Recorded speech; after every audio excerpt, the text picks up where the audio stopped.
Good morning, good afternoon, good evening, and welcome back to Topstep TV. And this is the opening call. I'm Coach Jay. To my left, I got John Doherty, JD, and to my right, John the Goat Hoagland. Two Johns. How are we doing this morning, guys? How we feeling? Good, Coach Jay. Good. Happy Tuesday, everyone. How can you be unhappy when, like, pretty much everything is at all-time highs? You got equities, you got gold, everything's screaming. It's going to be another interesting trading day today, guys. JD, how are you feeling this morning? What's up, guys? Good morning, Jay. Good morning, Hoag. Good morning to all of my friends and traders in the chat. Happy Tuesday. Is it going to be a turnaround Tuesday, guys? Is today going to be the counter trend move for the week? That's what turnaround Tuesday is, right? Yes, it is. I don't know. We did hit new all-time highs in gold again last night. Stocks are a little flat, but let's see what happens. We got that poll up in the chat for the opening range trade in gold. Let us know what you think. What's going on with you, though, Jay? Doing pretty good. Turnaround Tuesday, gold turned around. Last night we saw a little bit of a pullback. Dakota and I on Slow Markets were talking about where can we buy it for new all-time highs. And that 78 area, 75 area was a pretty good spot to buy. I did take a gold long last night, up a couple bucks going into the day so far. We got this poll up in the chat. Are we taking the 1 minute, 3 minute, or 5 minute opening range in gold? Gold opens up at 7:20 Central Time, 8:20 New York time. Right now, 45% of the vote going to the 5 minute. Put a proposal to the team yesterday. Maybe we pull the 3 minute, as much as it hurts me to do so, JD. Maybe we pull the 3 minute from the poll to kind of even out. We pretty much have a two-party system here in the U.S. We'll go a two time frame system here with the Topstep voting and see if the 1 minute fares any better against the 5 minute. But right now, 45% of the vote to that 5 minute opening range. Yeah, we did mention that yesterday. We never really talked about it offline, though. I think that's a good idea. We'll give it a shot tomorrow and see how it works out. Just the 1 minute, 5 minute, and should we even put no trade in there anymore? Nobody ever votes for no trade. No one ever. Everybody wants they the always action. want to see trades. Everybody wants to see the action. John Jones in the set says, you took the long gold last night and you're only up a couple bucks. I was trading small, trading with micros, nothing too crazy. I had a profit target for the trades. So yeah, I could be up a lot more than a couple bucks if I just didn't have a profit target and went to sleep. But here we are. Here we are. JD, for the voters for the no trade, I know we don't have it up on the poll today, but usually we go with that no trade option if there are some economic numbers out early. What do we have on the economic calendar for today that we have to worry about? A lot of talking Feds. There is a number coming out at 7:30. Nothing market moving, though. The current account number will be out at the bottom of the hour. The current account is the sum of the balance of trade for exports minus imports and goods and services. That is the textbook definition right there. Shouldn't be too market moving. Red Book at 7:55. But the big news for the day, we've got Bowman speaking at 8 o'clock Central Time, top of the hour. We've got the S&P Global Composite Manufacturing PMI flash. We've got another talking Fed. Bostic is here at 9 o'clock. We got the Richmond Fed Manufacturing Index. Jerome Powell, Fed Chairman Jerome Powell, speaking at 11:35 Central Time. We've also got a 2-year note auction at noon. Money supply at noon. API crude stocks at 3:30. And then the UN General Assembly starts later on tonight. So we only had room for 5 things on our list, but there's quite a few more than 5 things happening today. Always keep one eye in the ditch. We'll have one eye on the news for you. There's a lot happening today. Talking Feds abound. The UN meeting. Powell speaking at 11:30. I believe we're going to get that piped in. Yeah. Nice. We're going to fight our hearts out to get that piped in at least. I'll have an update for that probably in fast markets. Stuff. Thank you for that, JD. And Hoag, we are going to do our homework early today. Let's get it out of the way. Let's get to that checklist, Hoag. Before we get into these charts, before we get into any trades, we got to go over that checklist. Absolutely. You got to take care of business before you get to play, right? Absolutely. So here we go. We're doing our pre-market research right now. As soon as we're done with that, we will put the checkbook there. Morning checklist. Everything's set. Your desk set. Internet set. Everything good? Check. Mindset check. How you feeling today? Everything going okay? Everybody's good? Check. Trade entry checklist. You've got your pencil. You've got your paper. You're gonna journal all that. Check. And of course, at the end of the day, as you review your journal, you review your trades, you're going to put that post-market checklist on the daily checklist. So we're going to do our homework. I hope you are too. Hey guys, Make sure- I did miss one thing on the economic calendar. I don't know. I just refreshed my financial juice and it popped up. President Trump is speaking at the UN General Assembly at 8:50 a.m. Central Time. President Trump addressing the UN General Assembly just before 9 o'clock a.m. Central Time. that could be something special, or it could be a nothing burger. The president's in front of the mic. We got to pay attention, right? Mm-hmm. You might tell us to buy stocks again. Yes. What a great time to buy stock. Right. He called the bottom. We do have gold open here. That 1 minute did trigger a short. 1 minute opening range did trigger a short about we got here $3 opening range in gold on the 1 minute, triggered a short. We are waiting for that 5 minutes, so we got a couple more minutes to wait here. This range does look like it's extending a little bit to the downside, but we do have 3 minutes to wait. While we wait for that, JD, do we want to get to some news about, we were just talking about the president, some tariff news? Yes. Consumer Watch, are tariffs accelerating car prices? Let's see what dealers have to say. From car parts to car sales, President Donald Trump's tariffs have shaken up the auto industry this year. But does that mean buyers are paying more? As far as the consumers are concerned, not much. Joseph Yoon with Edmund says prices for the 2026 models haven't accelerated like many auto experts expected. Automakers have chosen to basically absorb the costs on their end. I think going into the next year, we're likely to see some pricing changes happen. Most newly imported cars are subject to a 15 to 25% tariff. The Trump administration is hoping the added tax will push many automakers to open plants in the U.S. and create more jobs back home. And while many automakers are absorbing tariff costs, buyers are still experiencing sticker shock as automakers continue to recover from the impacts of the pandemic, according to Yoon. Used car prices are still very high. Data from Kelley Blue Book shows the average transaction price for a new car last month was just over $49,000. That's roughly $10,500 higher than 5 years ago. But those high prices haven't put the brakes on sales. If you are in the market for a new car, Yoon suggests waiting until the end of the year when dealers begin slashing the prices on older inventory. Do your research. The longer a car sits on the lot, the more negotiating power you have. And the more inventory they have, the better deal you'll get. For Consumer Watch, I'm Jen Sullivan.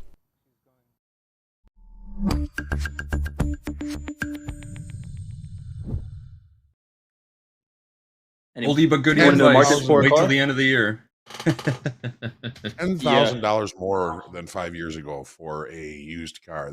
That one shocked me a little bit. Incredible. Why would you buy used? Yeah. What's the point? Go new. Get yourself a fresh warranty. Full manufacturer warranty.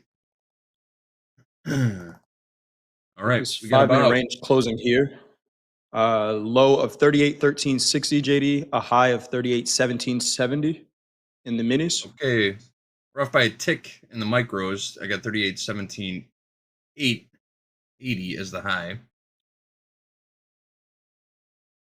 40 See what tick happens opening here. range. 40 ticks.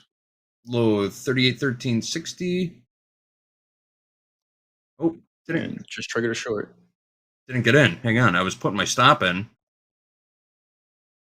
And it ran right through. So I'm offering 50s. Okay. It's running away from us now. A little bit. Do we like being short gold? Can it run away without us? It can. It is. It is. Yeah, it is. 38.11.5 last trade here in gold. We are looking to get in on that opening range trade. It did trigger a short to on the 5 minute. All time frames actually triggered shorts. The 1 minute went first. 3 and the 5 went at the same time. 58% short tilt in gold right now. You still working those offers, JD? Working them at our original entry price, which should have been 38.13.50. I swear, as soon as I clicked the button to enter or stop, the market ran right through us and it rejected my order. I saw that. Yep. Yep. Just went Timing is everything, huh? Yep. See if we get a pop here. I'm okay just selling a pop and not actually trying to get our real price. Yeah. But let's see what happens. Our order is sitting right in a low volume node here. Yeah. Yeah. It's going 38.10.80 last trade in gold. Just broke out of that 5 minute range, and we're down $3 already here. Maybe they're trying to take this back to 3800s for a little retest there. It looks like since we broke above 3800, we didn't really get a retest of it. We'll see that when we get into the charts. House account looking to get in short on this opening range trade. JD, before we get into the charts, any news about gold prices we want to cover? Yes, for all you gold ETF holders, you got to be happy today, right? Most inflows into gold ETFs in 3 years. We hit a 3-year high. Investors betting that the Federal Reserve's rate cutting cycle has further to run. This article comes from Bloomberg along with this image. So gold holding near record highs as traders anticipate Fed rate cuts that lower the cost of holding the bullion. Markets are awaiting some key inflation data later this week, while the Fed's cautious meeting-by-meeting approach sort of tempering expectations for rapid easing.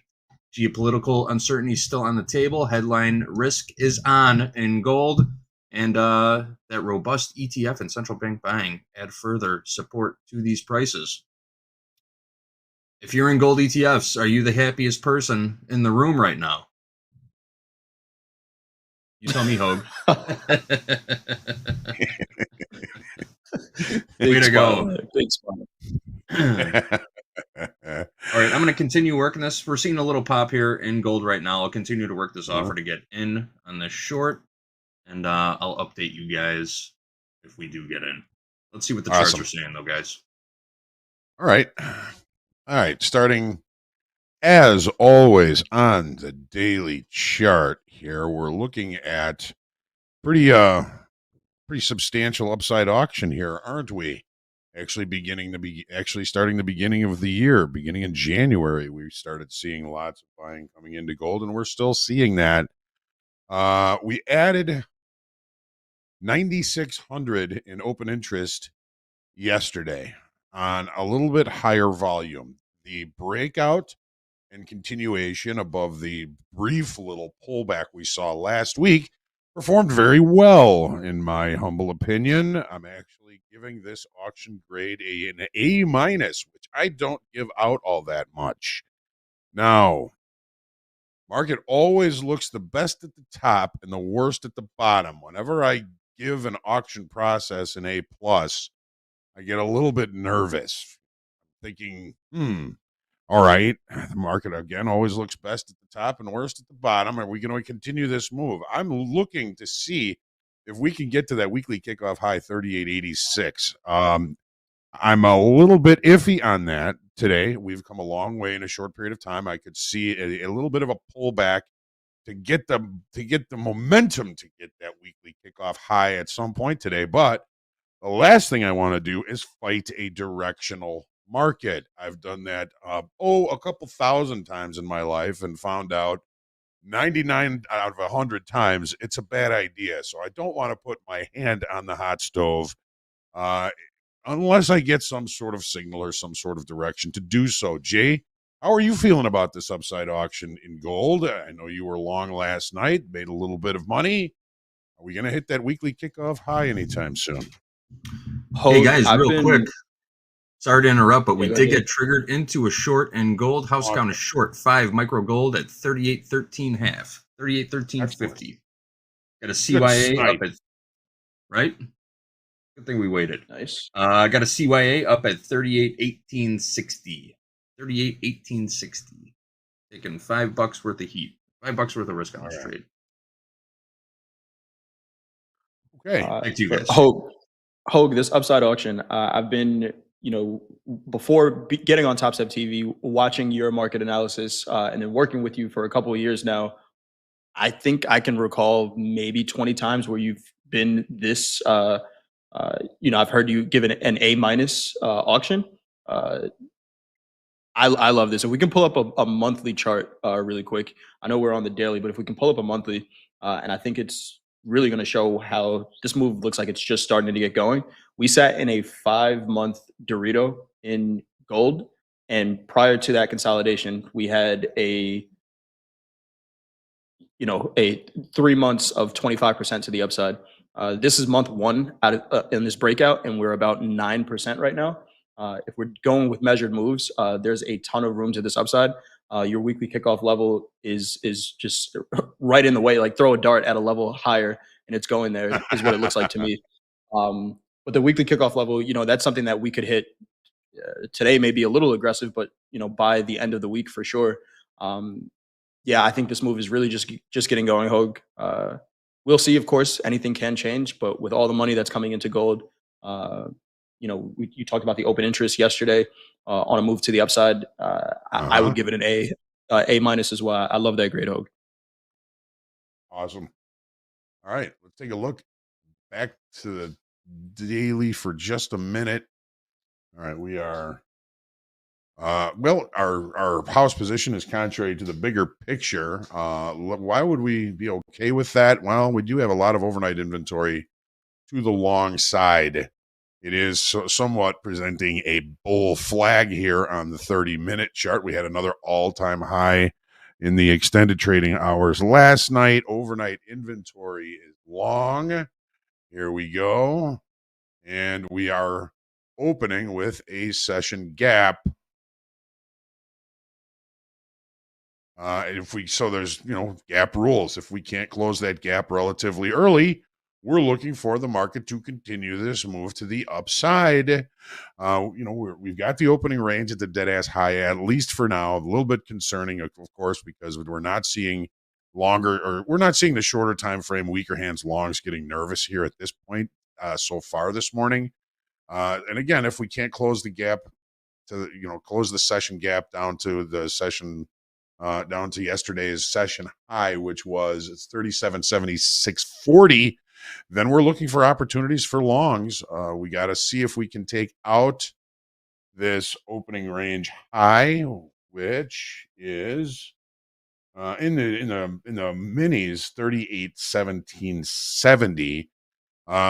We're so far gone from the range from yesterday. I'm kind of there's some single prints in there I was going to talk about.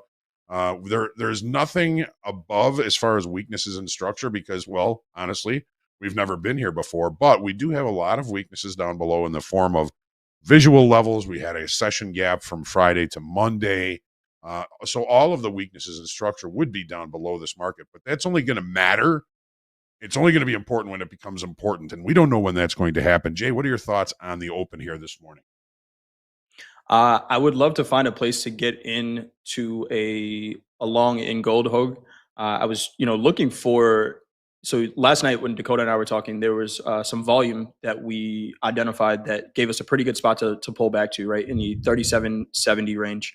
Right now, I don't see anything like that. Right, we do have those single prints overnight. 3800s could be a pullback spot, but this is starting to feel like a market where you just have to kind of buy it higher and maybe assume a little bit less risk, right? I don't want to, if I get in here on a long, I don't want to risk below 3800s. That's a ton of risk. Maybe you could trade micros. Right. But this feels like a market that you may have to pay higher if you want to be in this trend. We saw it yesterday as well, right? We were on with Baron, and he's looking for a pullback into the 60s, and it just never got it. We flagged for a little bit. We stayed in a flagging pattern for about an hour or two. And then we got the next leg up. So it kind of feels that way. A lot of the pullbacks that we've been seeing have been happening in the overnight sessions, if anything. But right now, this feels like unless I want to pay up, it might have to go without me. So here's the largest volume bar from last night. So I'm gonna pull a J here, and we're sitting right in the middle of that bar. Is that important level Yep. for you right here, 38.16? The highest volume 30-minute candle. Yes. Yeah. So sitting in that's our flag right now, Hoag. Yes. Yeah, 3808 is the low. So if I did, I don't hate taking longs here with smaller size, right? If I normally trade, let's say I normally trade 3 minis, I wouldn't hate taking one here, right? Where you're getting in the trend. The risk would go below, giving it a little bit of space, giving it a little bit of space under that high volume candle and allowing it the space to hold. But if we start to see any price action below it, maybe we get a candle close, a 30-minute candle close below that, then I think we do get the pullback to 3800s or maybe even a VWAP. But yeah, for right now, it's holding pretty strong. Yeah, and I mean that 3800 level you've been talking about. I mean that's basically VWAP on the 30-minute chart, seeing that at 37.9830. You also got your 20 session simple moving average right there. I mean 37.9930. So a little bit of convergence there in the level that Jay is talking about. Great stuff, Jay. The profile yesterday, double distribution trend day higher. There are 3 little areas of single prints, kind of below in that range. It's so far gone. If we get the chance to even see price move in that direction, of course, we will take a look and tell you where those single prints are. But again, we've got a long way to go before we're even going to be able to close the gap and get into that range from yesterday. So right now, I think we're looking to see if we can not close the gap, find buyers, and continue this move to the upside. Jay, how do you feel about that? I'm with it, Hoag. Hoag, I got a question for you because I use the term single prints for those overnight candles that we saw. John Jones has a question, and if we can clarify this, are single prints only counted during regular trading hours, or can you have single prints at all times of the day? I mean, I'm looking at these as important because of the volume that came with them, right? Right. So, if we're looking at those single prints, we're kind of looking at the high of this bar to the low of the highest volume bar. And that kind of takes us right to that 3,800 level that Jay was talking about, with a little confluence between the 220 session simple moving average and VWAP. We get a chance down there. There's so much kind of going on there. It looks like a very interesting spot if we even get the chance. This auction is very strong to the upside. We'll see how that plays out. Great question, though, John Jones. Great question. A lot of it has to do with the volume. Volume makes those single prints more important, if you will. Good question. Thank you for that, Hoag.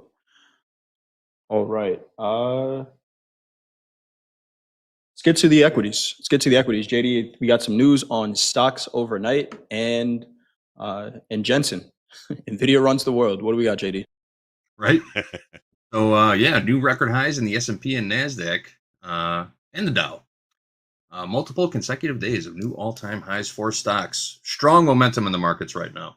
Got a big boost from Nvidia yesterday. Nvidia is not looking so good this morning, though. We're going to talk more about this later. But Nvidia announced that huge investment, $100 billion in OpenAI. Stock rose about 4% yesterday, down this morning. And it's kind of holding equities back a little bit, I think. We didn't get much movement overnight.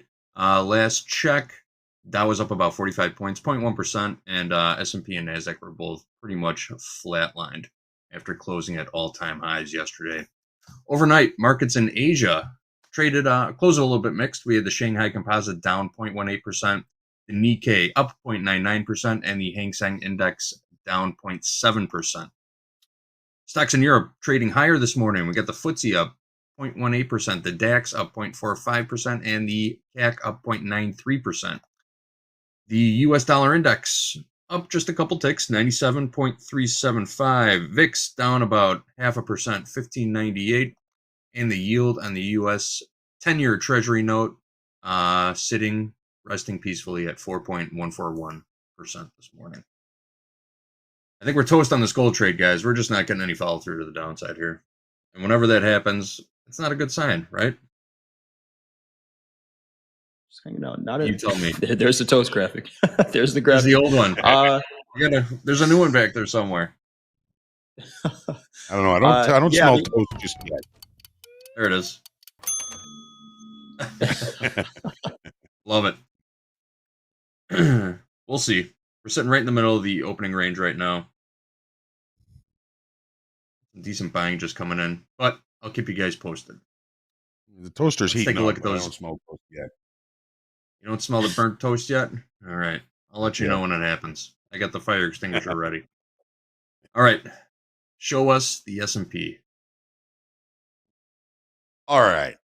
On the daily chart, new all-time highs yesterday. Rollover officially ended. We had 420,000 contracts settle in cash yesterday.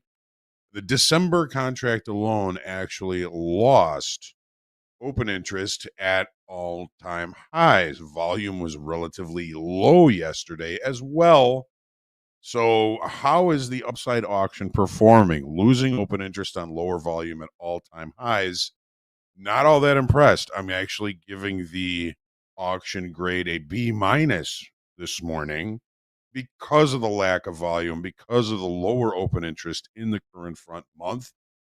We still got a little bit of business to take care of for rollover. Things will look a lot clearer as far as open interest is concerned tomorrow. But because we lost, about 9,300 in open interest on that push to the upside yesterday at all-time highs, that's probably short covering. But what I'm looking for a strong upside auction is new business coming in. So we probably met some of that yesterday. It was a very emotional trade yesterday, emotional profile, and we'll see that very shortly.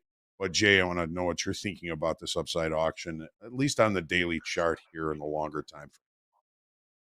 It looks good, Hoag. I have it in the back of my mind. JD, every Tuesday he talks about turnaround Tuesday, and I look at the last Tuesday that we had, September 16th. That was a turnaround Tuesday. We did have a red day. 3 up days. The past 3 days have been green days. I wouldn't be surprised at a little bit of a pullback. We'll see it when we get into the 30-minute chart, but that is probably the flattest overnight session I can remember in a little while in the S&P. So we may just be consolidating up here, maybe needing a little bit of a pullback. You know me, Hoag, I'm going to keep it simple. Identify the high and the low of yesterday's range. 50% puts us at 67.26 and a quarter about. So it's not a market that I want to short. But if in the shorter time frame it does present a reversal pattern, I may take it with reasonable expectations because this is a market that is just presenting better opportunities for longs on these pullbacks. So I'm not looking for a complete reversal of the move, but I wouldn't be surprised at a test of that 67.25, 67.26-ish area if we don't get immediate buying off the open for the New York session. All right. So still in a buy the dip mode. If you do end up getting short with money in the trade, make sure you have very reasonable expectations for kind of profit target. It's very unlikely. Take your money and run. Yes. Very likely you're going to pick the top and we're going to have any kind of crumbling happen. If it does happen, good on you, but it's probably more luck than anything else. Let's take a look at the 30-minute chart here. All right. So here's that half back. It's pretty much the IB high from yesterday in the S&Ps. So yesterday's IB high in the half back of that entire range that we put in yesterday, lining up nicely. I'm going to take this off. This is an old VWAP. All right. So yeah, overnight inventory is really flat, very narrow range, nothing really going on here. We did have a week high put in at the all-time high yesterday, which is still it's an all-time high in the regular trading hour session. So that's good. Just taking a look at the session that we had yesterday, this was an emotional day. It's an emotional profile. It is a trend day. What were we looking at yesterday morning coming in? We were looking at late spikes to the upside that we opened below. Typically, that's going to be a potential rejection of higher pricing The opposite occurred yesterday, and our first clue would have been the fact that the opening range was the dead-ass low of the regular trading hour session. That can be the first sign of a trend day, which is exactly what we put in yesterday. We had a trend day. We opened at the low. We closed at the high. It was an emotional push to the upside. It was one of those days that you really just don't want to fight. And there were a lot of single prints left down below in the S&Ps. Now, I'm going to go through some of them here. We've got 67, 44 and a quarter down to 67, 41 half, 41 half. So there's single prints here. Okay, 60 again.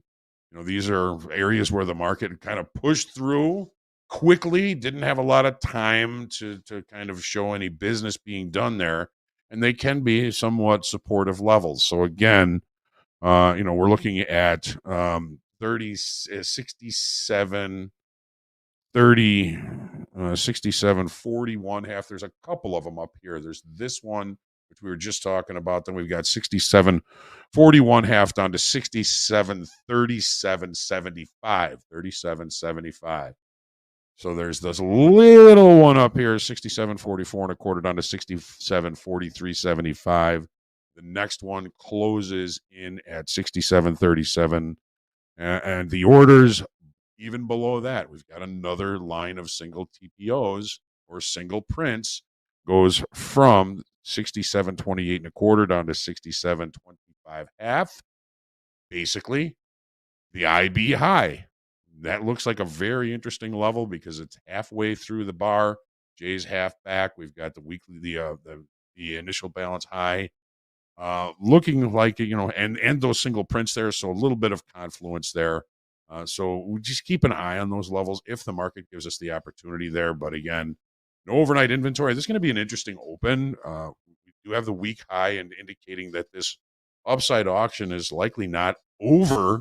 We see auctions ending usually in excess, and we don't have excess at the high here in the S&Ps. Jay, what do you think of all this? This overnight session, Hoag, kind of tells me that we're going to get a decent move out of this range. We really haven't moved. We were pretty much sitting right where we opened. Volume never left this range. Price left a little bit. There are some passive bids sitting under the market right now. That first set of single prints that you called out, 67, 44 and a quarter. Right above that, there's 800 lot, 863 on 67.45 on the bid. Yep, that was as much as 1,000 earlier today. So they're kind of playing around with the size there, but someone's passively buying down there. And then in the Nasdaq, and we'll get to the Nasdaq in a second, there was a similar order right below the 970s for about 500 lots. So looks like somebody is putting some size below the market right now. Let's see if we trade through it. But yeah, this overnight session really hasn't given us a lot, Hoag.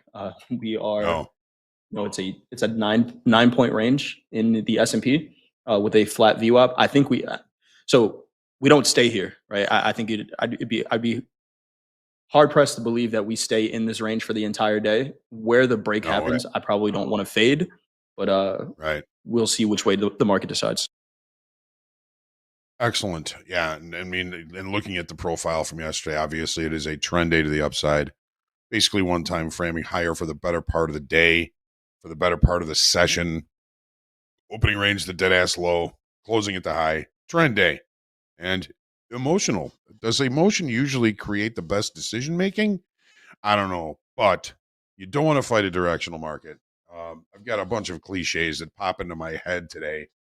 The market always looks the best at the top and the worst at the bottom. It looks pretty good up here, but there's no way that we can know that there's any kind of high in here. The market is just bringing up another cliche that the market can remain irrational longer than you can stay solvent. So, is it going to be a turnaround Tuesday? We don't know. Watch for some sort of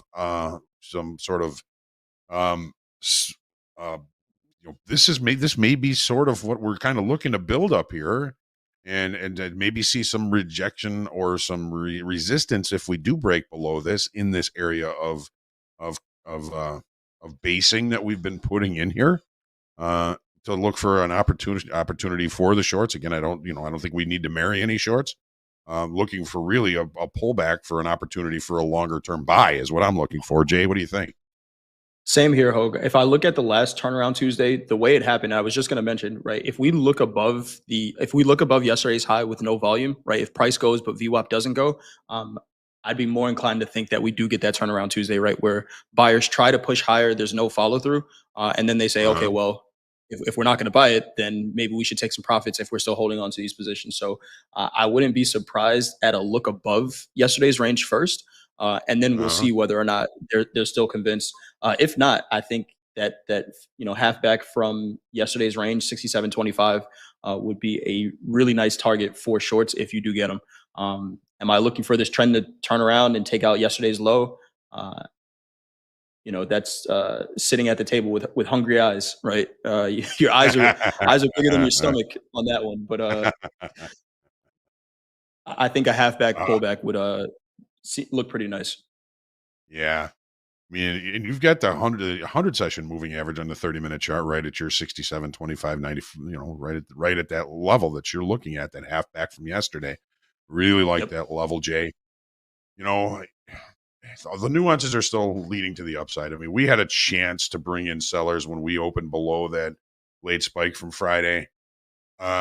We didn't take it. Buyers came in. Even if those were short covering, the move was to the upside. Sure, we added some new longs as shorts were covering, and we'll see what happens for the day. It's going to be this small overnight range is killing me. I'm really looking forward to seeing how this how this day kind of pans out in either direction or none. Who knows? I mean, we are looking at PCE on Friday. Maybe folks are already hedging and positioning for that release on Friday. It's only Tuesday, folks. You got time. Let's make some money first. All right. What do you think there? JD, I know you've got some information on crude pricing for us. Sure do. U.S.-Asia oil arbitrage narrows as freight costs surge. This coming from oilprice.com. What does this mean, though? Well, for U.S. crude exporters, higher shipping rates per barrel, making U.S. crude less competitive in Asia. Export volumes from the U.S. Gulf Coast could slow, pressuring margins for producers and traders who rely on the price gap between West Texas Intermediate crude and Asian benchmarks. What does it mean for Asian refiners and importers? Asian refiners, especially in China, South Korea, and India, may reduce U.S. purchases or seek alternative suppliers such as the Middle East or West Africa. Shift could increase competition among other exporters and potentially raise prices for those crude grades. What does it mean for global shipping and tank owners? Well, they'll benefit for a little while from those soaring freight rates, but that's a short-term thing, right? They'll enjoy those stronger revenues for a while. However, if the higher costs curb cargo volumes, that strength might fade as demand slackens. As far as the broader energy markets go, these persistent high shipping costs could tighten global supply chains, influence regional crude spreads, and potentially support higher Brent and West Texas Intermediate crude prices. So, higher freight costs are affecting the markets right now. What are you guys seeing in the charts? All right. So on the daily again, the market is still, in long time frame balance, medium time frame balance, and while we took a look, towards weekly kickoff low 61.20 yesterday, we're still kind of bouncing back and forth between highs and lows. That's what rotational markets, range bound markets do. They put in the high, they check to the low, they rotate higher, rotate lower, rotate higher, rotate lower. We're in upside rotation just now. We lost overall about 13,800 in open interest, but we added 5,200 contracts yesterday in the November contract. Still dealing with a little bit of residual rollover blur there, but we did see the market recover near known lows yesterday. Jay, what do you think about the rotation here in crude oil? 3 days up, 3 days down, 3 days up, 3 days down has been the pattern, Hogue. Yesterday we were in that short, and I know we were looking at some prices, some targets that weren't very far off from the low, but we're just not seeing any extension below. We call it 61 half, right? I think this range is really 62 up to 64, and right now where we're sitting is right in the middle of it. So I'd be leaning 51% long here, just because we've already traded down to the lower extreme of the range, and then just looking for that rotation back up to the 64s. But right now we're sitting at 63, so I don't love a long here, just because we're kind of sitting right at the middle of the range. But Right. that has been the pattern. After 3 days in one direction, the market turns around. And yesterday was a kind of an indecisive turnaround, right? We almost a doji on that daily candle, but today Yeah, looks pretty yeah. bullish, right? Where we looked down towards those lows, and this is kind of the pattern we've been seeing. So, for range traders, maybe even range swing traders. I know we day trade here at Topstep, and again, that is not financial advice, but man, I don't know that we've seen a market range the way crude oil has the potential to. And it's presenting intraday opportunity. Right? On a higher time frame, Yes, Hogue, it it's is. not going anywhere, but intraday, there are Right. some great trades in crude. I mean, you got the 200, the 50, and the 100 session moving average within striking distance. You got the 200 and the 20 basically at the same price. They're basically flat. I mean, that indicates some ranging activity. Makes life a little bit difficult again, as Jay says, because price is basically centrally located between the low and the high in an area of balance. It could go higher, it could go lower, it could go nowhere. Who the heck knows? We're just looking for daytime frame opportunities, which, as Jay mentioned, it has been providing some decent daytime frame opportunities. Opening range trades have been a little bit tough, but it doesn't mean that there's not good opportunities for crude traders. Yeah. Pretty decent range in the regular trading hour session yesterday, 82 You ticks. know, Not huge, but go ahead, Jay. I was going to say, what you have to do, Hogue? You have to wake up for the for D's London session and trade crude then, because they get the best prices. Best prices in London for crude. We do have that poll up in the chat. Which opening range trade are we taking? The 1, the 3, or the 5? We are seeing a 43% vote for the 5-minute. Make sure you get your votes in there. 178 votes right now. 44% going to the 5-minute. Crude oil does open up in about a minute and a half. But what are you seeing on the 30-minute? All right. So, we've got overnight inventory to the long side here. There we go. We got it to the long side. I mean, the market opened, got a little bit short. Now, obviously, we're long and we are opening with a session gap. If we can't close the gap relatively early, gap rules or gap guidelines say you're looking for opportunities for longs. We're getting a little bit high in the area of balance, if you ask me. Yesterday, we were looking at visual targets because I still believe that this market is largely in short time frame control. We've got a naked point of chill, popular level in the past, 61.34 below. We've got 63.26 above. We haven't been able to target either of them, at least not yet. Visual targets in short time frame control tend to be targeted and respected. So if we do get some play up here at 63.26, maybe you'll find some sort of a pattern that will offer you an opportunity to limit risk around that area, around that level. Again, 63.26. It's just the naked point of chill from the 18th of September. We have an unchecked naked point of control in regular trading hours from Friday, which was 62.54. That could be an interesting area for a pullback. Overnight inventory, lack of gap close, and then a move to the upside. It's really kind of anybody's game here, anybody's guess as to what this market is going to do, actually all of them.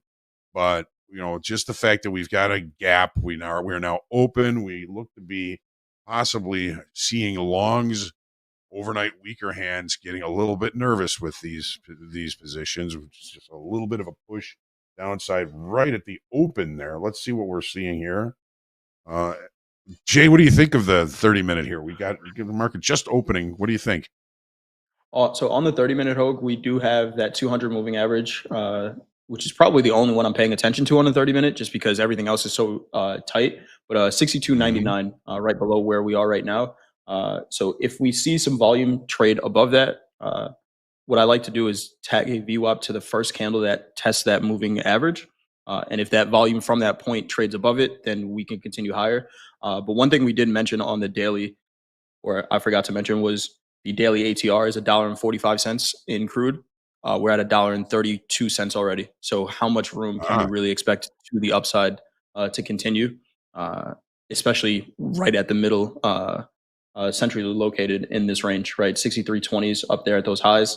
That's right in the middle of the range, and we've already spent most of the daily ATR. So would not be surprised at a little bit of a pullback here, maybe to the 50s, 62.50s. Yeah, that would line up very nicely with the point of control from Friday, which was unchecked in regular trading hours, and a lack of a gap close. To get the session gap close, we got to get down to 62.43. So anywhere between 54 and 43, interesting level there. We've got all kinds of VWAPs and moving averages in that area as well. It's a bit of a bowl of spaghetti there. But at least maybe that offers some opportunity. Good thoughts. The profile yesterday was a kind of a normal variation into a trend. There were some single prints in the session yesterday. 6202, 6184 to 6200 really is where those single prints were. Kind of near our overnight lows as well. Jay, any thoughts? We just did have the 1 minute trigger a long here. I know we're waiting for the 5 minute, but 1 minute did trigger a long. My thoughts are, when my alarm went off this morning to get up and go to the gym, I should have checked the crude oil chart because I'd be in a long potentially.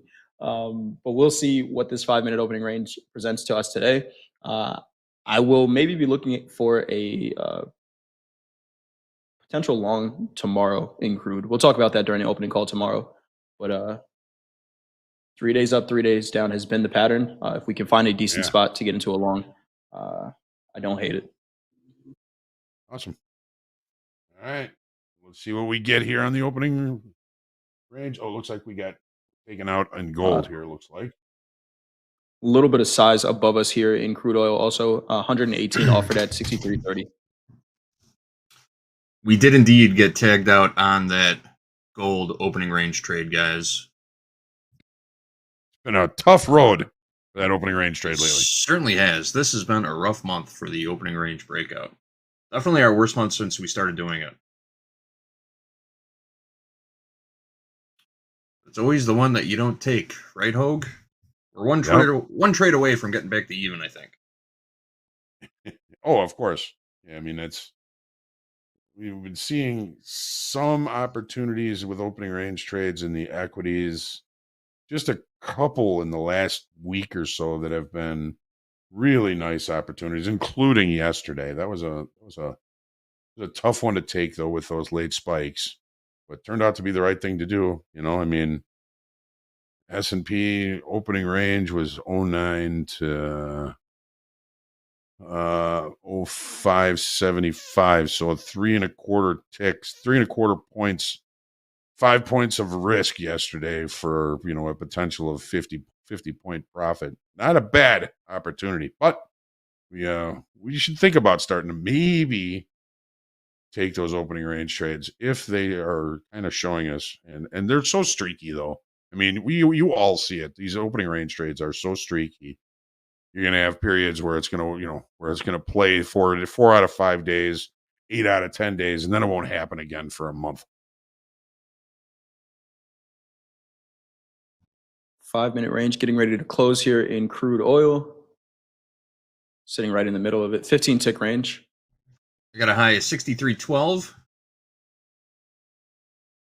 Match up.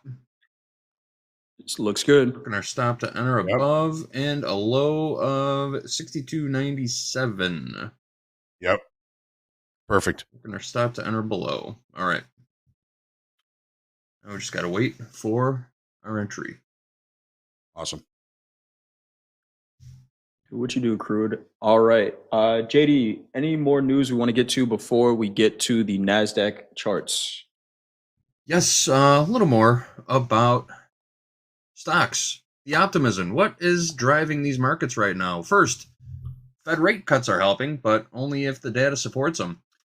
This article came from Yahoo Finance. Those are the closing prices of the S&P 500 cash spot market yesterday. But the recent rate cut by the Fed and expectations for more easing are giving the stock market a boost right now. But to sustain that rally, economic indicators, especially jobs data and inflation, must continue to show trends consistent with allowing more cuts. The weakening labor market is also in focus right now, becoming a double-edged sword, according to this article. Signs of a softening jobs market are part of what's driving rate cut expectations. However, if job metrics deteriorate too far, they could undermine confidence in consumer spending and economic growth, which in turn might hurt corporate earnings. So, jobs, the labor market, inflation, headline risk, everything is on the table in stocks right now. What are we seeing in those NASDAQ charts? Oh, I'll keep you posted on this crude oil trade if we get tagged in. We're sitting Awesome. mid-range right now. We are still just sitting mid-range. All right. So back to the equities and the upside auction. Man, this has been such an organized auction in the NASDAQ. If we want, we can take a look back at how organized it was, but just another push to the upside yesterday. Volume wasn't all that impressive, I don't think. There was 66,900 that settled in cash yesterday. And the December open interest was pretty much inert. It was pretty much flat. At least that's the estimate. That can change. So looks like yesterday we had short covering, buying from new shorts, possibly. I mean, that's kind of what that means. We didn't see a lot of new buying coming in. There was probably a lot of older buying, meeting new selling. All right. So still, I mean, it was a good move. It was all-time highs. We haven't pulled back very much. I'm giving you the same grade for the auction as I gave the S&Ps, a B minus, because we're not bringing in new business up here, at least not yet. It's at all-time highs. I'm looking for more buyers to come in to continue to push this market higher. It doesn't mean that there's a market state impending. It can be a warning shot. We saw a warning shot last week, and then we saw a little bit of a pullback. Is there a warning shot today? Is it turnaround Tuesday? I wish I could tell you. We don't know that. So, the NASDAQ volume, open interest, yes, it's all-time highs. Wouldn't we be having a party like popping champagne corks? But it seems like nobody really cared yesterday. I'm finding that kind of interesting. Jay, what are your thoughts on this? Yeah, on the daily Hoag, obviously a market that is just continuing to push higher. Looks a lot stronger than the S&P does in the NASDAQ. But again, we have seen this market make a new all-time high and then turn around a little bit. So I'm going to do what I always do and frame out yesterday's high and low. 50% of that is 24,888, which was the prior all-time high before we took it out yesterday. And that just looks like an interesting spot for me to look for a pullback. If we don't see that volume come in for the New York session and push right away, we talked about it in the S&P. Similar story in the NASDAQ. We kind of got stuck here at this super psychological level, right? Anyone who's trading the NASDAQ is going to say, hey, we're trading at 25,000. It's the first time this ever happened before. Do we get enough interest above 25,000 for this move to continue? Or do we need to find some buyers a little bit lower at some better prices? And those 880s, that 24,900 looks like a decent spot to potentially do that. We will see what the volume says when the New York session opens up. Again, this overnight session has not given us a whole lot, which is good, right? Sometimes we see the overnight the overnight move get too extended, and then we get a consolidation for the New York session. But a 50-point range in the overnight, I don't think we see a 50-point range in the NASDAQ today. The daily ATR is 250, so there's somewhere near 200 points to spend. Do we do it to the upside, the downside, or a combination of both? Or we could have a below range day, right? We could have 125 points for the New York session. Who knows?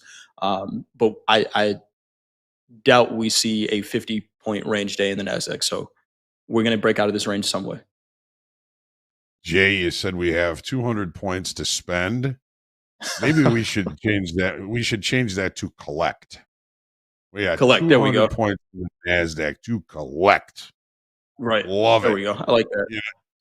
You know, that halfway back yesterday, 24.88 was last week's high. It was a previous all-time high. And on the 30-minute chart here, it's pretty close to the IB high from yesterday, which was 24.906. It's right at the 200 session moving average on the 30-minute chart. 24.88. 24.888, I should say. Boy, oh boy, look at this market last night. Just no overnight inventory, no runs, no hits, no runs, no errors, nobody left on base, and we're at the top of the second inning here for the day today. Who knows what's going to happen?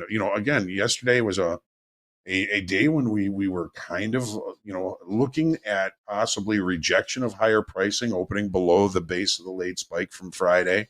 Opening range was the dead ass low. We started saying, you know what, if that remains, we're looking for nothing but buys here today, and buys were the right thing to do. We have single prints moving up, only really one or two areas of single prints. We can take a look at those later if we want to. It was opening range, that ass low, closing at the high, trend day to the upside, emotional movement, not great volume, and no change in open interest in the December contract. Interesting, a little bit maybe disorienting for some, including me. I'm not quite sure what to make of that. I would be looking for some new buying coming in at all-time highs, but it just didn't happen. We don't get to choose that. Jay, what do you think, man? This is a bit of a quandary here. Yeah, it really is, Hoag. Dakota was short last night above 25,000. I really like the trade, and we were talking about some prices, and we were talking about these 890s, that 880 area as a potential target to the downside. We really got nothing. We are sitting exactly where we were last night. So, I'm kind of stuck here. Like, what does the market do? 25,000 is such a major level that, again, we need to see whether or not we convince some buyers to trade above here. But for right now, it really can go either way. I could make a case for just a continuation to the upside. I can make a case and a reasonable case for both for this pullback. So in this case, it really is just letting the market determine what it's going to do and trying to get in from there. Got a question here from Mike Brunelli. He's talking about the weekly kickoff level. You saw a white line on your chart, Hoag, way up there in the clouds on the Nasdaq. I think that's where we saw a weekly kickoff high, right? It's somewhere up there. Yeah, it's up there. 25,534. Mike asked, when and where did we ever hit that high? We didn't. We did not. But the weekly kickoff levels are areas that Hoag thinks the market has the potential to trade for the week or for a couple of weeks, depending on how the market trades. But that weekly kickoff high is that's Hoag magic right there. Yeah, those are levels that I think that longer time frame traders will be pretty much forced to adjust inventory. The major players, they're not outright long or short the S&Ps. They're trading a whole bunch of products against each other. And it was mentioned yesterday, I think, during in the chat, somebody was saying, I think it was John Jones was saying, how many funds do you think busted out today? And it's not the fact that they can bust out. It's the funds will feel as though they're underperforming if they are too short or not long enough in the stocks when we're making all new highs every day.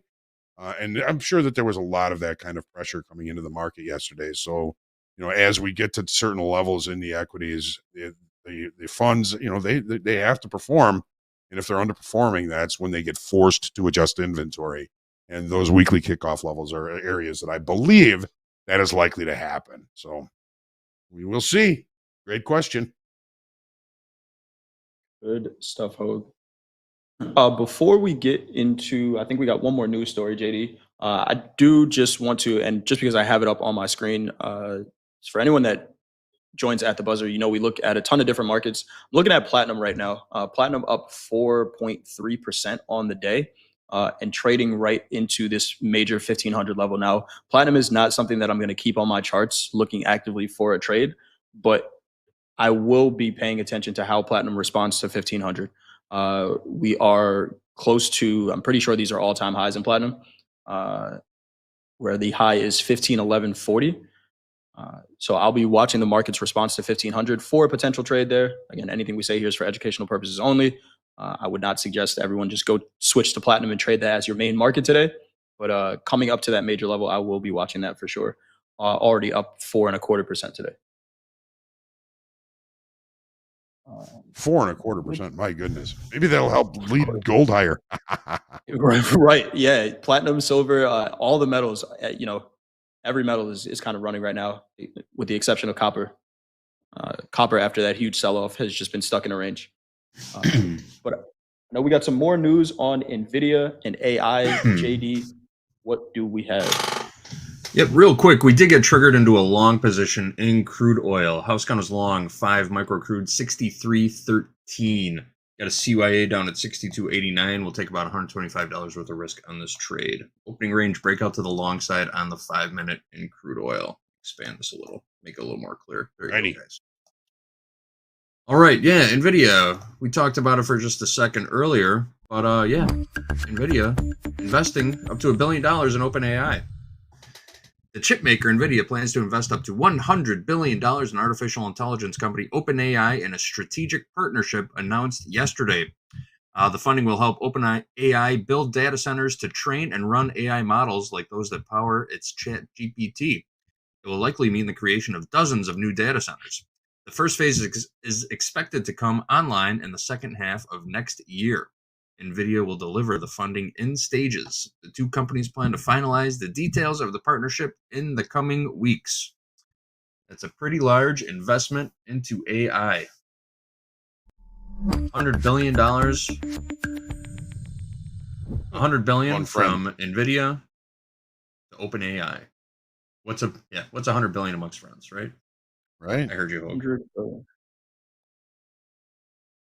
100 billion. Speaking of friends, JD, who are our friends joining us on TopstepTV today? Who's on the schedule? We've got a morning of superstars coming at us. The triumphant return of Kevin Yu. Kevin Yu's going to be back for the first hour of Fast Markets. He'll be here from 8:30 to 9:30.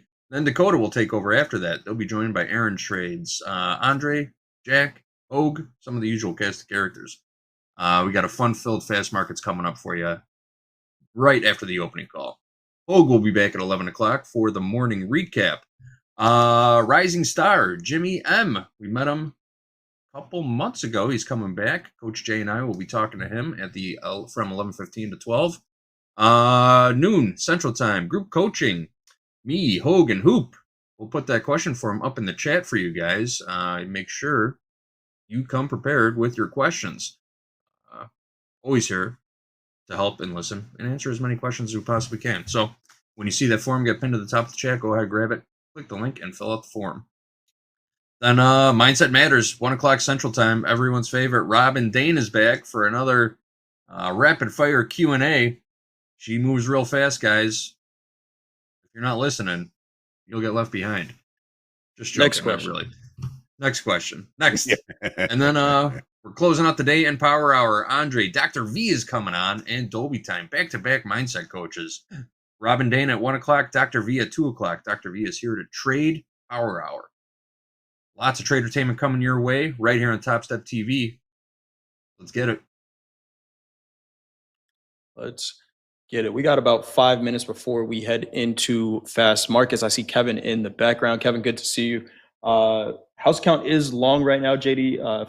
63.13, 5 micro crude. That is correct. 63.13, 5 micros. Taking a look across the markets right now, we got some prices here before the open. 67.50 in the S&P. The NASDAQ is trading 25,003. Gold 38.14.40. Gold just had to stop us out before looking like it wants to pull back a little bit here. And then crude oil pretty much sitting right at our entry, 63.12. 50-50 on the tilt across the board. No real tilt to talk about here. Maybe 58% short in the S&P. Traders may be looking for a little bit of a pullback here. But we got a good day ahead. If you haven't done so already, hit that thumbs up button. If you're not subscribed, you should subscribe. Hit that bell for notifications for when we go live. Ton of content on TopstepTV. I see Aaron trades in the background. Aaron trades the London Open, trading gold. Make sure you get your notifications for when Aaron's going live. After him, we have D trading the Euro trade, 4:30 a.m. Central Time. You want to make sure you check that out as well. Myself and Coach Paul are at the buzzer after the market close. And then, of course, Coach Dakota with Slow Markets. A ton of content. We are pretty damn close to 24/7, about as close as you can get if you count our coaches in Discord. Coach Hoop doing Discord classes, Coach Robert, Coach Ray, and Coach Vince. So a ton of content out there for you. You know, find someone that you like, latch on to them, ask questions. That's why we're here, to help you all with your trading journey and just to have some fun as well. If you need a trading buddy, there's a bunch of us out there to ask. Hoag, we got a couple minutes before fast markets. Anything you got before we go, or you want to send us right into fast markets? Yeah, we'll talk a little bit about a couple of things before we head into fast markets. Of course, JD, always a pleasure spending time with you in the mornings. Hopefully that talk about context, risk management, and patience we were doing in all four of those markets are going to offer you good opportunities. JD again, thank you very much. Always like to talk a little bit about the top of the chat. We got a couple of new names that have been showing up there, and yes, you win absolutely nothing, but my early birds include Tom, One Time, Bashir, Shubham, Dan Trader, Anastasios, Alex LPA, Logan, we got Yabbersmack, LaShawn, Pie Trader, and Rich Quaz is just the top of the chat there. Good morning to all of you, of course.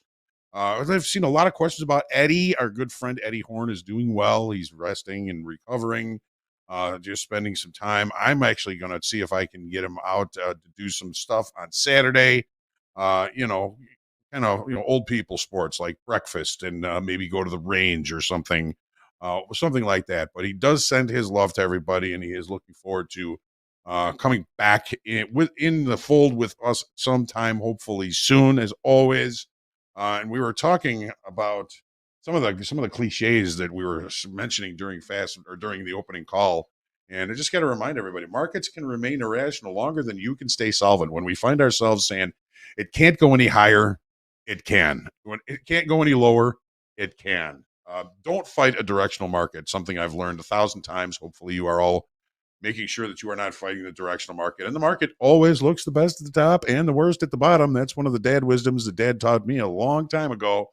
Again, we're gauge the auction process. How good is the auction doing in the direction it is trying to go? And as always, make sure you remain humble, grateful, creative, and centered in your trading today. Pray for peace every day. And very exciting fast markets coming up for you in exactly 5, 4, 3, 2, 1. Let's go.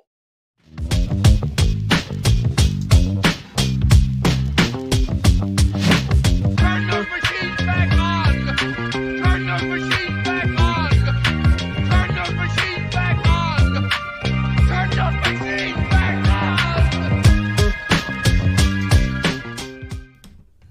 on. Good morning, Chatterati. Horns are up. That means it's time for TopstepTV International Edition today. UN in New York. We got 3 countries represented on screen right now. Andre, take it away. Yes, it is International Day today. Yes, the UN as well. Lower left-hand corner, we got Aaron Trades in the house. Lower right-hand corner, Kevin Yu joining us. Jack in front of that beautiful mountain. Let's get right into it. Kevin Yu, welcome back to Fast Markets. How are you, my friend? Good evening. For those that are meeting for the first time, tell us where you're located and about your trading just a little bit. We got about 5 minutes for the open. Hello, Kevin. Hello. Nice to meet you, Andre. Yes. For those that are wondering, where are you located right now on this globe? Let's go. I'm in Taiwan. Very good. Excellent. Cool. Aaron Trades, where are you right now?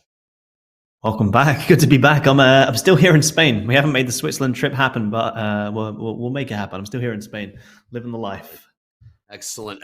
Jack, you are still in the United States, I do believe, although you're from that beautiful mountain. You could be somewhere on this beautiful planet. Let's get right into it. Let's take a look at these prices. I'm going to throw it to Aaron. Aaron's a runner of our resident gold traders as well. Last trade in gold, 38.15. We made all-time highs not too long ago, 38.24. What's your read on gold, Aaron, before we hit this bell in about 4.5 minutes? Gold has been on some crazy runs. Spoke about this yesterday and today in our London session that I had absolutely zero desire to short gold. If anyone was here in our London session this morning, actually, we did take a lovely gold buy here. And you ended up having this crazy run up. We got squeezed out just before the real move happened, but you're back above 3,800, which is huge. Now creating some range. So again, it's one of these markets that the logical trade is to keep pushing up from here. It's hard to trade this high, but it's definitely not a market that I want to sell. Gold's been on an absolutely phenomenal run. Crazy run. It has. Again, those all-time highs, 38.24 last trade, 38.15. Now I'll throw it to my man, Kevin. Kevin, taking a look at the NASDAQ. Last trade, 25,005. Made all-time highs earlier in the session or earlier today, 25,026. What is your read on the NASDAQ, Kevin? What an absolute bull run. But what are you seeing right now, Kevin? Yeah, actually, I'm kind of like the gold. It's really hard to place any long at this level. It's really hard.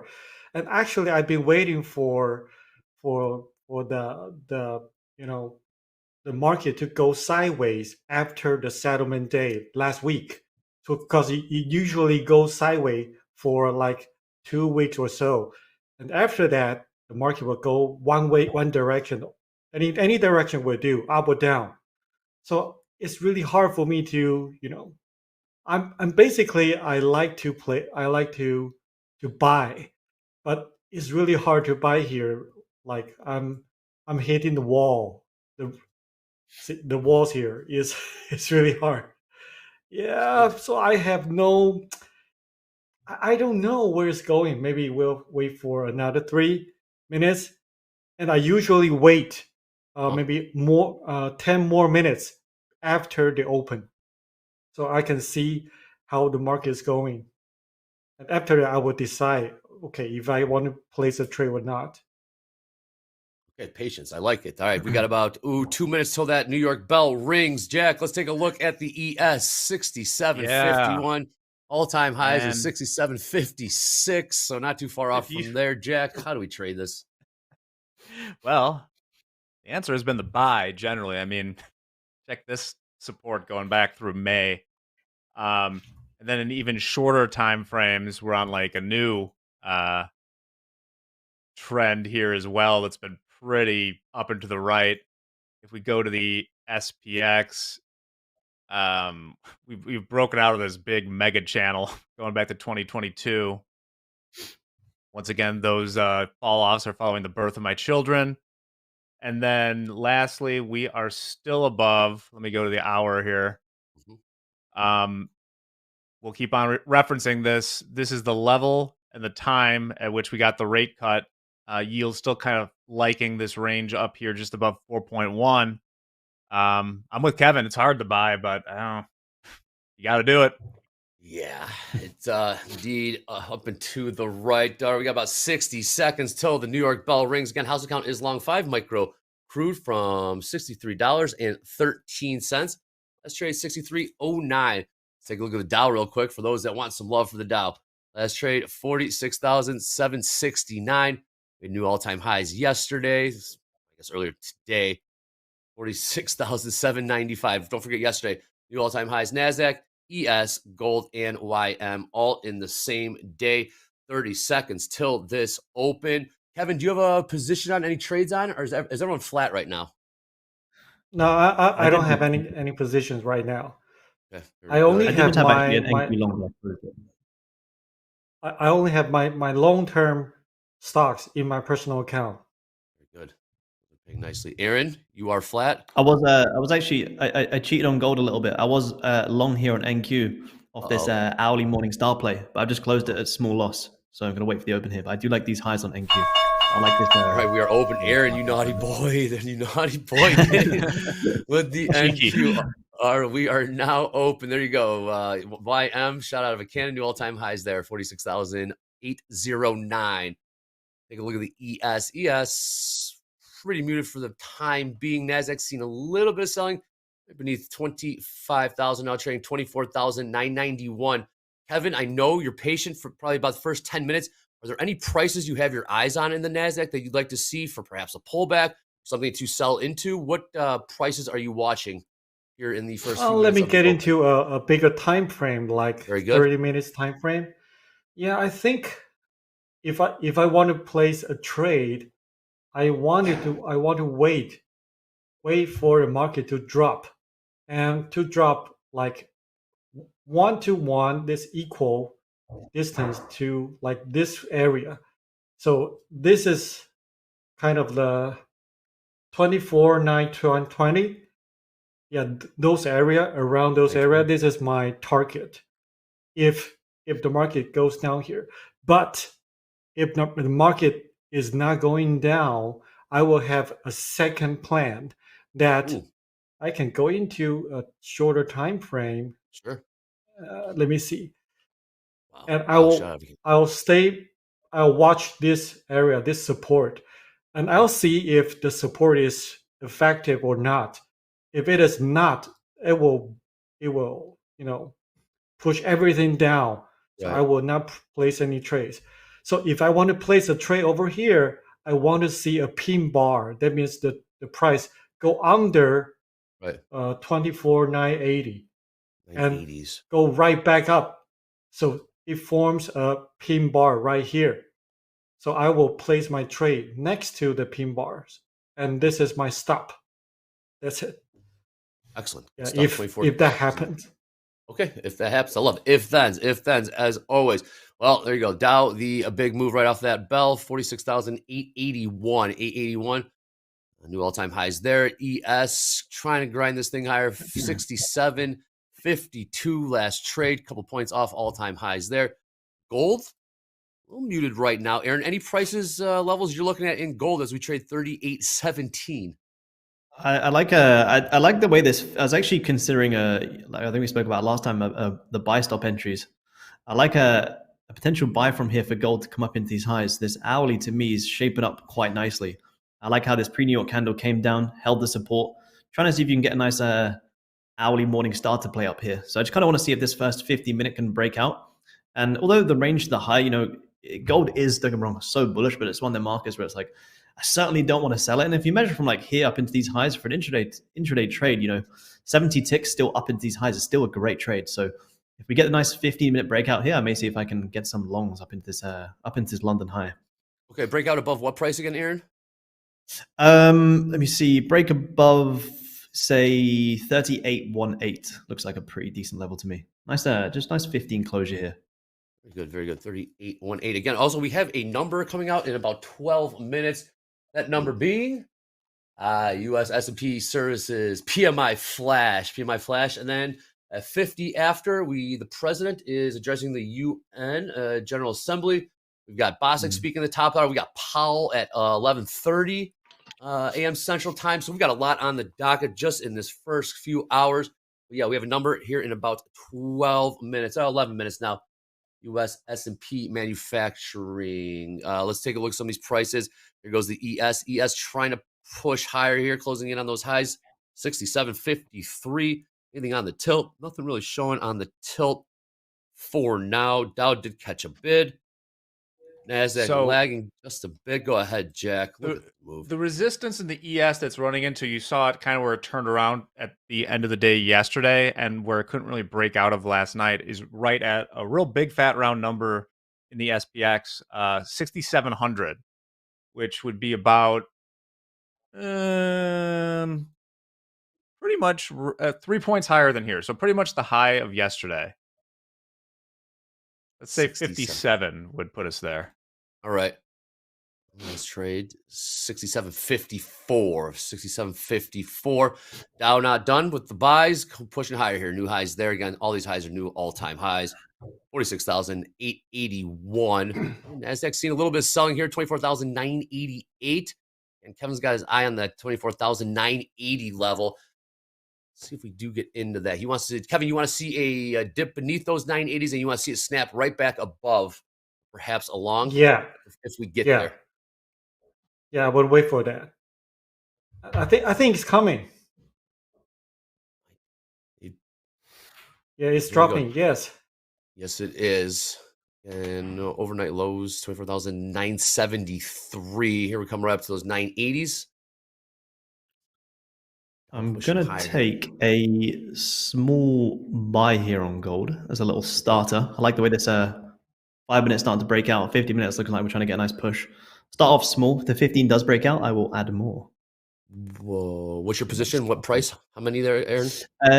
I am long from 38,187. Stops are around 38,13. Trying to play it back up into a new all-time high here on gold. Long from 38.17. You said 17 or 18? My apologies. 38.18. 38,18.7. Very good. Very good. Last trade 38.19. And watching NASDAQ pull back a little bit here. 24,980s.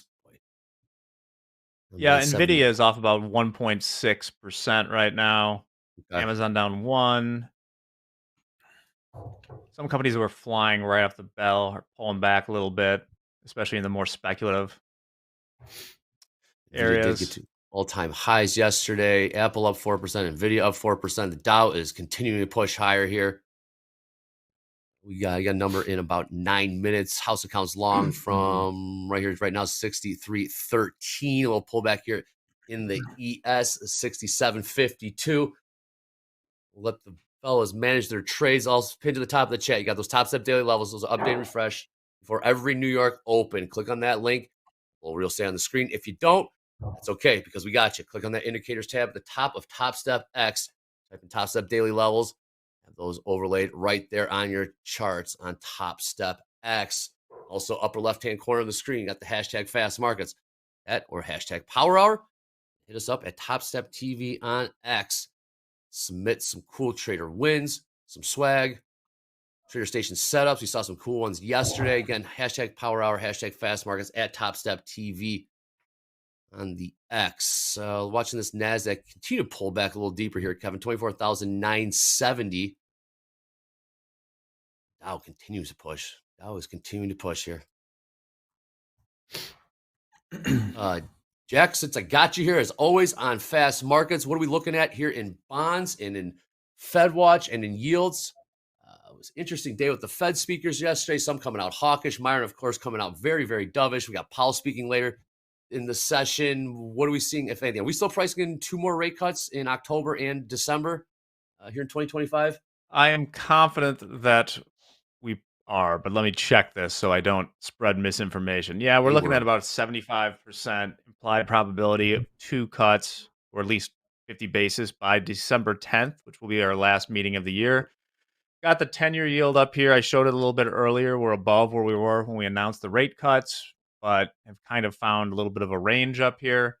One thing to keep notice, if you're on Twitter X, Myron might be our first Fed board tweeter. He was tweeting out his thoughts, which is always good to see. So you can go behind the scenes and see how he arrived at his desire for 150 basis points in cuts by December 10th. It was, Myron is definitely letting his thoughts be heard. We had Salem yesterday talking very, very hawkish. Some of the other Fed speakers saying hawkish, slow down on more rate cuts. And Myron's like, we need way more. We need 150 basis points more. We got ES pumping higher here. Well, it's the NASDAQ. Kevin, we saw that reaction down to 24,969.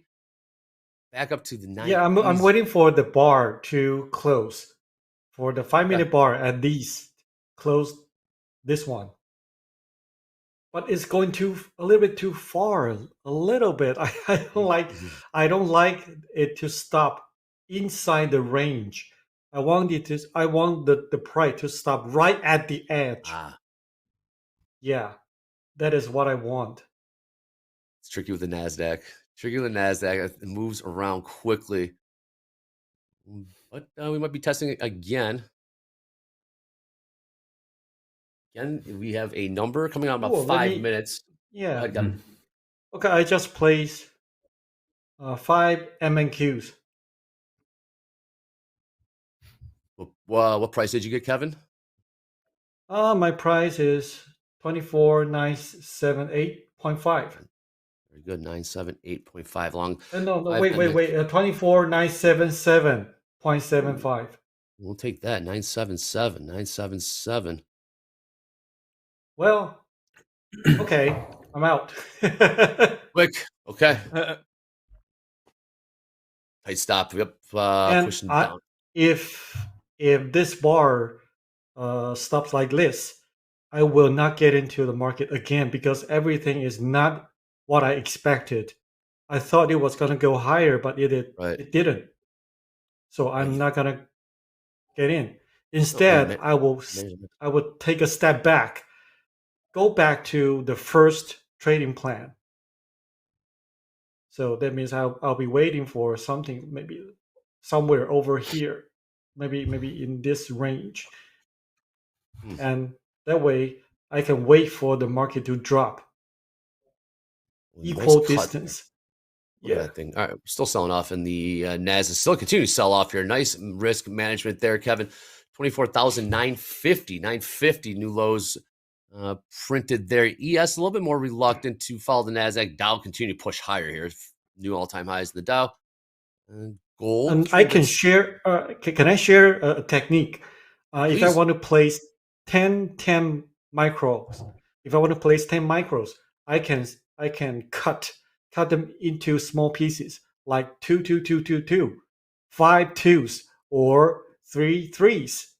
So in that way, for example, I wanted to have a position for 10 or 15 micros, but I just did 5. So if I'm unlucky, then I will only lose the 5. I won't lose the whole position.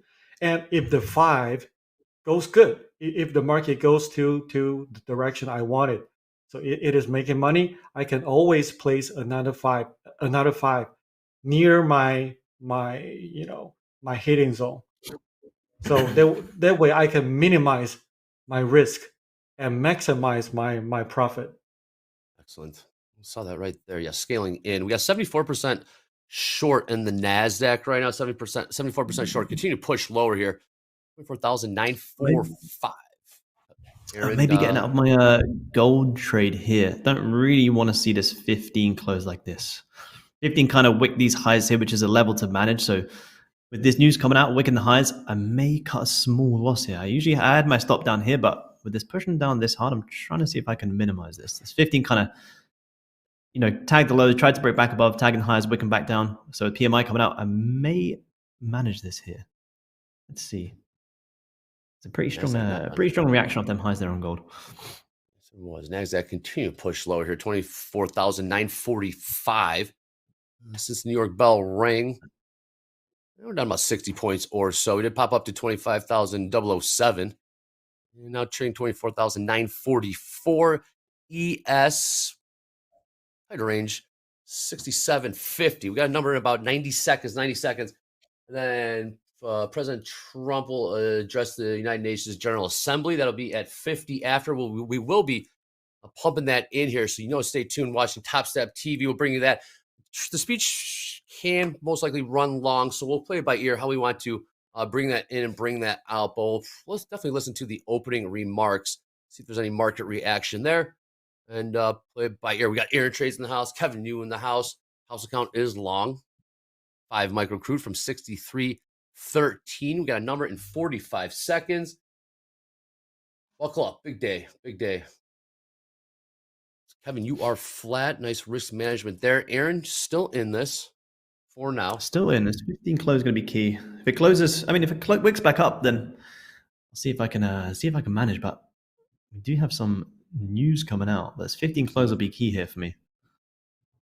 Pretty aggressive wick. 15 seconds. Yes, here we go. Let's see. We're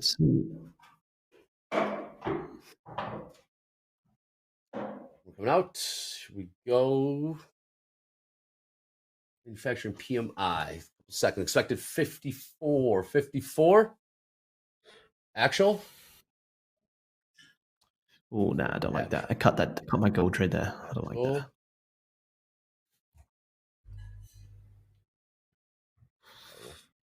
that. Not seeing it, Jack. Let me know if you got it there. Expected 54. Came in 53.9. Thank you. In line. Deposit 53.6. Okay. Not much doing. All right, very good. In line. First numbers, we're in the clear for numbers. A lot of speakers coming up. We got Bostic at the top of the hour. But in about 5 minutes, we have the president, Trump, addressing the United Nations General Assembly. Aaron, did you hold it? Are you still? No, I kind of just cut it there. I didn't really like the way that 15 kind of tagged highs, tagged the lows, didn't break out. With Trump coming up, talking as well, it's not really a trade I want to hold open. So I just cut it there, small loss. I'm minus 270 here for me today. So good risk management so far. If we break out, I might give another chance, but I don't really like that 15 kind of holding resistance, holding support. I don't really want to get chopped up in here. We got time. Yes, we do. ES trying to make another push higher. ES for opening range, pretty tight. Low end 67.48 up to 67.55. Call it 7 or 8 points. NASDAQ a little bit more. 24,940 the bottom there. 25,007 to the top. Dow just green up and to the right. Just continue to pump higher here. Those are highs, all-time highs. Everything else a bit of a holding pattern until the president scheduled to start in about 4 minutes. We will have that. Keep an eye on that. Jack, we'll bring in the audio for the opening remarks. See. We'll see where it goes from there. We'll all feel the vibes together and decide if Right. it's worth just covering straight. Definitely keep an eye on gold. Gold, right? Flight to safety, flight to quality. For uncertainty, we do have Bowman speaking. Bowman say 3 rate cuts. I don't know. I'd have to It's look. interesting. I don't know if she's identified her dots or not, but she was on board for the 0.25%, as everyone was. Myron sold a center, looking for 50 bips. There goes the ES, trying to turn around. We go Dow into the 47,000 handle. 47,010. New hats. Dow. New hats. Shout out to Duckman. 47,015. And 016 is now. Absolute bull market over there. NASDAQ not having it so much. How's Mag 7 looking, Jack? You said Nvidia was lagging just a bit.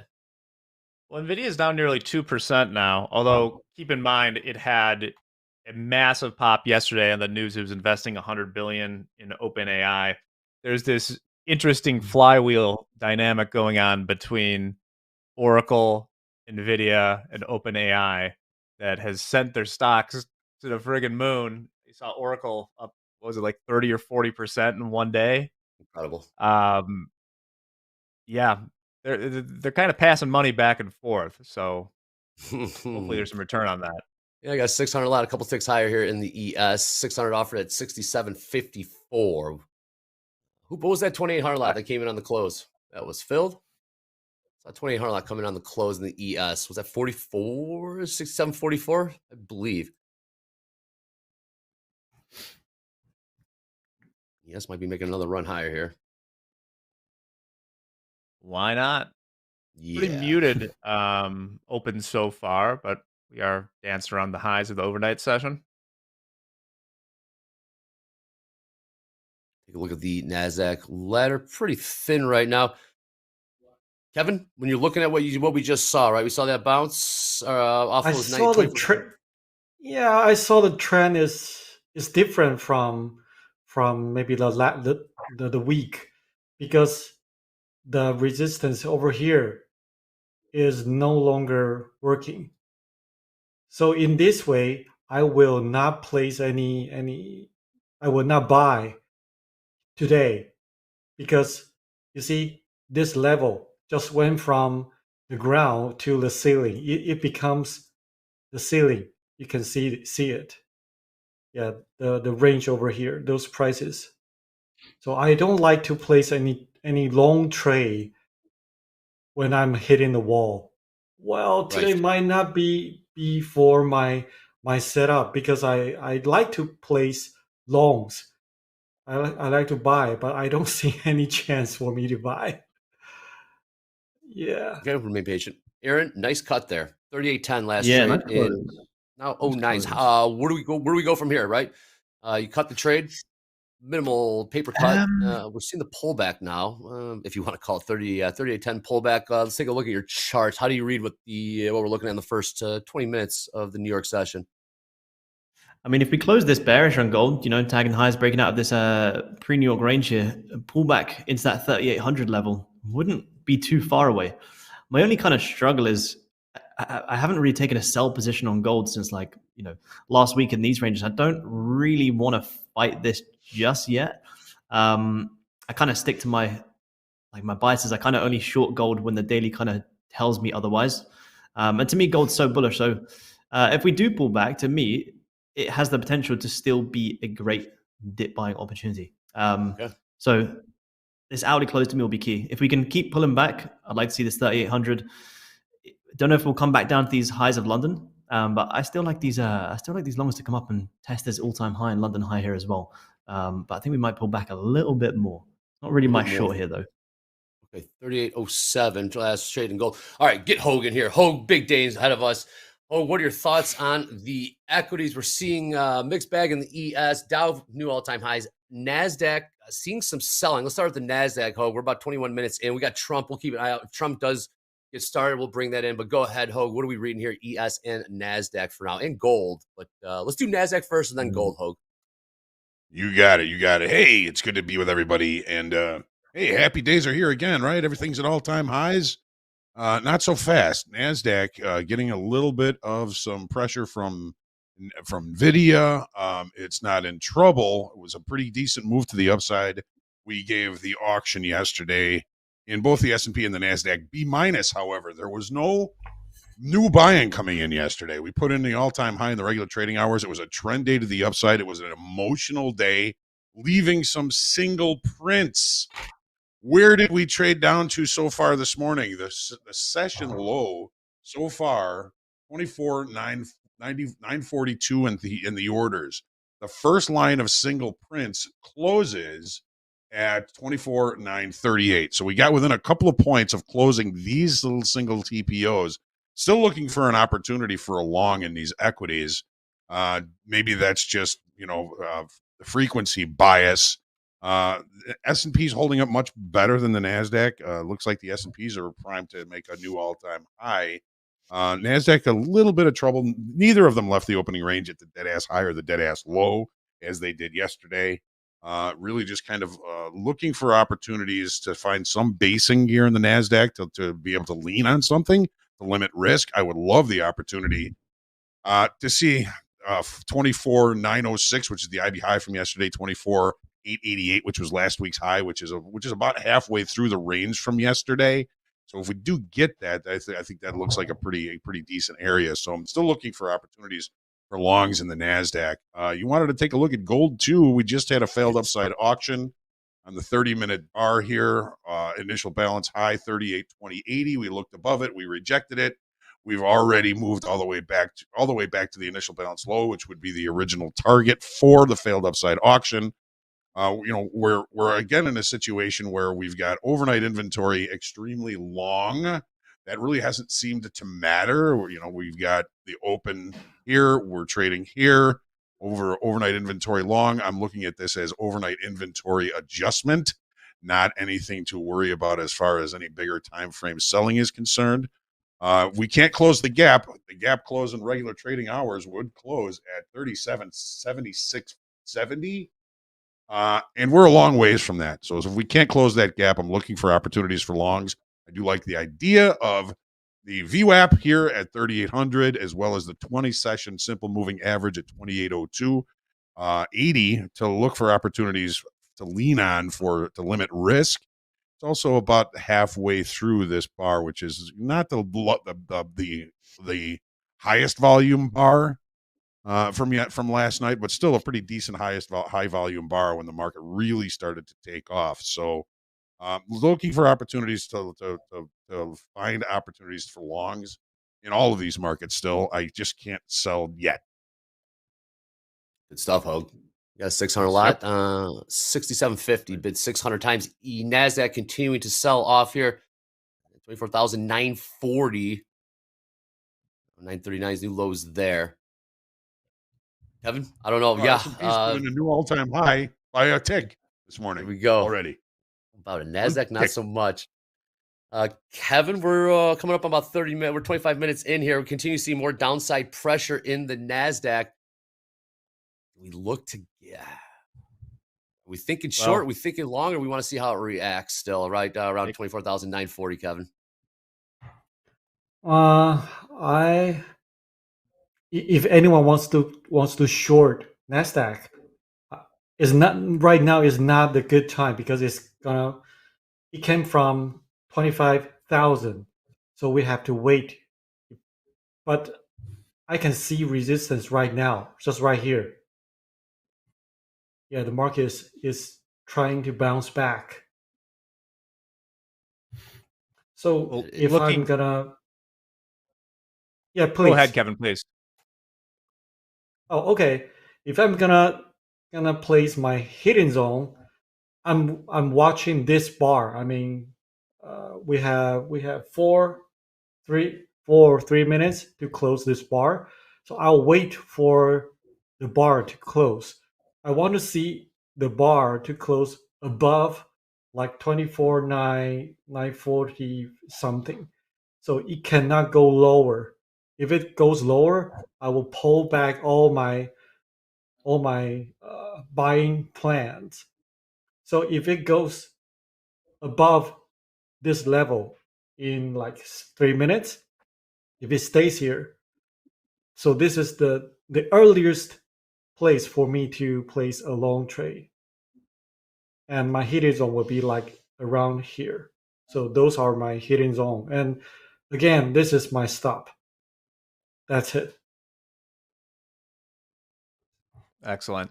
Yeah, the NQ is really getting dragged down right now by some of the Mag 7 components. As we mentioned, we got Amazon down 2.6, Nvidia down 2%.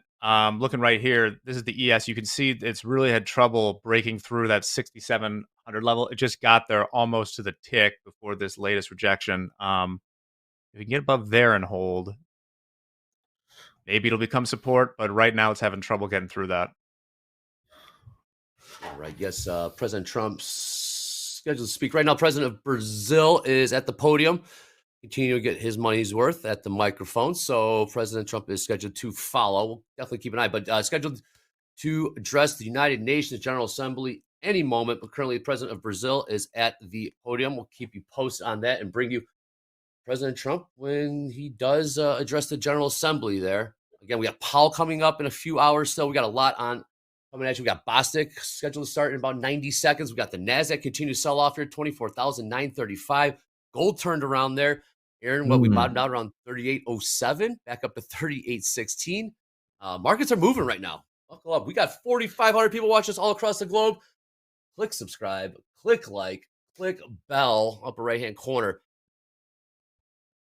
Within 182,000 subscribers. Aaron, that turnaround. I know that's what gold loves to do, and gold can look so bearish right into the last couple minutes of that hourly close, and you can come right back up. So good to see you, Hogan. Good to have that extra confidence that you're also not looking for shorts, because I really I like the idea of keeping looking for the upside here on gold. So it's nice to see it actually having a bit of a turnaround. It's what Goldie loves to do. Yeah.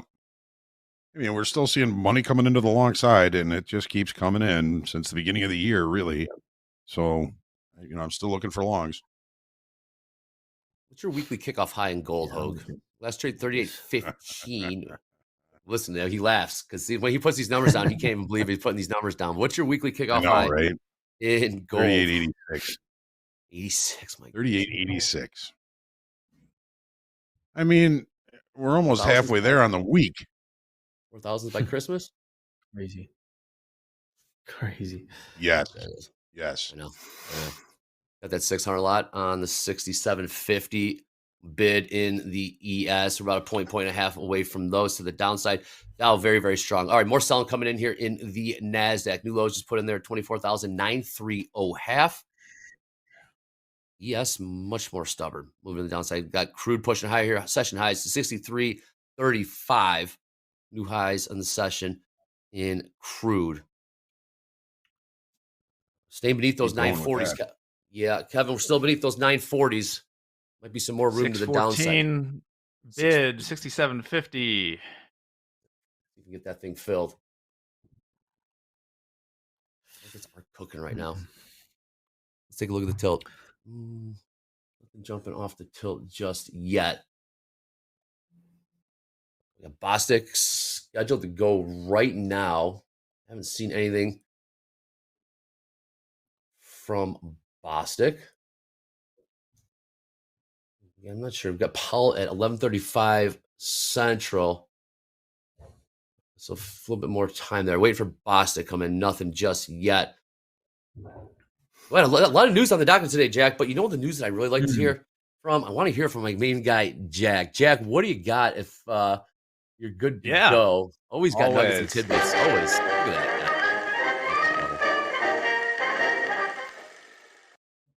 It's a day of assorted nuggets here. That's what I was able to find this morning. First, this bull market will turn 36 months old in a couple weeks. Really? Just a reminder that the average bull market since World War II lasted 67 months. So the party can keep on going. I see a lot of people saying right now that this is the 1996 moment, not the 1999 moment, but you never know. Here are the length in months of bull markets from when they started through now. Median 60 months, average 67 months. Man, 1987, Hogue, some good times after that drop. 148-month bull market. Wow. Next, halfway there. I showed this chart yesterday. The S&P's forward PE is at its highest since January 2021. But I like this person added an important caveat that the 10-year rate is 300 bips higher and the Fed funds rate is 400 bips higher. As all things go, there is uncertainty. So generally, the higher your discount rate in the future, kind of the lower multiples you would put on companies. That's not the case. So they must be expecting either explosive growth or for rates to come down. Had them much lower for a long time before this. Looking over at real estate. Ooh. In August, it was estimated there were 35.2% more sellers than buyers. So these lower rates were kind of at the lows of mortgages in quite some time. And people seem to be dipping their toes in the water. Strongest buyers market in a while. Andre, are you looking to buy a home? Ooh, not the moment. If those rates keep coming down, though, I'll definitely catch my attention. But that's interesting. They're trying to front run it already. Growing interest. Hell, if we get two more rate cuts end of the year, if Myron gets his way, I'll definitely be looking to buy him, get some more real estate. I mean, back to free money. That's interesting, though. Trying to front run this. Yeah. Not even there yet. Good stuff, Jack. Well, one more. Ooh, let's go. We got Robinhood news. Piper Sandler estimates that Robinhood users account for 25 to 35% of Kalshi, that is the event betting volumes on any given day, and that the revenues from Robinhood's event contracts are annualizing over $200 million a year. So those event markets, remember, the CME is getting into this game pretty soon. Yes, they have a partnership with FanDuel. That's a sentence I never thought I'd say, but it's true. So, I know, right? Yeah. So, what new things are in the markets? Those are all the tidbits I have for now, Andre. I like that one a lot. That was interesting. Interesting how there is a crossover between the two. 63.40 last trade. Hey, Hogan, this crude trade. House counts long 5 micro crude from 63.13. What are we looking for an upside target? $64 weekly kickoff high. 4. All right. About 60 cents away there. Bostic, not seeing much from Bostic yet. President is scheduled to address any moment after the president of Brazil finishes up. So we'll bring that in. All right, Kevin, we're starting to see a little bit of a base here in the NASDAQ. We slowed down just a bit, 24,943. About 10 points off the lows. Is this telling you anything, or you just want to see this play out and continue to stay patient? Well, right now it's kind of okay. I think I can. Let me see into the 1 minute chart. damn it, I don't really like those wickets. I don't like those. Well, if the market goes this way to here, so we can see the resistance becomes support.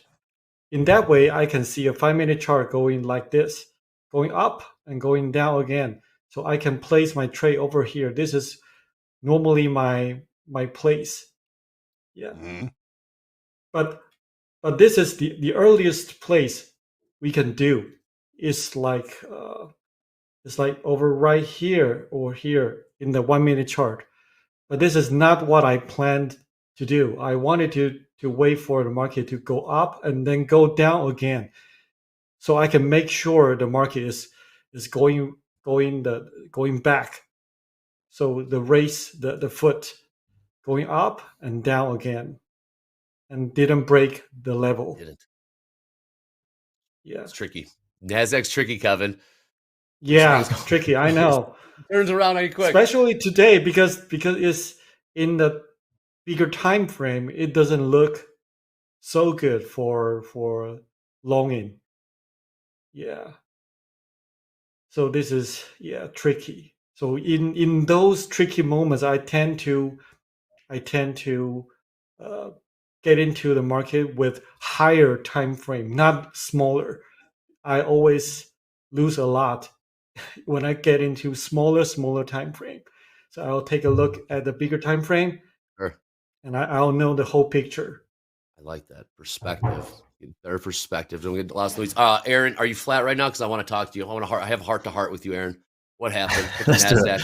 I am. What happened?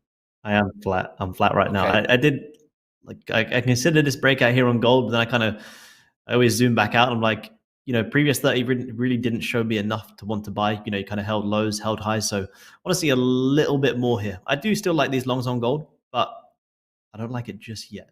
Not Right, yet. Aaron. Well, quick heart to heart here. The Nasdaq trade. What'd you see? Why'd you do it? What caught your? Yeah. Did you see a setup? Did you see a setup? All kidding aside, did you see a setup that you liked? I did. I liked this pre-New York morning star play where you kind of came down, tagged these lows here, held back above 2,500. So I was kind of seeing if we could hold above 2,500, 25,000 level, and seeing if we can come up and squeeze some highs. So it is a play that I love to play on gold, but I guess NQ's a different beast. But it was nice, nice morning star play. Tagged the lows, held 25,000, closed nice and bullish. So trying to see if we can get this play, and that's why I don't cheat on gold. Lesson learned. Lesson learned. Nothing from the president, nothing from Bostic just yet. Again, Richmond Fed did come in much worse than expected. Expected -5, actual -17. I remember that when that number actually moved us back in the day, Jack. Not so much this time. Well, let's take a look at these prices. ES 67.51. Do we make new all-time highs, Hoag? I think we did. 67.56 half. Actually, missed it by a tick. Yeah, we stopped short by one. By one tick. Yep. Speaking of weekly kickoff highs for your level, what's your weekly kickoff high for ES? Weekly kickoff high for the ES 68.52. While we're at it, 100 I got points. you. What about NASDAQ? How about this one? NASDAQ is 25,534 weekly kickoff high. It's 500 points away, Hoag, and it's definitely Doable. Here's Trump. Absolutely. Let's do it. Trump. All right, here we go. Yeah, Bring let's the do it. president. Let's go. And I don't mind making the speech without a teleprompter because the teleprompter is not working. It's gonna get good. It's gonna get good. I feel very happy to be up here with you nevertheless, and that way you speak more from the heart. I can only say that whoever's operating this teleprompter is in big trouble.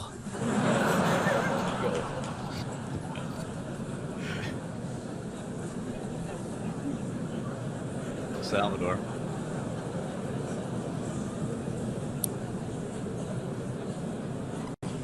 Hello, Madam First Lady. Thank you very much for being here. And Madam President, Mr. Secretary General, First Lady of the United States, distinguished delegates, ambassadors, and world leaders.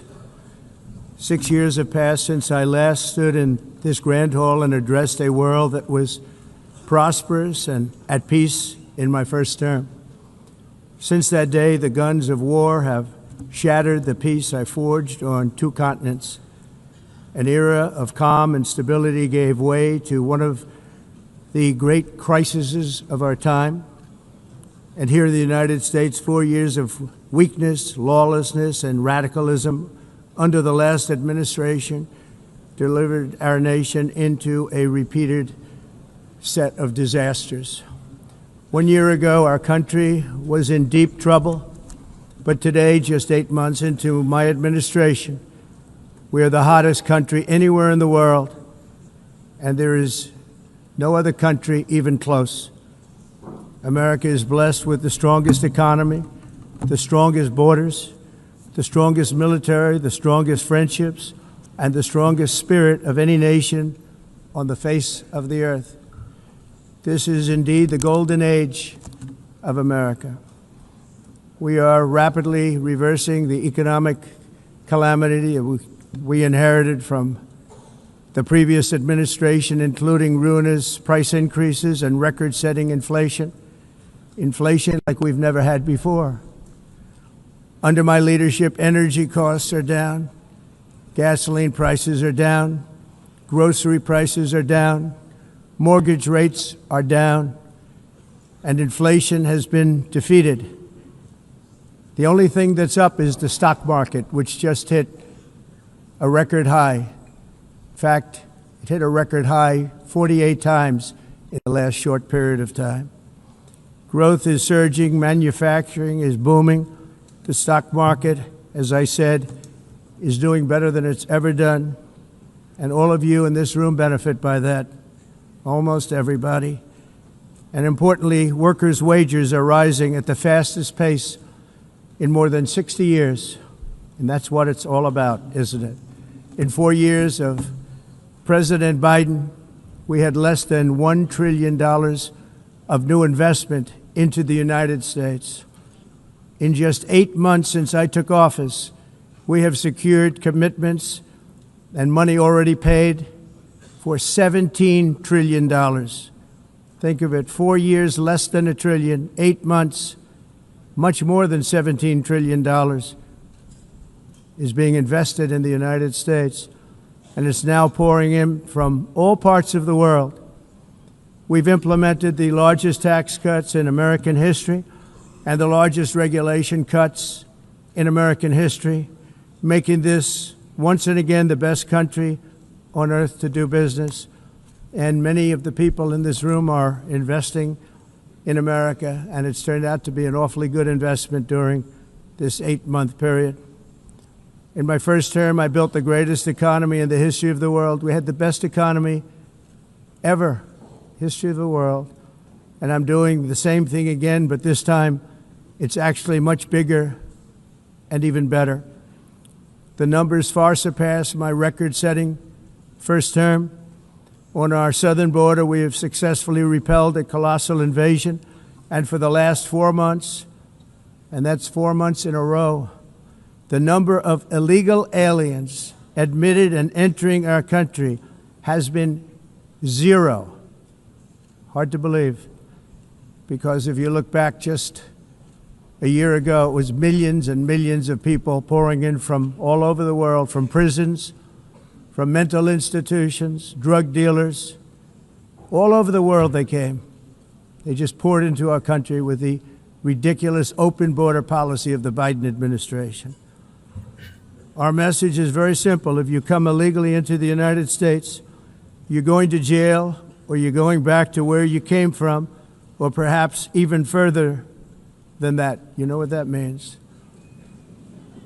I want to thank the country of El Salvador for the successful and professional job they've done in receiving and jailing so many criminals that entered our country. And it was under the previous administration that the number became record-setting, and they're all being taken out. You have no choice. And other countries have no choice because other countries are in the exact same situation with immigration. It's destroying your country, and you have to do something about it. On the world stage, America is respected again like it has never been respected before. You think about 2 years ago, 3 years ago, 4 years ago, or 1 year ago, we were a laughingstock all over the world.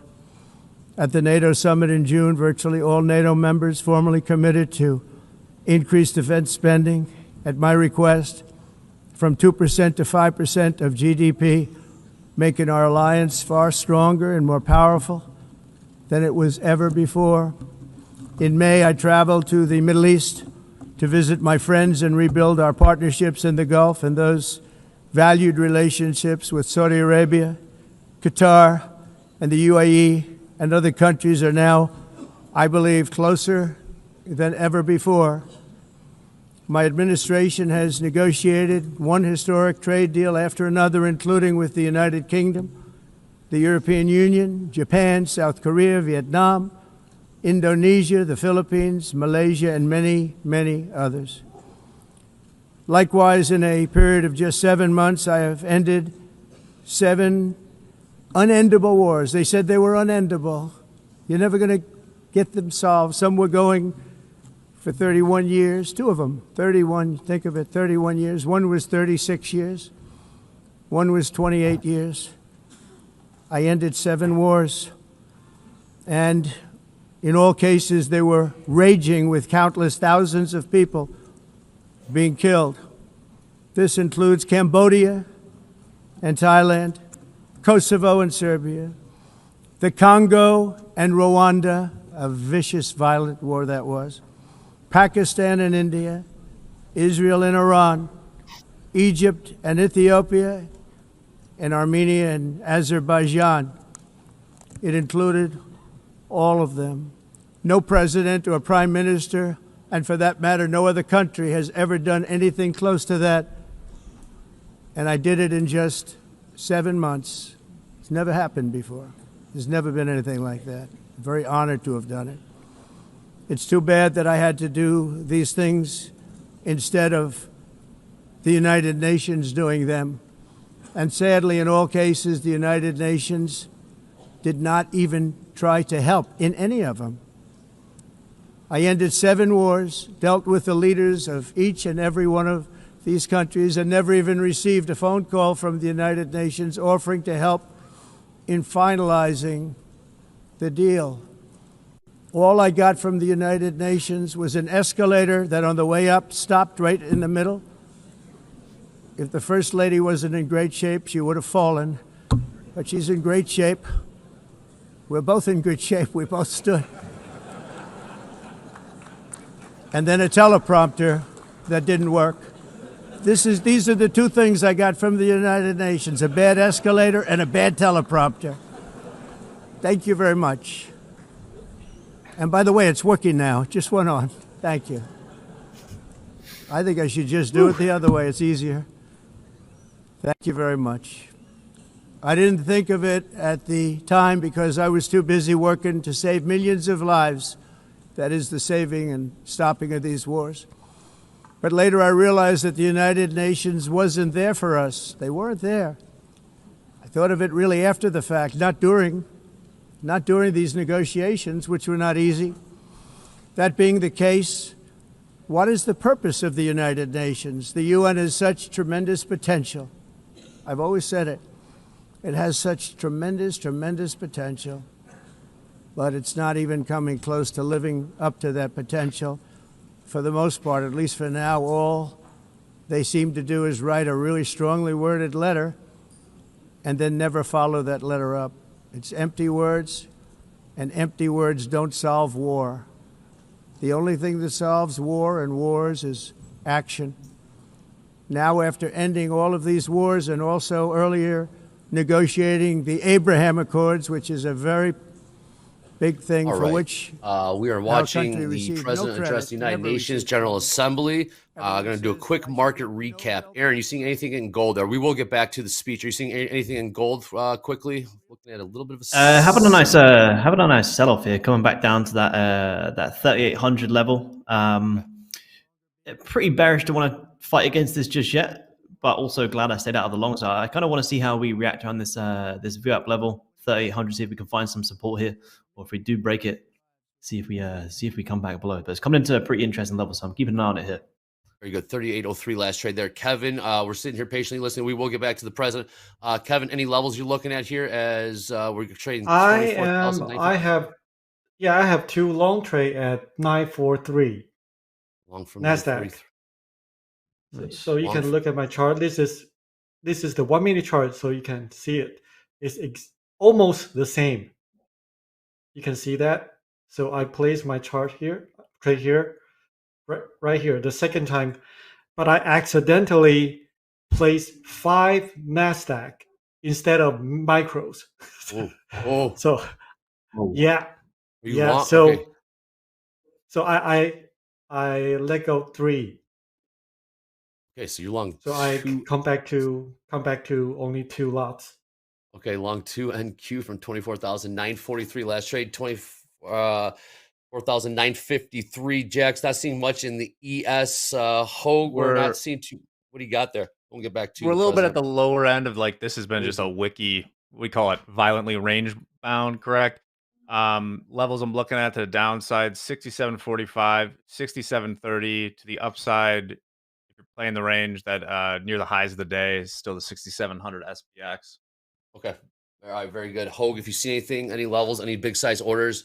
Do shout it out, but let's get back to the president who is addressing the United Nations General Assembly. Watching TopstepTV, click subscribe, click like, click bell. The project was so corrupt that Congress actually asked me to testify before them on the tremendous waste of money, because it turned out that they had no idea what it was, but they knew it was anywhere between $2 and $4 billion as opposed to $500 million with a guarantee.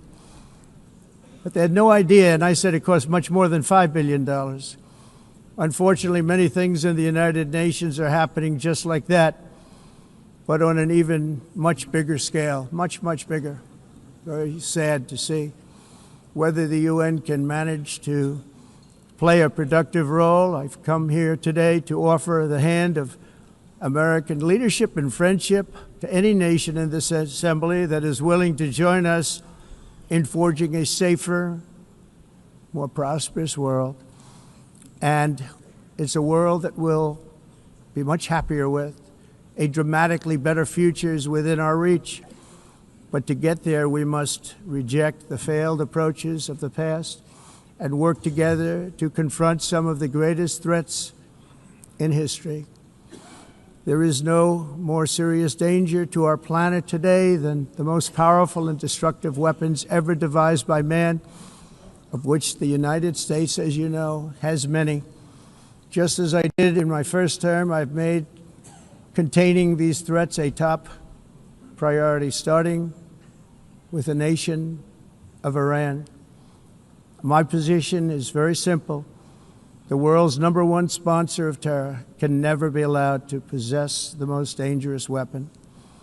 That's why shortly after taking office, I sent the so-called Supreme Leader a letter making a generous offer. I extended a pledge of full cooperation in exchange for a suspension of Iran's nuclear program. The regime's answer was to continue their constant threats to their neighbors and U.S. interests throughout the region, and some great countries that are right nearby. Today, many of Iran's former military commanders, in fact, I can say almost all of them, are no longer with us. They're dead. And 3 months ago, in Operation Midnight Hammer, 7 American B-2 bombers dropped the 14 30,000-pound each bombs on Iran's key nuclear facilities, totally obliterating everything. No other country on earth could have done what we did. No other country has the equipment to do what we did. We have the greatest weapons on earth. We hate to use them. But we did something that for 22 years people wanted to do. With Iran's nuclear enrichment capacity demolished, I immediately brokered an end to the 12-day war, as it's called, between Israel and Iran. with both sides agreeing to fight no longer. As everyone knows, I have also been deeply engaged in seeking a ceasefire in Gaza. Have to get that done. Have to get it done. Unfortunately, Hamas has repeatedly rejected reasonable offers to make peace. We can't forget October 7th, can we? Now, as if to encourage continued conflict, some of this body is seeking to unilaterally recognize a Palestinian state. The rewards would be too great for Hamas terrorists for their atrocities. This would be a reward for these horrible atrocities, including October 7th, even while they refuse to release the hostages or accept a ceasefire. Instead of giving to Hamas and giving so much, because they've taken so much, they have taken so much. This could have been solved so long ago. But instead of giving in to Hamas's ransom demands, those who want peace should be united with one message: release the hostages now. Just release the hostages. Oil session highs 63.47. Thank you.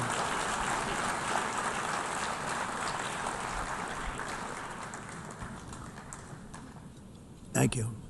As we have got to come together, and we will come together, got to get it done. We have to stop the war in Gaza immediately. We have to stop it. We have to get it done. We have to negotiate, immediately have to negotiate peace. We got to get the hostages back. We want all 20 back. We don't want 2 and 4. As you know, I got, along with Steve Witkoff and others that helped us, Marco Rubio, we got most of them back. We were involved in all of them. But I always said the last 20 are going to be the hardest, and that's exactly what happened.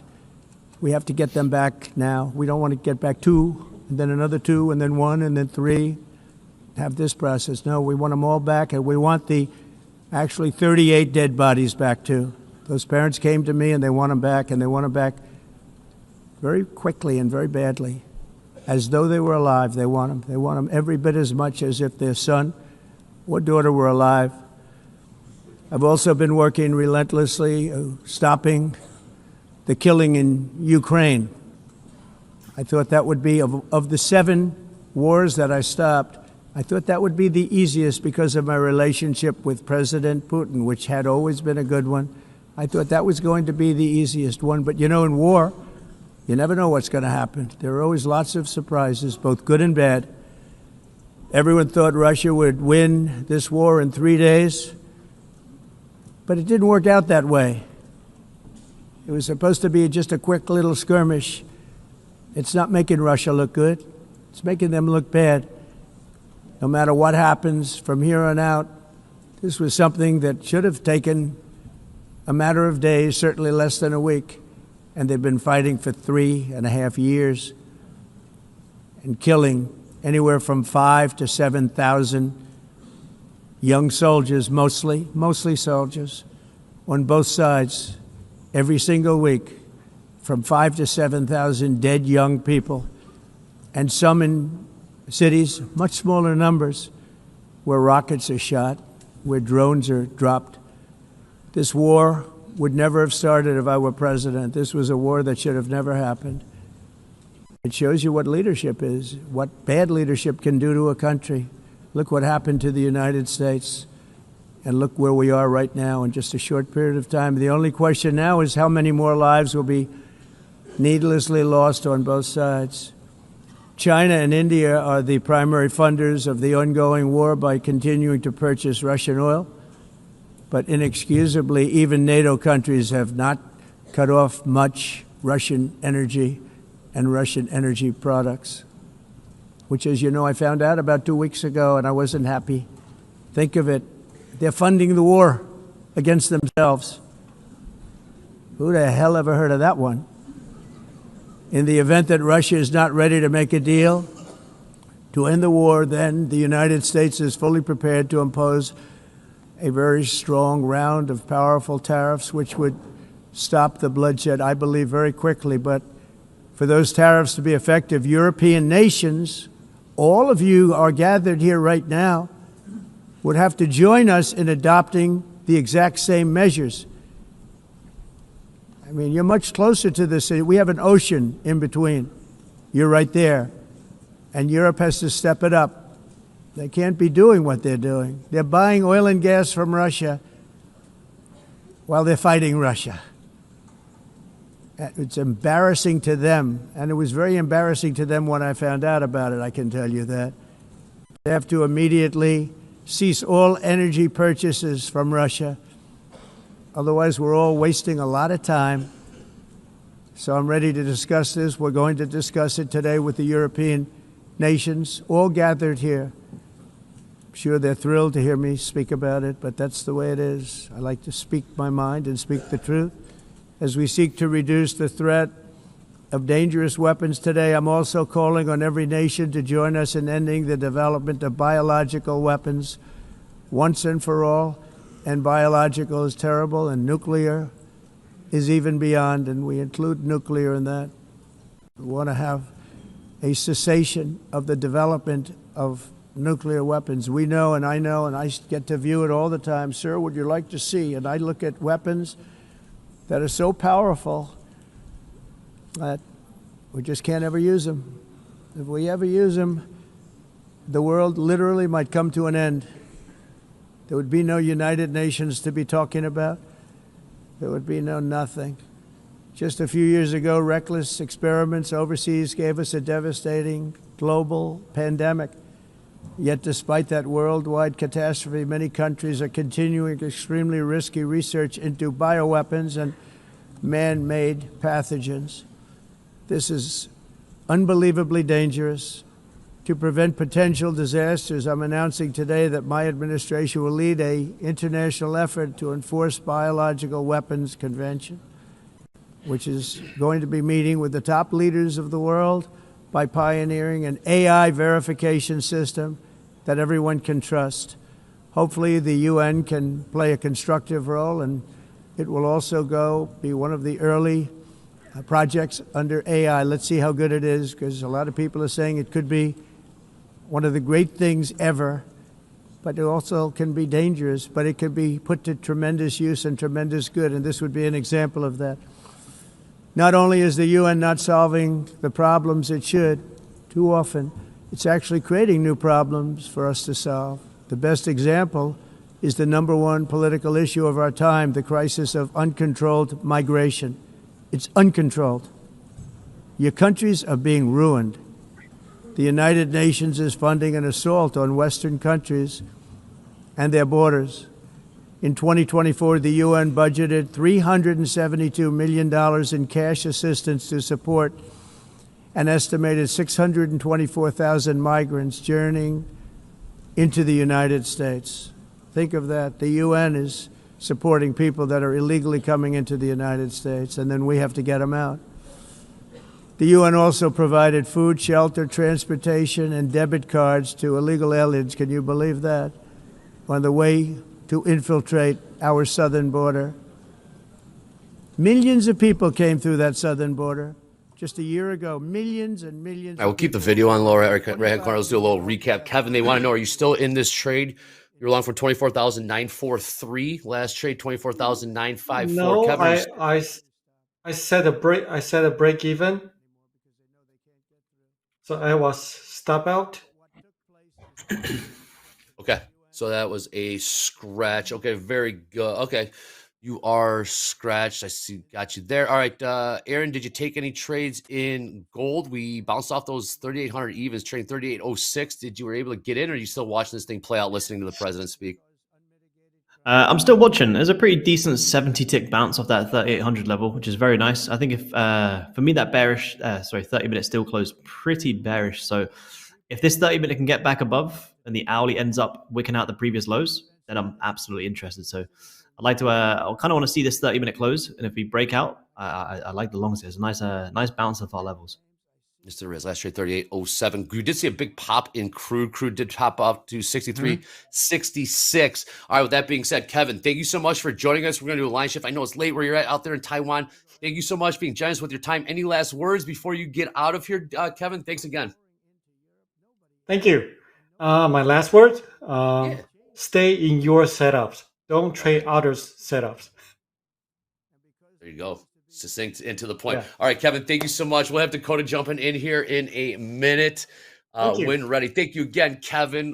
We can go win ready. We'll bring Dakota back in, but Jack right now is seeing a little sell-off in ES.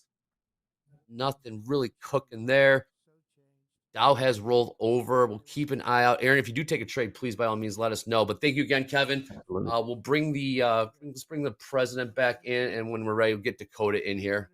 When ready, but we are listening to the president address the general. If something is not done immediately, this cannot be sustained. What makes the world so beautiful is that each country is unique.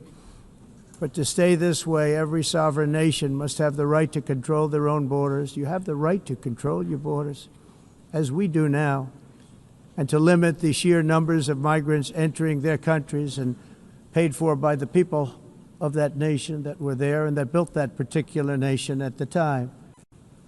They put their blood, sweat, tears, money into that country, and now they're being ruined.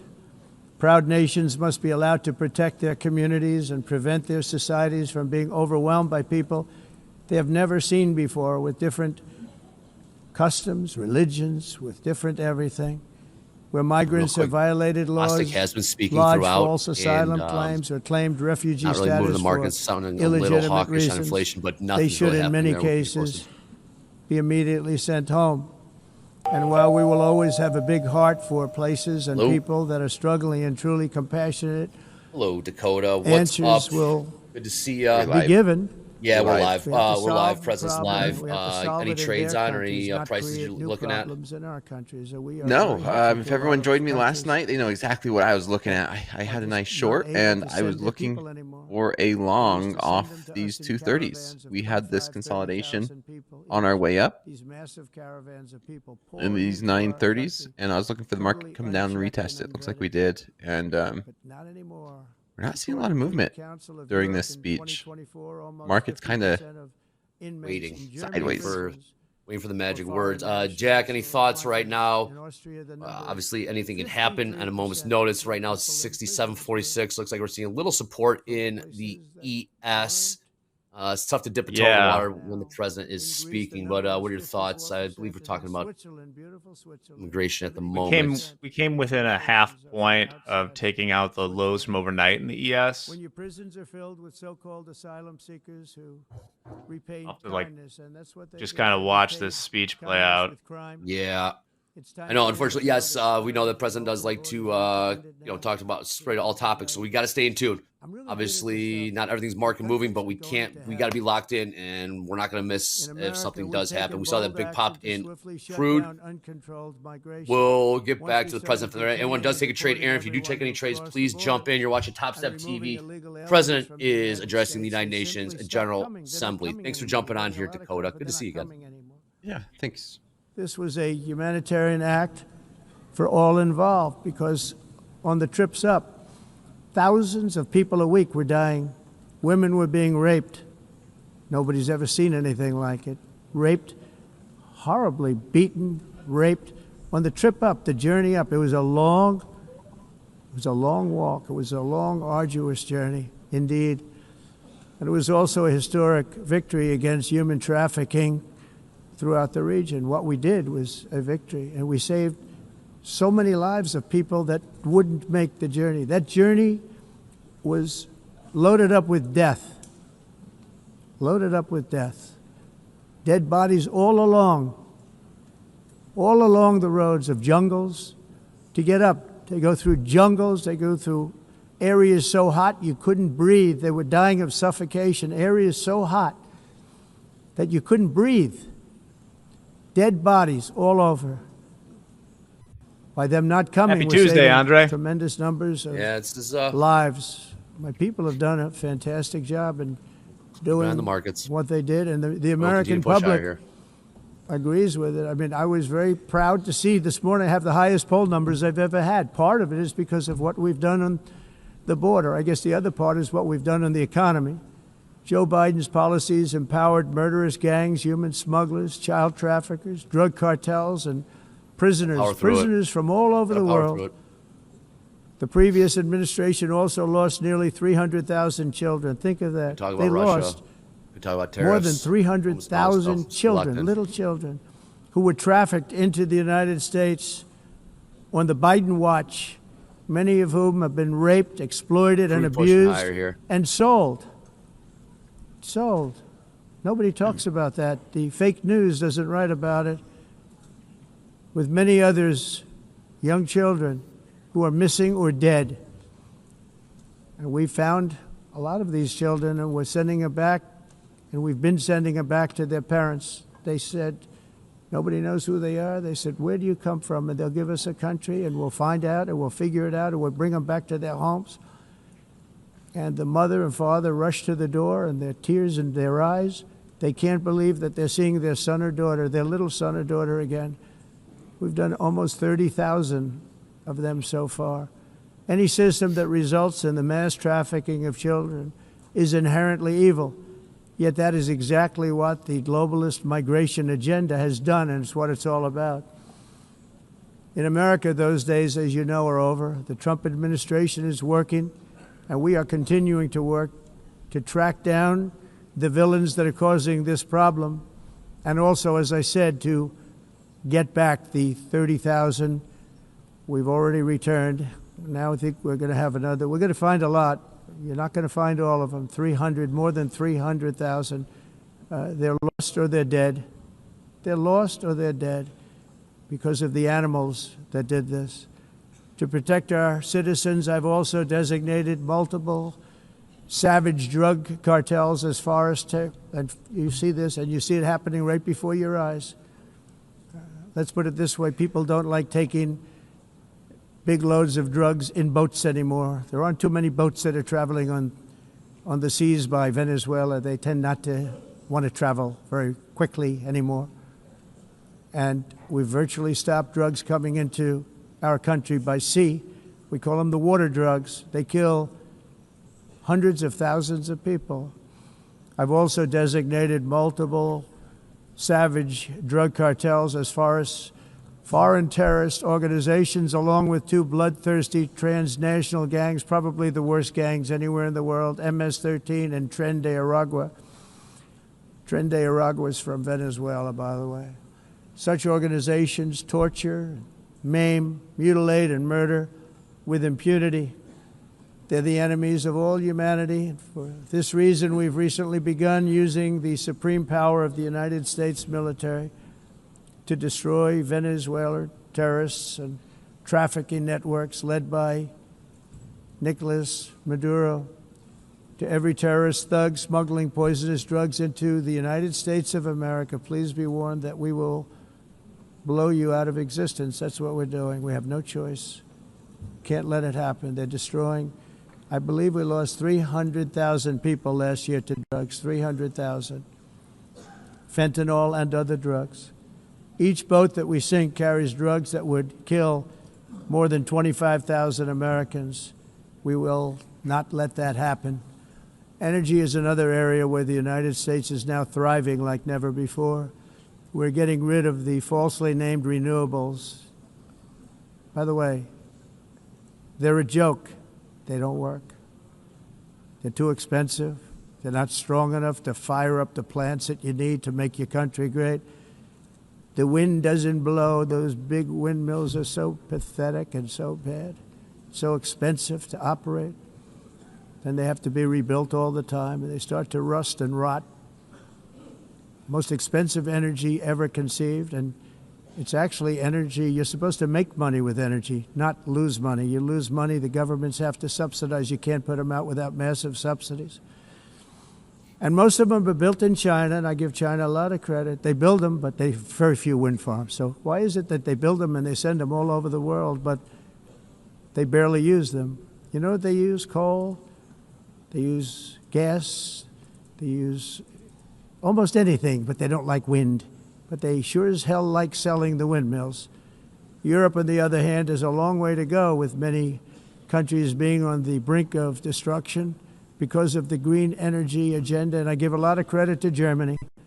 Germany was being led down a very sick path, both on immigration, by the way, and on energy. They were going green, and they were going bankrupt. And the new leadership New leadership came in and they went back to where they were with fossil fuel and with nuclear, which is good. It's now safe, and you can do it properly. But they went back to where they were, and they opened up a lot of different plants, energy-producing plants, and they're doing well. I give Germany a lot of credit for that. They've said this is a disaster, what's happening. They were going all green. All green is all bankrupt. That's what it represents. And it's not politically correct. I'll be very badly criticized for saying it, but I'm here to tell the truth. I don't care. It doesn't matter to me. I'm in New York City. I'm feeling a lot safer. Crime, we're getting crime down. And by the way, speaking of crime, Washington, D.C. Washington, D.C. was the crime capital of America. Now it's a totally, after 12 days, it's a totally safe city. Everyone's going out to dinner. They're going out to restaurants. Your wife can walk down the middle of the street with or without you. Nothing's going to happen. My people have done a fantastic job. And yes, I called in the National Guard, and the National Guard took care of business. And they weren't politically correct, but they took care of business. We got 1,700 career criminals out, brought them back to where they came from, the countries where they came from, or put them in jails. Washington, D.C. is now a totally safe city again, and I welcome you to come. In fact, we'll have dinner together at a local restaurant, and we'll be able to walk. We don't have to go by an armor-plated vehicle. We'll walk right over there from the White House. They've given up their powerful edge, a lot of the countries that we're talking about, in oil and gas, such as essentially closing the great North Sea oil. Oh, the North Sea, I know it so well. Aberdeen was the oil capital of Europe, and there's tremendous oil that hasn't been found in the North Sea. Tremendous oil. And I was with the Prime Minister I respect and like a lot, and I said, you're sitting with the greatest asset. They essentially closed it by making it so highly taxed that no developer, no oil company can go there. They have tremendous oil left, and more importantly, they have tremendous oil that hasn't even been found yet. And what a tremendous asset for the United Kingdom. And I hope the Prime Minister is listening, because I told it to him 3 days in a row. That's all he heard. North Sea oil, North Sea, because I want to see them do well. I want to stop seeing them ruining that beautiful Scottish and English countryside with windmills and massive solar panels that go 7 miles by 7 miles, taking away farmland. But we're not letting this happen in America. In 1982, the executive director of the United Nations Environmental Program predicted that by the year 2000, climate change would cause a global catastrophe. He said that it will be irreversible, as any nuclear holocaust would be. This is what they said at the United Nations. What happened? Here we are. Another UN official stated in 1989 that within a decade, entire nations could be wiped off the map by global warming. Not happening. You know, it used to be global cooling. If you look back years ago in the 1920s and the 1930s, they said, global cooling will kill the world. We have to do something. Then they said global warming will kill the world, but then it started getting cooler, so now they could just call it climate change, because that way they can't miss. It's climate change, because if it goes higher or lower, whatever the hell happens, there's climate change. It's the greatest con job ever perpetrated on the world, in my opinion. Climate change, no matter what happens, you're involved in that.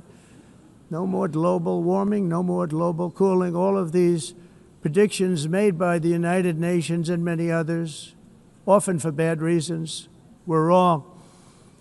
They were made by stupid people that have cost their countries fortunes and given those same countries no chance for success. If you don't get away from this green scam, your country is going to fail.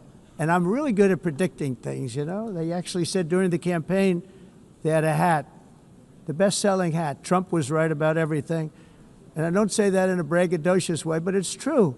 I've been right about everything. And I'm telling you that if you don't get away from the green energy scam, your country is going to fail. And if you don't stop people that you've never seen before, that you have nothing in common with, your country is going to fail. I'm the president of the United States, but I worry about Europe. I love Europe. I love the people of Europe. And I hate to see it being devastated by energy and immigration. This double-tailed monster destroys everything in its wake, and they cannot let that happen any longer. You're doing it So for because you want to be context, nice. The You wanna last be time he politically spoke at correct, the UN and in you're 2017, the destroying speech lasted your 42 heritage. minutes. I don't know We exactly must where take we're at right control now, but I'm strongly trying and to set immediately of the expectations. unmitigated You immigration want to do a quick disaster and the fake energy go around the horn here, catastrophe. Aaron? Last So. trade 38.07. Any trades there in gold? Shaping up. It is shaping up. I'm watching this. I was watching this 5 minute for a little bit of a breakout here. I haven't jumped the gun just yet, but I am seeing if this hourly in 8 minutes holds above this open hour, and I wouldn't mind seeing this for a bit of a pullback. So nothing for me just yet. I was tempted with this little 5 minute scalp, but I'm just going to wait for this. Wait for this next 10 minutes, get the hourly closed, and see if we can get these pullbacks here on gold. How are you, Aaron? I have not been on air with Good you. to see you. I know. I was just We- thinking that we jumped on it. The first time we've jumped on together. Yes, it is. We have a lot of back and forth between our classes, a little bit of overlap. Yep. We've never been Yep. on air together. So nice to see you. Nice to see you. Nice to You see you too, trading man. You gold. too. Good to see you. Absolutely. I did cheat on gold today, but I'm back now. Aaron took an NQ trade.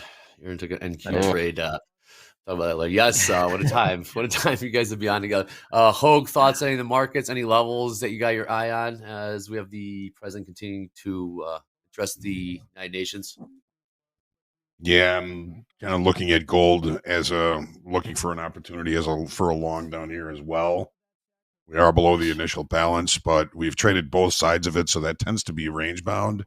We got a potential failed downside auction in the S&Ps, nothing yet in the Nasdaq. So we'll watch that for another 8 minutes, and we'll figure out if we get a confirmed failed downside auction. Still looking for longs. The house is still long crude oil. But yeah, still looking for longs in most of these markets. Kind of feeling the same way everybody is right now. Yep, we gotta stay with this. We will stay with this. Markets aren't doing too. Oil's continue to grind higher. Don't forget, we do have Powell. Powell is scheduled to speak in about 90 minutes or so, so we bring you that as well. Right now, we can go back. Yeah, I know, Dakota. It's full day headlines here on Topstep TV. Click subscribe if you'd be so kind. Let's go back, Aaron. If you do jump in that trade, by all means, do let us know. Absolutely, will do. And that shape doesn't just go straight up. That shape is amorphous when it comes to the atmosphere. And if we had the most clean air, and I think we do, we have very clean air. We have the cleanest air we've had in many, many years. But the problem is that other countries, like China, which has air that's a little bit rough, it blows. And no matter what you're doing down here, the air up here that clip. tends to get very dirty because it comes in from other countries where their air isn't so clean. And the environmentalists refuse to acknowledge that. Same thing with garbage. In Asia, they dump much of their garbage right into the ocean. And over about a 1 week and 2 week journey, it flows right past Los Angeles. You've seen it. Massive amounts of garbage, almost too much to do anything about, flowing past Los Angeles, past San Francisco. And then somebody will get in trouble because he dropped a cigarette on the beach. The whole thing is crazy. The primary effect of these brutal green energy policies has not been to help the environment, but to redistribute manufacturing and industrial activity from developed countries that follow the insane rules that are put down to polluting countries that break the rules and are making a fortune. They're making a fortune. European electricity bills are now 4 to 5 times more expensive than those in China, and 2 to 3 times higher than the United States. And our bills are coming way down. You probably see that our gasoline prices are way down. You know, we have an expression, drill. Nós reduzimos os custos de energia porque nós faremos, como a expressão, vamos fazer tudo isso e reduzir os custos de energia. We're the interpreter. Os custos diminuíram nos Estados Unidos. All right. They flipped it on us. Seem to have switched to Ukrainian? Is it anyone in the chat? Can we identify that language? Heat-related deaths. Nós não mas nós nos Estados Unidos conseguimos usar eles e evitar aumento da temperatura, porque é muito caro também usar Portuguese? e ninguém That's what it sounds like. Is it Portuguese? The mess. It's not Brazil. Yeah, That was it's Portuguese. Very good. A little push higher here. Agenda mundialista não tem nenhum sentido. Entire societies must be rejected País and it must be immediate. Markets are pushing higher since we heard the Portuguese translation here. We got bullish, Andre. Yeah. We're seeing a push higher right back to overnight VWAP 67.50. Incredible, absolutely incredible. Jack, how many minutes approximately are we into this? I know we got to stick through it here. Probably about 40 Like I or said, so. he went 42 last time. I wasn't clocking when he actually started. If someone can remember, let me know. I don't know, 905 ish, give or take 910. Is he concluded? Is the president concluded? Is the president still speaking Portuguese? Is the president still speaking? We have Bostick's been Good speaking. Bostick's been speaking through. Oh, he's back. Not done. Being with us. He's talking oil now. We have the most of any nation in the world. Clean, I call it clean, beautiful coal. You can do things today with coal that you couldn't have done 10 years ago, 15 years. So I have a little standing order in the White House. Never use the word coal, only use the words clean, beautiful coal. It sounds much better, doesn't it? But we stand ready to provide any country with abundant, affordable energy supplies if you need them, when most of you do. We're proudly exporting energy all over the world. We're now the largest exporter. In the United States, we want trade and robust commerce with all nations, everybody. We want to help nations. We're going to help nations. But it must also be fair and reciprocal. The challenge with trade is much the same with climate. All right, trade. The countries that followed the rules, all their factories have been plundered. Here we go. It's really sad to watch. They've been broken. They've been broken by countries that broke the rules. That's why the United States is now applying tariffs to other countries, and much as these tariffs were for many years applied to us, uncontrollably applied to us. We've used tariffs as a defense mechanism under the Trump administration, including my first term, where hundreds of billions of dollars in tariffs were taken in. And by the way, we had the lowest inflation, and now we have very low inflation. The only thing different is that we have hundreds of billions of dollars flowing into our country. But this is how we will ensure that the system works for everyone and is sustainable into the future. We're also using tariffs to defend our sovereignty and security throughout the world, including against nations that have taken advantage of former U.S. administrations for decades, including the most corrupt, incompetent administration in history, the sleepy Joe Biden administration. Brazil now faces major tariffs in response to its unprecedented efforts to interfere in the rights and freedoms of our American citizens and others, with censorship, repression, weaponization, judicial corruption, and targeting of political critics in the United States. I have a little problem saying this because I must tell you, I was walking in and the leader of Brazil was walking out. We saw him and I saw him, he saw me, and we embraced. And then I'm saying, can you believe I'm going to be saying this in just 2 minutes? We actually agreed that we would meet next week. We didn't have much time to talk, like about 20 seconds. They were in retrospect, I'm glad I waited because this thing didn't work out too well. But we did talk, we had a good talk, and we agreed to meet next week, if that's of interest. But he seemed like a very nice man, actually. He liked me, I liked him. But if you, and I only do business with people I like. When I don't like them, I don't like them.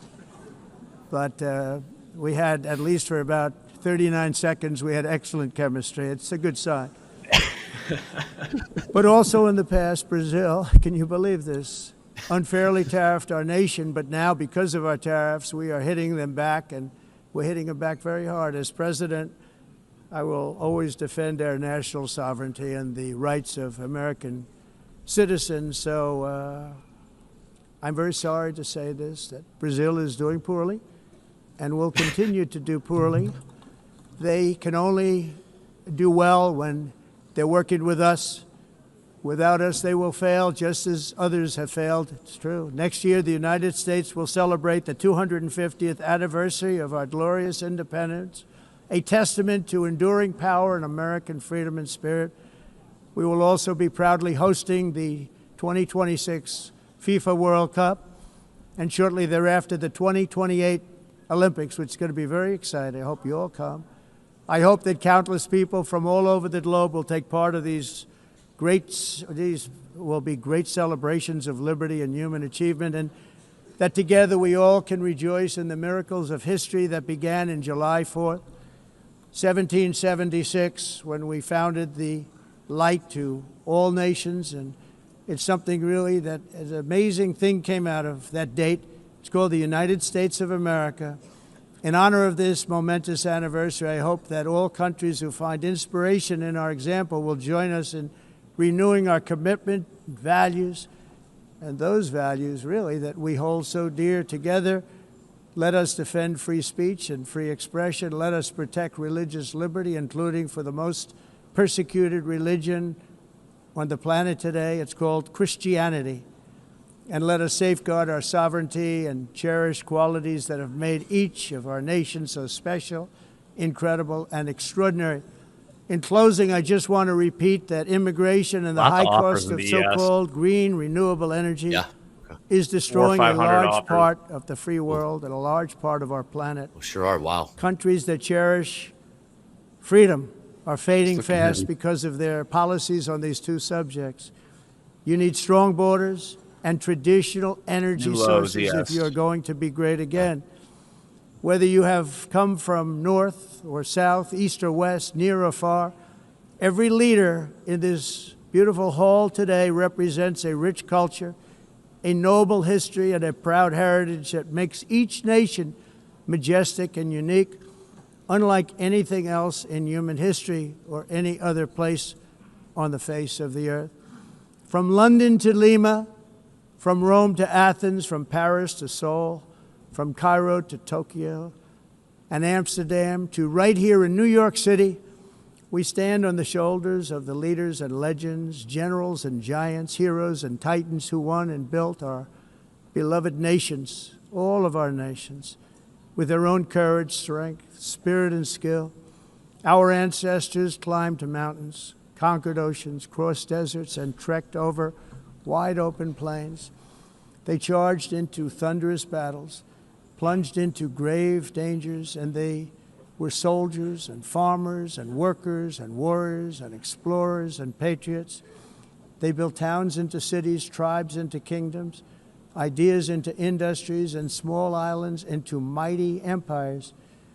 You're a part of all of that. They were champions for their people who never gave up and who never, ever gave in. Their values defined our national He's about identities. to finish, though. I wonder if there'll be a bounce. Their visions forged our magnificent destiny. Everybody in this room is a part of it in your own way.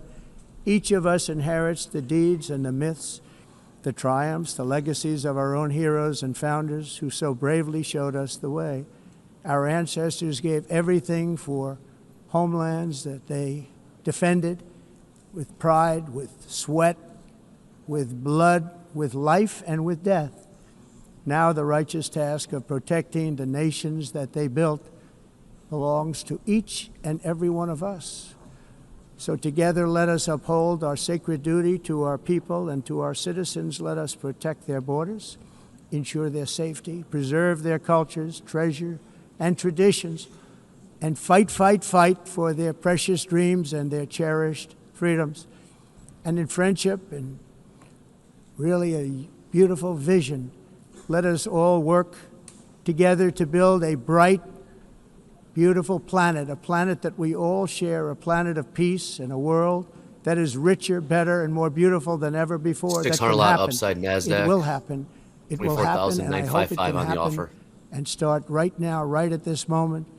We'll turn it around. We're going to make our countries better, safer, more beautiful. We're going to take care of our people. Thank you very much. It's been an honor. God bless the nations of the world. Thank you very much. Bye. All right. Very good. Turn things Very around good. at the end there. Yep. Dakota, you took a short. What price? 35 micros, 5 micros. 24,935. Aaron, you were eyeing to trade there in gold last trade, 38.07. Not much movement since. Have you entered, or how are you playing this one? I haven't entered yet. The Audi still did close bearish here on gold. I am watching your tapping previous 4-hour lows. Just not seeing too much volume here just yet. But I still like this area. I like longs below this 4-hour low. Still got some decent highs. I just want to see just a little bit of volume. I don't want to get chopped up this low down. But I'm still watching. All right, very good. Jack, we saw those offers stacked on the ES ladder. You got 500 at 47.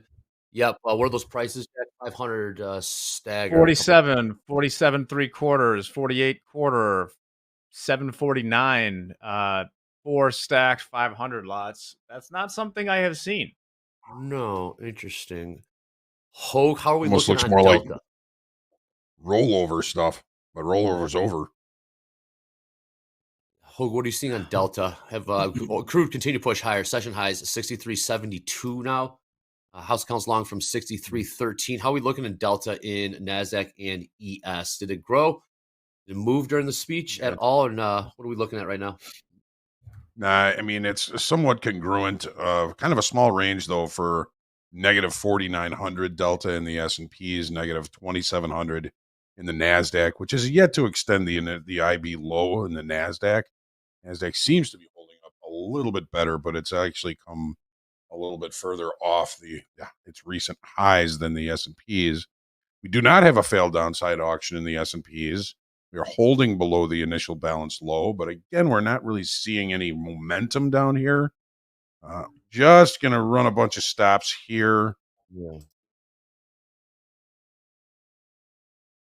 So you see these, we got down on these prices. Buyers did jump in right when we got on these prices. Last trade 24,000, now 940s.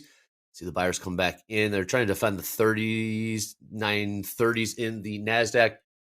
And ES about a point off session lows. Dakota, what's your downside on this? You're short 5 micro? Correct. Yep. Short 5 micro. I'm looking for 900 evens, maybe 880s. Very good. Full disclosure, it is pouring rain here right now, so hopefully you can't hear that in the background. But really, yeah, you're next, Hoag. I guess so. Speaking of what's next, we got Powell's next up on the dock in about less than 90 minutes. Powell will be speaking. We got new session lows here in the ES, 67.42 in the orders. Will the NASDAQ follow? Those orders are still there to the upside. It took his short micro NASDAQ. If we fail to break down here, I'm just going to bail out on this. This is a pure breakdown trade.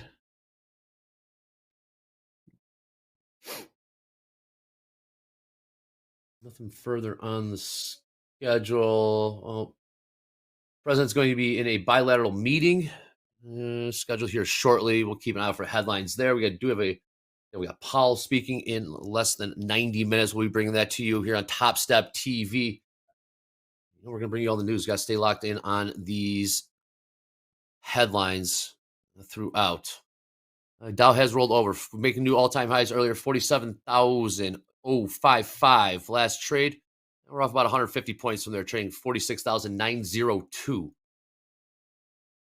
Gold in a holding pattern, Aaron. He has. Yeah, looks like you might be waiting for that House speech. Yeah.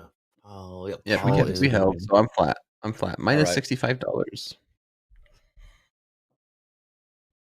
Can't get that push one way or another for now. Yeah, I'll get back in if I see it again. Okay, Until sounds then, good. just Well, look at the 5 minute here to go to 24,960 or so, 965s. They've been holding that. We did spike up to 70s. Let's look at the 5 minute, but a little bit of a push higher here. We'll see if the sellers do want to sell into that. 600 lot was pulled in the NASDAQ. Is the ES or those offers still there, Jack? Let me check in real quick. 2 of them are. Sorry, I was just looking really quick at the Doppler radar, see when Hoag was going to get hit. Yeah. Let's go back to it. Topstep weather, real quick. Let's I gotta see the alert. Oh wow, Here's where we are. Really do I'm in the eye of this coming right here. Hoag, you got a little bit of time. Make sure you know your plan.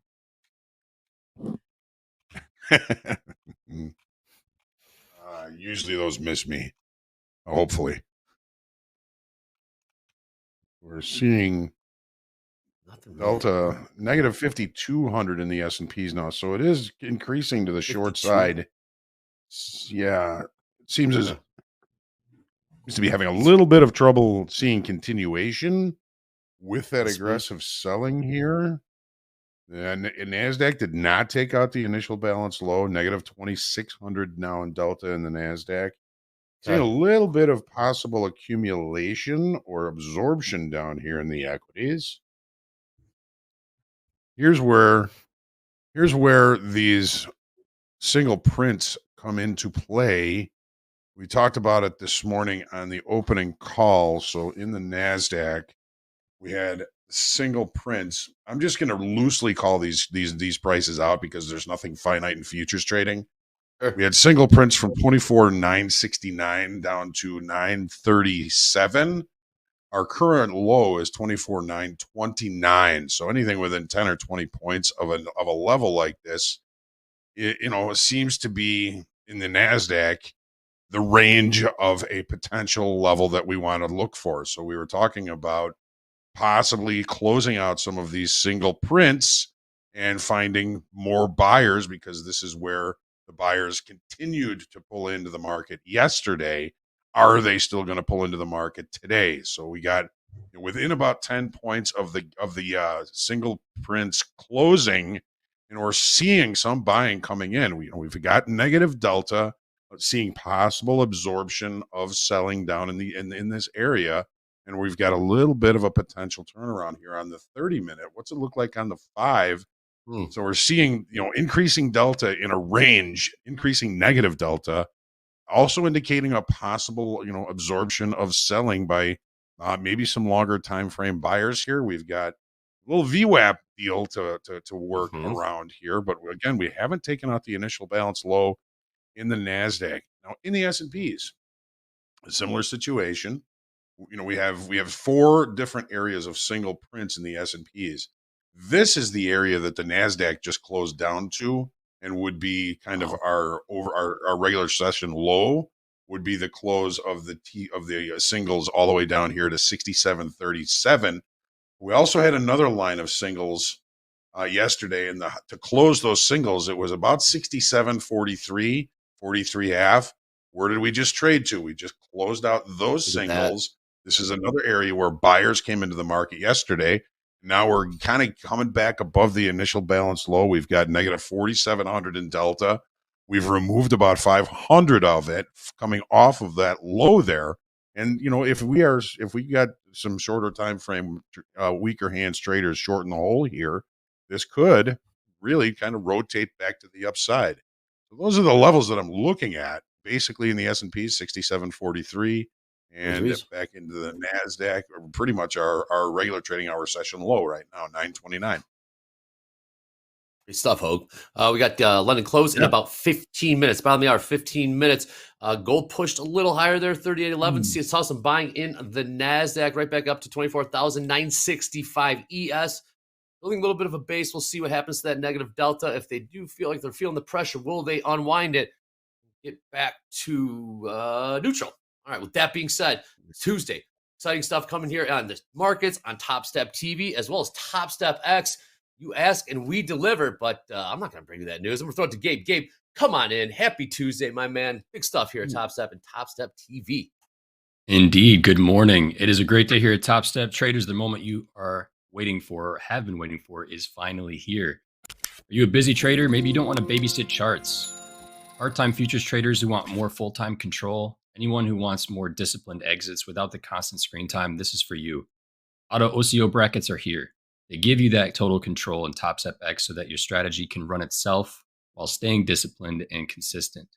Each order can have its own take profit and stop loss, and OCO cancels the rest on fill. So you have order level control for precise management, and that's per entry. Express funded account and combine traders can keep using position brackets as an alternative if you prefer the simplicity of the traditional bracket that we started the platform with. But now you do have auto OCO brackets as an added option. Auto OCO is the only option for live funded traders. The combine and XFA traders can choose. But yeah, more control, more freedom, less screen time. I think this is a great feature. It's what people have been asking for. There's going to be future iterations of this, but this is a great beginning to what the future of brackets will look like here at Topstep. But let's go ahead and switch over to the charts. I'm going to kind of show you where they are located. So you'll typically find your position brackets in the gear wheel, which is going to be where your risk settings are located. At the moment in the top left panel, you'll see those position and profit brackets that you're so used to seeing. You get a little breakdown of what it is. Obviously, you can continue using these if you prefer. But I'm going to go ahead and switch over to the auto OCO brackets. Same thing, you get a nice little quick breakdown of what they are. And currently, I have no bracket templates found. So I'm going to go ahead and create my first bracket to get started. Click that yellow button to add a bracket. I'm going to title this just 1-to-1. Which is a reward to risk that I would typically go for. And you can either go by ticks or dollars for both your stop and your take profit. So I'm going to go to dollars, do $200 of risk. And for my take profit, I'm going to also do $200, which is about 10 points in the NASDAQ. Go ahead and hit create. And I'm going to add a second one. I'd like to typically do both a 1-to-1 and then a 2-to-1 reward to risk on my trades. So I'm going to go ahead and put another dollar bracket in for a template of the same $200 of risk, about 10 points, but this time for $400 of profit. I'm gonna go ahead and hit create. So let's go switch over to the charts. I'm on the micro NASDAQ right now and want to also confirm the locations of where these brackets can be enabled. You can enable them from your chart. So if you prefer to add orders directly from your chart by right clicking and marketing into the market or using a stop or a limit order, I would make sure that you enable the correct bracket for what you're looking to do before you place an order directly on the chart. I typically am using the DOM or the order panel typically to place my orders. So I'm going to go ahead and go into the DOM and choose the proper bracket template. I'm going to start with my 1-to-1 and I'm going to go ahead and just buy one at market here.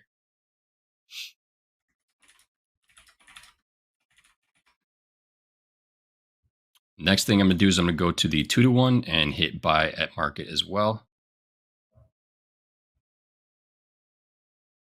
And those should be turned on.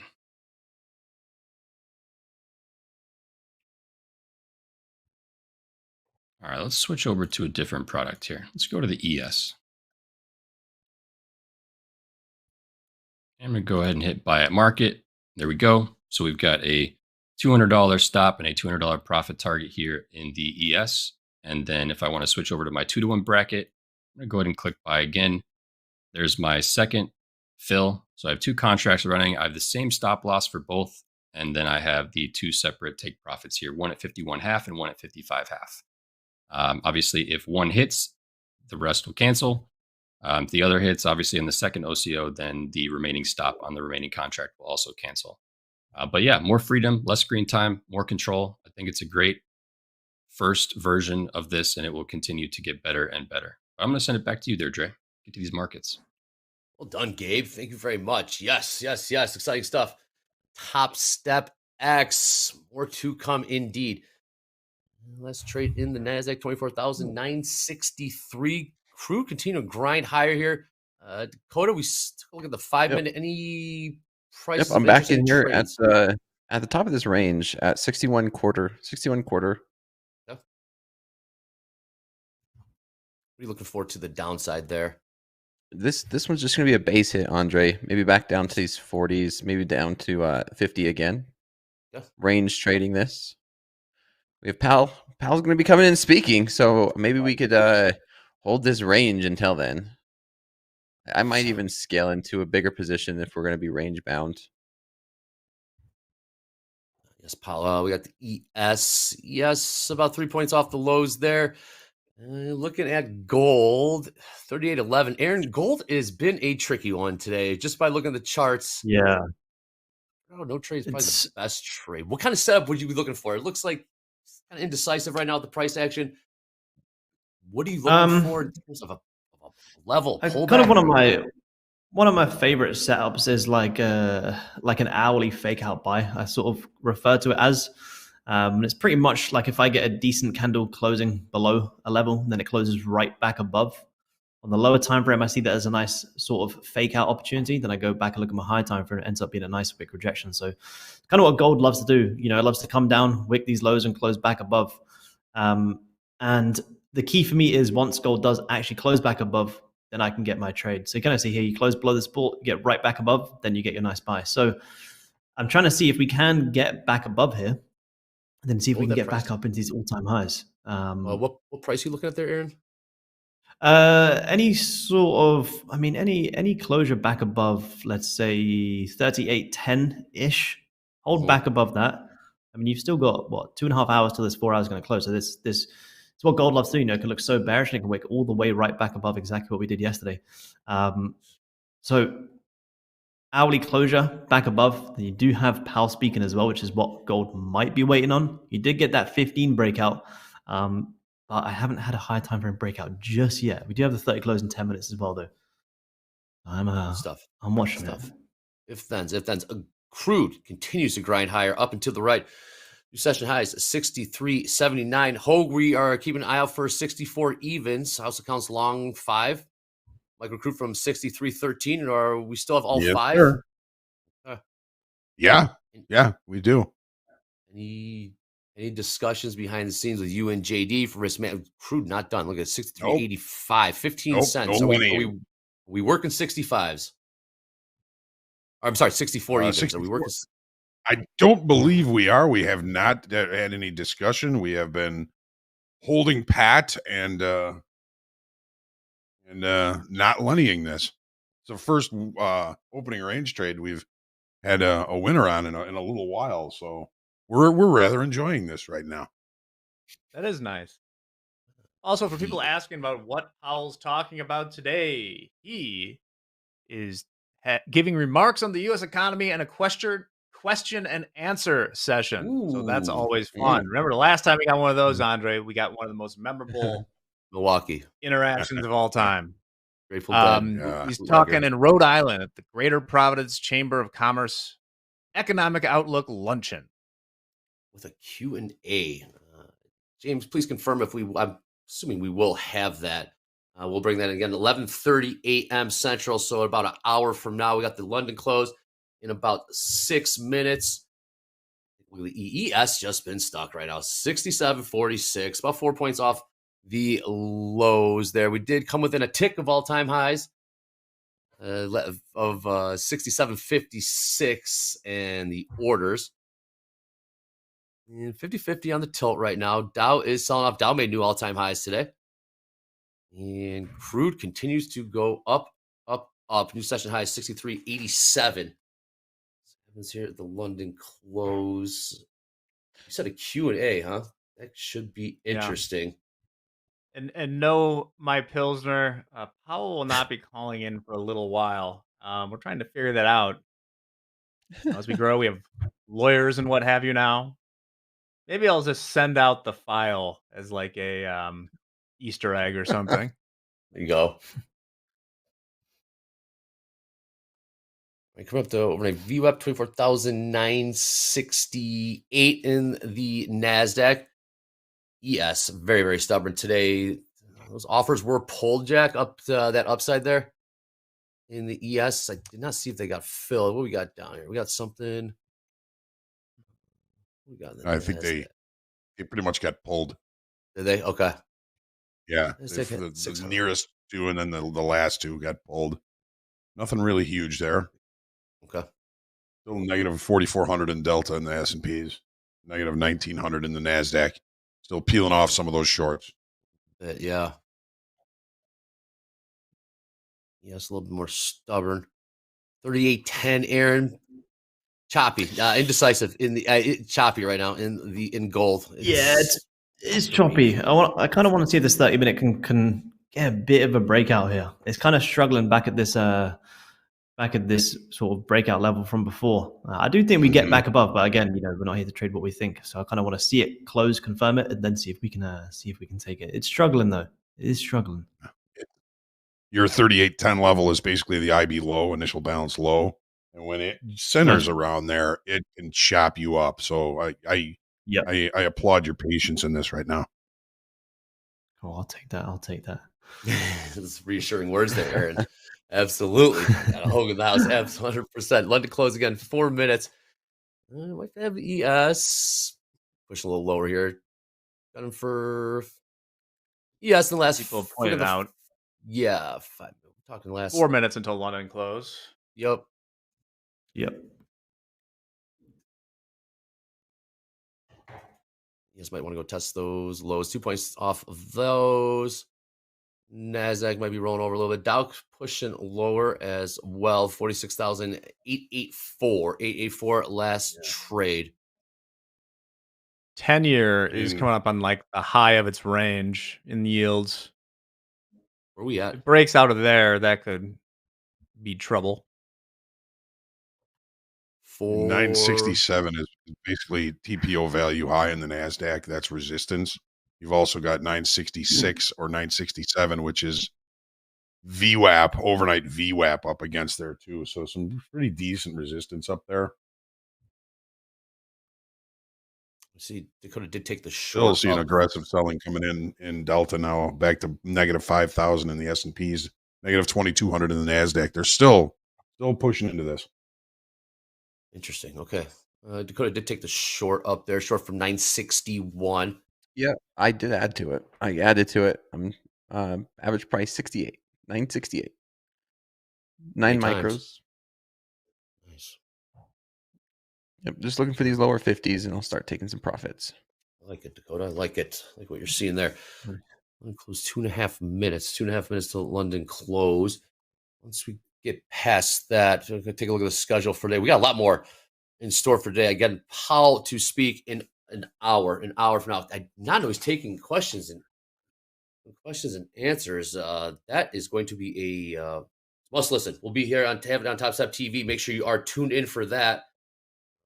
We'll certainly be market moving as we're seeing more selling coming here in the ES. Dow's pushing lower here. The NASDAQ follow. ES, they're going to go hunt some stops there. We're about a point away from session lows. 67.43. Session low 67.42. Yeah, I took some profits right there at 54. Okay. Still got 7 contracts on. So I shaved 3. I'll shave some more if we push down towards 50s even. Maybe upper 40s. Just range bound base hits, 15 points. 15 points on this trade. So 2 losses and 2 losses in a row. And this would be 1 winner. And this works out. It'd be net positive. 33% win rate. Yep. Keep the math on your side, right? Risk reward. 60 seconds to London. Bostic is done. Edgy. Bostic sounding hawkish, but all eyes were on the president's address, United Nations, and lots of windbanging from Trump and politics. I'm not sure. Plippity. I'm not sure. I can't believe I read that name. I'm not sure if we get some windbanging from Powell. There is a lot for him to discuss, more clarity within his cabinet, if you will. There are some differing opinions as to where they want, what they're focusing on. They're going to focus. Some want to focus on the jobs. Some want to focus on inflation. Some just want to go all gas, no brakes in terms of interest rates. He's hurting cats a little bit right now. So, maybe they're going to ask him about the 10 candidates that Besant is going to be interviewing, I believe, this week for his replacement. Again, his term concludes May 2026, I do believe, Jack. Yeah, he can stick around, though. That's right. Let me check this out real quick. All right, we got London closed. Well, you were here for the London Open. Now you're here for the London Close. Aaron, yes, absolutely. You want more, Aaron? Aaron, yes, London Open, 1:30 a.m. Central Time. Aaron, by you, it is 7:30 a.m. Or what? You're in Spain, so yeah, 7:30 London time, 8:30 for me. Yep. Excellent. Question for you, Aaron. Ahead, You've been brother. traveling a lot, changing different time zones. How has it been changing time zones relatively frequent and then keeping up with the different market timings? Good question. To be honest, wherever I go, I try and make sure that I'm on a good enough time zone for London. Like being in Australia for me, London was pretty perfect. It was like in the middle of the afternoon. But since coming back here to Europe, it is much nicer having it first thing in the morning. So it is maybe why I haven't got out to the US enough, but it is the reason that I focus more on this side of the world, because I still get London at pretty much good times. But I mean, the way that we trade gold is like you kind of trade gold in like Asia, London, or New York. I'm trying to just stick to London. So as long as I'm on a good London time zone, it's not too late. I'm pretty good. Have you had to adjust though? Like forget, like maybe set your alarm, be a few hours off. Yeah, 100%. I mean, when you first, especially coming from Australia to Europe, I definitely spent like the first week just being so jet lagged, waking up crazy times. But then once you're kind of back into the routine, it's good. I do try and stay in the same place for like at least like a good couple of weeks. If not, like I've been in Spain for like a month or something. I'll be here for like 2-3 months. So I don't like to be on the move too much. I like to like trade during the week and kind of be a tourist on the weekends. Got it. And then when we change time zones, man, you just gotta keep track of the different time zones. Yeah. One of those little nuances of trading, and it's the luxury of trading, being able to travel and trade remotely from anywhere around the world. But then you got to keep those little nuances at bay. 100%.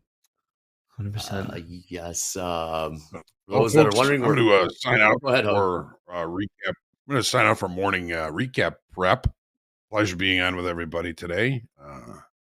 Aaron, Dakota, Kevin, Jack, and Andre, and all of you. We'll see you in a few minutes. Blessings, everyone. See you for morning recap. Yep. Speaking of Aaron's travels, yes, Aaron. Last time Aaron was on with us here in Fast Markets, we put up a poll. What country will Aaron go to next?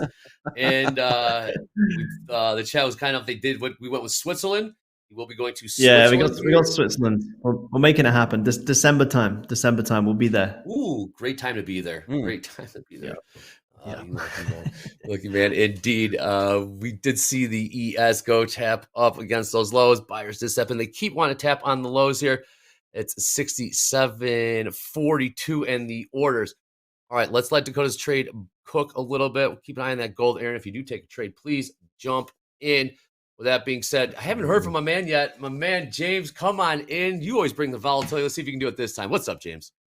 Absolutely. Here comes the volatility. And while you're ready for it, head on over to Trustpilot. Trustpilot, where you can leave us a review anywhere between 1 and 5 stars. And for every 5-star review you do give us, they give us 5 more minutes of outdoor time. So please, if you want us to touch grass, then please go give us 5 stars. But Trustpilot is where you can go to let us know what you like, what you don't like, what you want to see stay the same, and what you want to see change. Without your feedback, we cannot grow, we cannot evolve, so we need your help. We're going to drop the link here in chat. Click on it. Let us know your feedback. We read each and every single review that comes through here. And the floggings will continue as long as you keep mentioning Andre's name. Now, also, we're going to drop another link in chat here, and we want to take your opinion on a survey. That's right. It's going to be the TopstepTV survey. We drop these every so often. If this is your first time taking it, we want you to take it again. And this is your first time taking it, please enjoy. We want your feedback. Take our 5-minute survey on TopstepTV. Tell us what you like, what should be improved, and what you want to see next. We're making updates, and your voice is critical. We do this for you. So the link to the survey is pinned in chat. We appreciate your time and honest feedback. So we're going to leave that pinned for a while. I'll be back later with some more announcements about how Rob and Dayne later today for Mindset Matters. But for now, Andre, back to you. Absolutely. Thank you, James. Yes, pin at the top of the chat, please, if you'd be so kind. Fill out that survey. We will look and read every single one of them and go over it and try to make improvements. Always take your feedback in stride. Greatly appreciate it. And pin to the top of the chat, TopstepTV survey. And London Close has Really coming on. quick, because I mentioned it earlier, Andre. Sure. So Powell's term as the chair ends May 15th, 2026. However, if he so chooses, he can stick around and continue to be a Federal Reserve Board of Governor until January 31st, 2028. So that will be interesting to see if he hangs up the spurs in May or sticks around to get on that dot plot.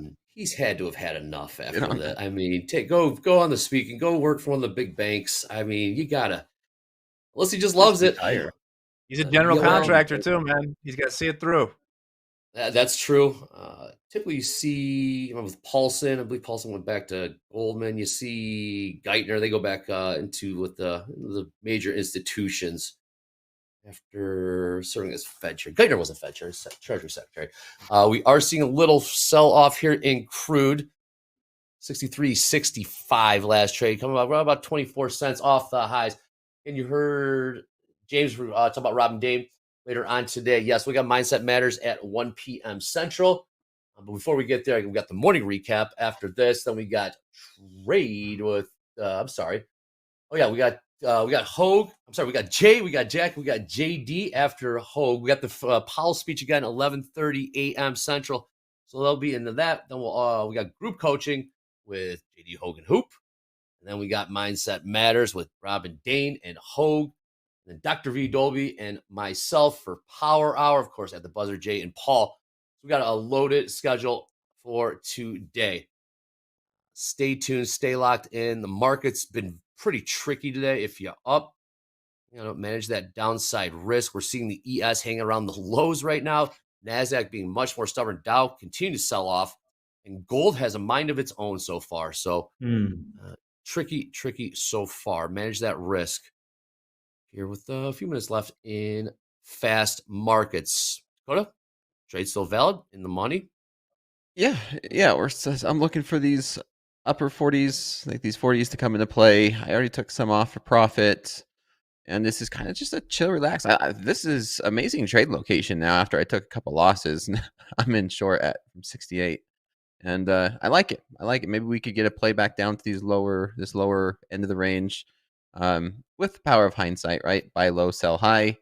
We didn't get that breakdown earlier, and we are starting to see just a rotation back down to the middle of this range. So there's the upper 40s. Yes. I'll take a couple contracts off there. Nice trade. Way to see that range. Jack, we saw a couple stops go off there. New session lows in the ES. A whole lot of volume behind it. I got my eyes on 67.30. Yeah, lows 67.41 in the orders. Dow about 120 points from session lows there. Last trade 46,832. NASDAQ trading 24,949. Go to short. What are you short? 6 or 7 right now, Dakota? I am now short 5 from 68. Let's trade. Identify the range. We'll talk about that play, that trade once you have closed it out. Aaron, one trade. How many trades in gold have you made today? Had a nice win on gold in our London stream, actually. Excellent. And then the small loss on NQ, small loss here again on gold. So 3 trades today, only minus 270. I'm pretty happy with the risk management so far, considering it's been a pretty quiet day. And that's kind of like my maximus. I'm like 2 to 3 max. If something shapes up, I do still like it. The power keeping the losses small, so there's still a little bit of a buffer to go on the day if something does shape up. Don't have to force it, but if it comes up, I'm ready for it. Absolutely. Taking a bit of a breather. New all-time highs yesterday in gold. Again, yesterday, historic day. Today, historic as well. We made new all-time highs in NASDAQ, ES, gold, and Dow, all in the first couple hours of the New York session. So let's see if we've got more. So can we get back up to all-time highs again today? We'll see what Powell has to say. Anything in particular, Jack, in terms of wording, topics to talk about? Last time when we did the 25 basis point cut last Wednesday, we do it as a bit of a risk management cut, and interpret it in terms of the labor market. We're seeing some divisiveness within the cabinet. We're looking at jobs, we're looking at inflation. What are you looking for in terms of what will he say? And maybe questions asked. Two things from the prepared remarks, which usually come out right away at the beginning. For the actual stream, the Q&A is probably the most interesting part because the remarks are usually set out ahead of time, so it'll all happen at once. From the remarks, very interested to see if he starts leaning a little hawkish, the way we saw Bostic do this morning. And then the Q&A, like anything can happen. We got Dick's picks a few months ago. You explain that for those that are hearing that for the first time, who that is? I'd rather not explain it because then people will just be like, what did he just say? I don't know. Look it up. Name of a I person. dare you. Go into your web browser on your work computer. In Grateful Dead. Type in Grateful Dead before it, Search please. for Jerome Powell. No, Dick's don't. Picks. No, and Grateful Dead, please. No. And Grateful Dead. Grateful Dead before They all of that. deserve to learn the context, but only through self-discovery, Andre. Grateful Dead. Please type in Grateful Dead first. Please type in We deserve risk disclosure on that one. Please type in Grateful Dead first. Here we go. New lows in the ES. Took most of my 67. profits. I have a runner. Well done, Dakota. Short one now. That's well done. What's the P&L? What's realized P&L on this? Realized 112, unrealized 69. About it. Wow, you guys just can't stop yourselves. 67.39. New lows there. I was just reading what was on the screen, Jack. On the teleprompter. I got you. Absolutely. I hear you. Let's see if the NASDAQ wants to make new lows on the session. 24,935. We're about 6 points away from session lows, but ES leading this thing lower. Actually, Dow might be leading this thing lower as well. I'm flat. Flat? Yep, done. Range to range. Let's go to that five. Let's go to your 5. Can you go full screen to the 5 minute? And yeah. And now we are hitting new lows a day. But Andre, you know this. This is the range. I tried to play a breakdown earlier right here. It failed. I took a loss. We came up. We came to the top of this range and sold it and took profits on the way down. So base hits. Okay, Base hits. I low, so high.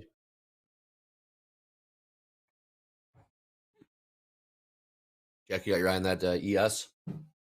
Yep. 67.30 would be where I would be very inclined. I generally don't like to just have a level and just have it hit it. I like to see if it goes through it and then comes back. What is that? Well, now you're peacocking. What was that, Dakota? What are we looking at there?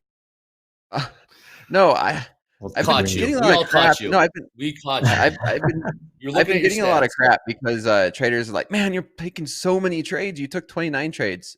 No, chat. You've just seen it. I took 3. I scaled in, scaled out. That's just micros and scaling in, scaling out. So it looks a lot more.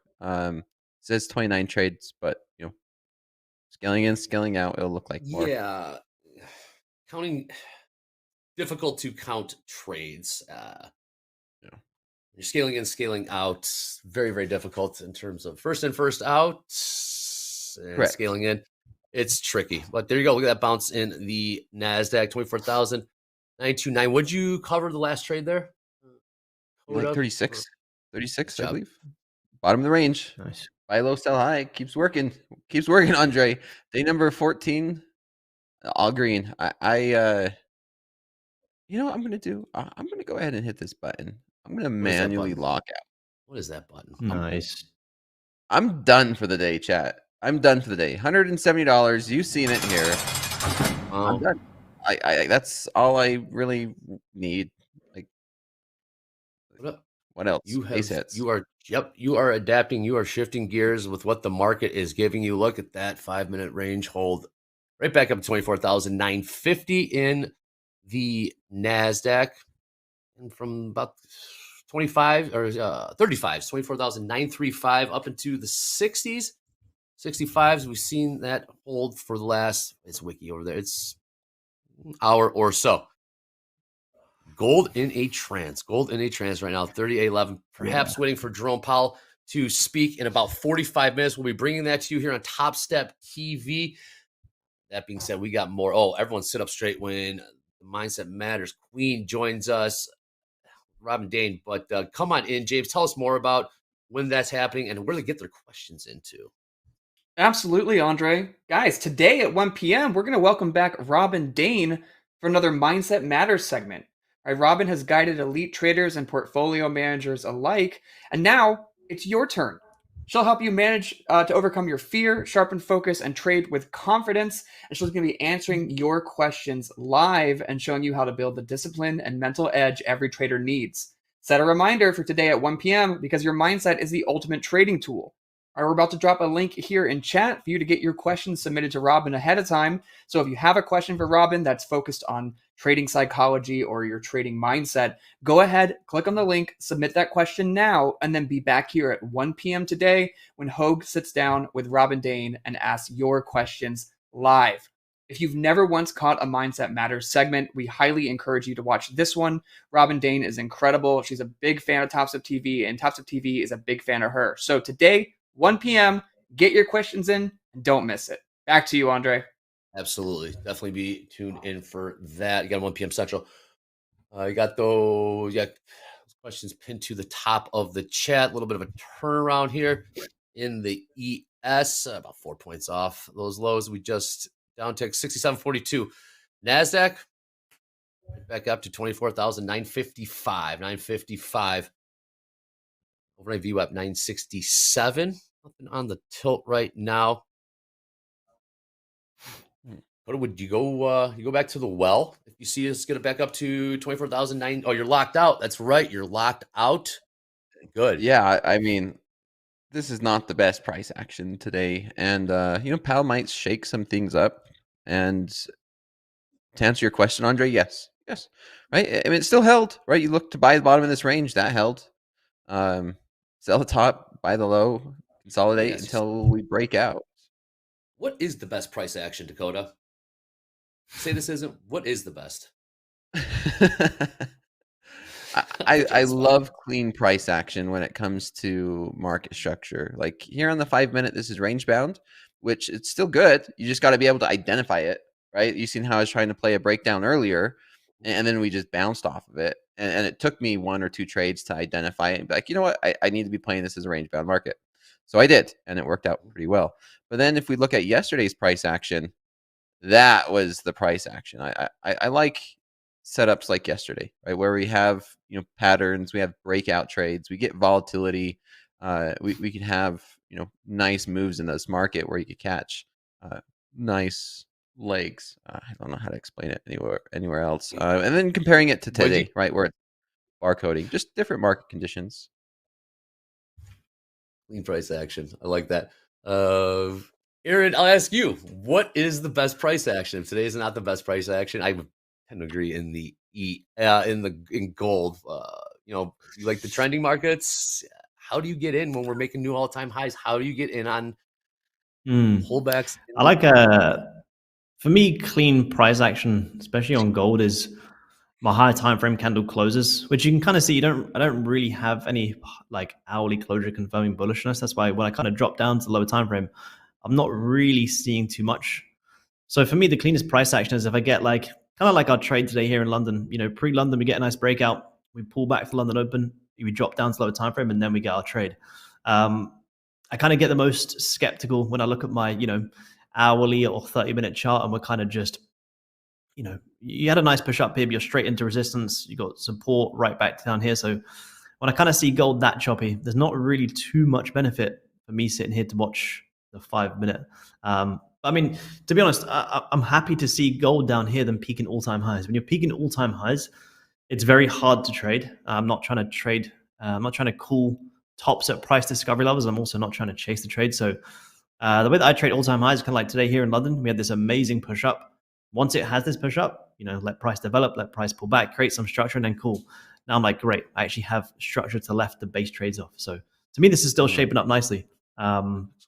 Just probably waiting for that speech. So minus 217 for me here for the day, but we keep the losses small, manage the risk, and that next trade is always right around the corner. And at any point, gold could shape up. Aaron, you are the absolute pros pro. And catch Aaron trades 1:30 a.m. Central at the London Open. For those that are going to be tuning in for the first time, what can they expect on the London Open here on TopStep TV, Aaron? Absolutely. Come and tune in. Yeah, we'll do a breakdown. Don't just trade gold. I mainly do trade gold personally. I'm going over my strategy. We talk about trading psychology. I use a lot of you can see here, like these kind of liquidity concepts on gold. So we kind of run over all of that. We take some trades. We had an amazing trade here on London this morning. And we break down all markets as well. So tune in for an hour and a half, get the day started right. We do some levels that, play out into the New York session. So get your day started right, get the levels going, and tune in and learn a lot, not just gold, a bit of everything. Do you talk about your travels at all, or do you strictly just stay locked in on gold? Or do you talk about where you are on this planet? Yeah, I talk about the travels, the retreats, different videos that come out, lots of psychology, lots of people can come along, people ask about how do you get into traveling and trading. So you come along, you can ask absolutely any questions. I'm always happy to help out and share some of my journey as well. Oh, you did mention mention the retreats. Yeah, my ears perk up. Talk to us about those retreats, what they are, what the last one was, and what the next one is quickly. This is very, very cool. Talk to us about that. Yeah, absolutely. Really cool. It kind of came about as I feel like trading such a very lonely road, and it doesn't have to be. That's why it's amazing that TopstepTV are doing this, and it kind of gave me the opportunity. Like, people do fitness retreats, yoga retreats. I was like, well, why does no one do something for trading where it's so mentally tough? So it just kind of started off just a holiday with like 5 members, and now it's kind of grown into full trading retreats for a whole entire week. We've done Bali, we've done Thailand, we've done Vietnam. We come and stay in a big villa for the week, eat good food, trade. We'll have a conference room, and actually, more importantly, just network with other traders and realize that everyone goes through the same struggles. And to actually just talk about your trading struggles with other people sometimes really does help. So hopefully the next one will probably be around, I want to say, March time in Europe. So fingers crossed I'll have more information on that one soon. Awesome. Very, very cool, man. Very, very cool. One of the greatest perks, obviously, the opportunity, for financial independence, but also the independence to make your own hours, do it anywhere on the planet, like Aaron does it. You travel all carry-on with all carry-on only, right? We talked about this last time. You just have no check-in? I was until I left Australia. Now I have a suitcase, but I'm pretty much just big backpack and a laptop screen. That's all you need. Incredible. Absolutely incredible. You always find stable internet. I don't know how you do it. You got to tell me your secrets when we get off here. Always have stable internet coming crystal clear. Aaron trades in the house. Look at Dow. Dow retracing that entire up move we saw off the opening bell off the New York Open there. House account is still long. 5 micro crude from a 63.13 last trade, 63.65. All right, coming up after this, we got morning recap, of course. Then we got Coach Jay, we got Jack, we got JD, trade with Topstep. Also, we will have Powell. We got Jack, the Powell whisperer, if you will, staying locked in. We'll get that speech as well with the Q&A in about 30 minutes. Dakota, check him out as well on Slow Markets. Are you going Lone Wolf today, Slow Markets? That's 7:30 p.m. Central Time. Anyone joining you today? I told everyone I got a surprise for him tonight. Tonight's going to be a special Tuesday night. You're just going to have to tune in. I will not be Lone Wolf. Okay. I think I see who it may be. Yes, absolutely. Tune into Slow Markets this evening, 7:30 p.m. Central Time. There will be a guest, an unnamed guest. We'll leave it at that. Jack, we'll see you after Hoag morning recap. Right now, we keep pushing down against these on the ES 67.39. What's that level again? You have your eye on in the ES 67.30, but we're getting a little bit close to Powell. But Powell, unleash your hawkishness. Hawk it. Is he going to walk back? Is he going to walk back what he was talking about last Wednesday? Because the market is pricing in 2 more rate cuts this year in October and December. Will he try to walk that back to give him a little bit more wiggle room to check out the data? Stay tuned. We're going to all find out together. Make sure you start tuned in for that. We are not done. We got more coming at you. There is news hitting you left, right, and center here on TopstepTV. Stay tuned. We got Hoag. Then we got Powell coming up after this. We got more Trump. Then we got Goolsby. TopstepTV. Let's go. Stay locked in. Let's make some money. Come on.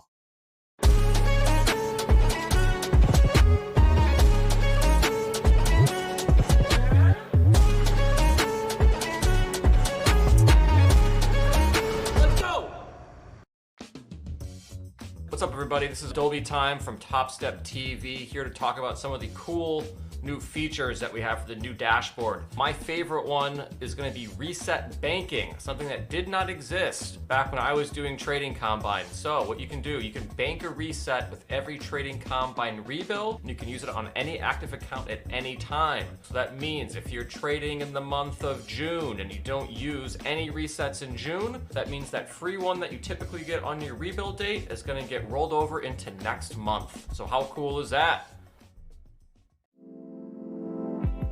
Futures traders should know and understand what open interest is. Open interest, quite simply put, is the number of outstanding contracts in a futures product. Why is it important? Open interest can tell you when money is coming into or being pulled out of a specific futures contract. Now, how can you use that to your advantage? When price is rising over time and open interest is increasing, that says that money is coming in to the long side of the market. It's a strong move to the upside. Open interest starts to fall off in that direction, maybe the market's running out of gas a little bit. And the same is true in the opposite direction. If price is moving lower over time on increasing open interest, money is coming into the short side in that market. But if open interest starts to fall off as price continues to go lower, maybe the downside is now out of gas. I hope this simple explanation of open interest is going to help you trade well.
All right, finally, it is time for the morning recap. Hopefully you have been trading well this morning.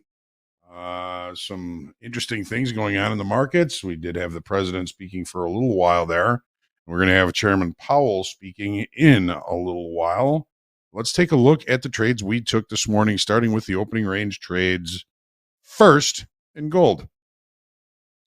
So, taking a look at the bigger context, we just put in another new all-time high in the extended trading hour session last night. We've opened with a gap. We have not been able to close the gap. I still like the longs in gold. However, we did end up short the opening range breakout trade 5-minute breakout. Thank you again for voting. Got a short 5 MGC 38.13 half. Our stop eventually did get hit not too long after that at 38.1860 for a loss of $270. Been very cold with these opening range trades, but we do have a good one so far in crude oil, and we are still in it. We'll see how that plays out. Aaron was with us here this morning, and it's always a pleasure to be on with Aaron, and being very patient, looking for the right opportunities. Wasn't really seeing much. He did take a long for MGC at 38.1870. It did pay him just for a little bit, and as soon as the market came back kind of inside after failing that upside auction, he pretty much just scratched that trade. He said, you know what, I'm not seeing what I want to see. We were unable to kind of maintain price above the previous short time frame high in basically the initial balance high, and he pretty much just scratched that one. Was waiting patiently for an opportunity to come. Was liking the area here of the initial balance low on the things that he's looking at. He's looking at different things than we are as far as initial balances are concerned. Was liking an area around this 38.10, but we really haven't seen confirmation in either direction. We did have the failed upside auction. You can see this even more clearly on the 30-minute chart. So when we looked above the initial balance high, couldn't hold. That gave us the opportunity for the short, which would be really to the initial balance low. We took out the initial balance low, traded below. And once we take out the initial balance high and the initial balance low, the tendency for the market is to come into some sort of range and spend the rest of the day kind of rotating inside of that range. So we'll see if that plays out. Definitely try and stay patient and focus on the extremes of the regular trading hour session, maybe a little less about the initial balance low at this point, because it will chop you up if you're looking at it as long above, short below. Look at how many times you got chopped up. So long above, short below, and not too bad. Long above, short below, long above, short below, long above, just can chop you up. So be patient if you're trading gold today. Of course, a lot of these markets are going to be kind of hanging around waiting for Chairman Powell and the things that he's going to be talking about. All right, here's our crude oil opening range breakout. Broke the 5-minute opening breakout range. Where were we long? 63.13. We are still long it. Haven't changed anything. We're not lennying it. We were looking for the market to get us up to $64 weekly kickoff high. Got within 11 ticks of it, and finally the market is seeing a little bit of a pullback. I'm not freaking out about anything because, well, we don't want to lenny this thing. Although one thing that we do want to kind of be aware of is the fact that sometimes if the market, what doesn't happen can be as important as what does. We're going to let this play out a little bit longer. We'll talk, JD and I'll talk behind the scenes and figure out how we want, or if we want to manage this. Just going to see if we can't get a win today for the opening range breakout trades. I want to go back to gold. Well, we did kind of talk about Aaron's trading already. So let's go and take a look at the NASDAQ. We had Kevin, we had Dakota trading the NASDAQ today. So what are we looking at? Well, we're looking at a trend day to the upside with single prints. Single prints. The single prints basically go, the ones that we kind of found buyers after we closed those single prints. They closed it around 24,937, 24,929, last 8 points through that. And we are really just finding range down here, just not really doing much. Probably, again, waiting for Chairman Powell. We haven't extended the initial balance in either direction in the NASDAQ. We just put in a double bottom not too long ago. So we're really just in a kind of a 5-minute range, you could call this down here. I'm sure that Dolby is loving the range trading going on so far. But let's take a look on the 5-minute chart. Kevin was really the first one sticking his toe in the water today, and he was looking for longs. I think everybody was looking for longs. I mean, that's just the way the market has been lately, right? But he took 5 long MNQ, 24,977 in the orders, pretty much scratched that. The market did kind of pay him a little bit, but wasn't doing what he was hoping for. So he just said, you know what, I'm out. He took another one, just a couple of MNQ, 24,943. I did have a little bit of profit in those, and his price came back down. He scratched those as well, just being a good risk manager today, Kevin was. And we have Dakota coming in after Kevin left. Dakota at first position was short 5 at 24,935, right up against this initial balance low. He was looking for a breakout of that initial balance low for prices lower. Didn't get them. Took a small loss on those out at 24,947. Got it short 9 MNQ, 24,968, and that's an average. He is kind of, getting into and adding to these positions. His average of this short was, again, 24,968, and he pieced out of those in on the shorts as well. Looking at the average, I'm just eyeballing about an average of 24,945, making his overall account up about $170 on the day and locking out at that time. S&Ps, no trades today in the house count. That's quite all right. But again, Where is the market? Well, the market has now come down to the similar level, closing these single prints. That's right about 67.37. We've traded down to them. This is where the NASDAQ found support. We will see if the S&Ps find support. Very narrow initial balance in the S&Ps. Doesn't take a lot of energy to extend. But again, the NASDAQ hasn't left the initial balance. It's got a double bottom at the initial balance low. S&Ps have already doubled the initial balance on the extension. Interesting area for the equities, for the S&Ps right down here. The close of these single prints. Next single prints down below, basically 67.28 down to 67.25. Next single prints from the trend day from yesterday. Single prints may offer opportunity. That's where buyers got more aggressive as price continued to move higher. We'll see if the market continues to find buyers in those areas. On that note, it's time for our quotable quote. One of my favorite musicians with this quotable quote.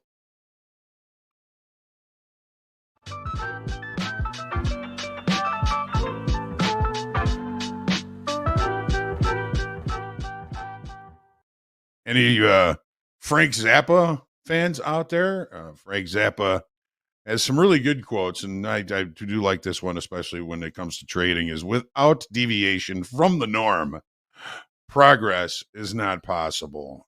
This goes right along with a lot of the things that Tom Hoagland talks about in his book, The Best Loser Wins. Normal doesn't win in futures trading. We have to do things differently. Thank you, Frank Zappa, for the quote. Thank you, Tom Hoagland, for the great book. And thank all of you for joining me today for the recap. Stick around. We do have a Powell Watch coverage coming up here very shortly. You're going to be here with Coach Jay, Jack, and JD. This is Topstep TV. Let's go.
Thanks for coming back to Turnaround Tuesday on Topstep TV. This is Traded with Topstep. I wanted to see how many T words I can get in that opening sentence.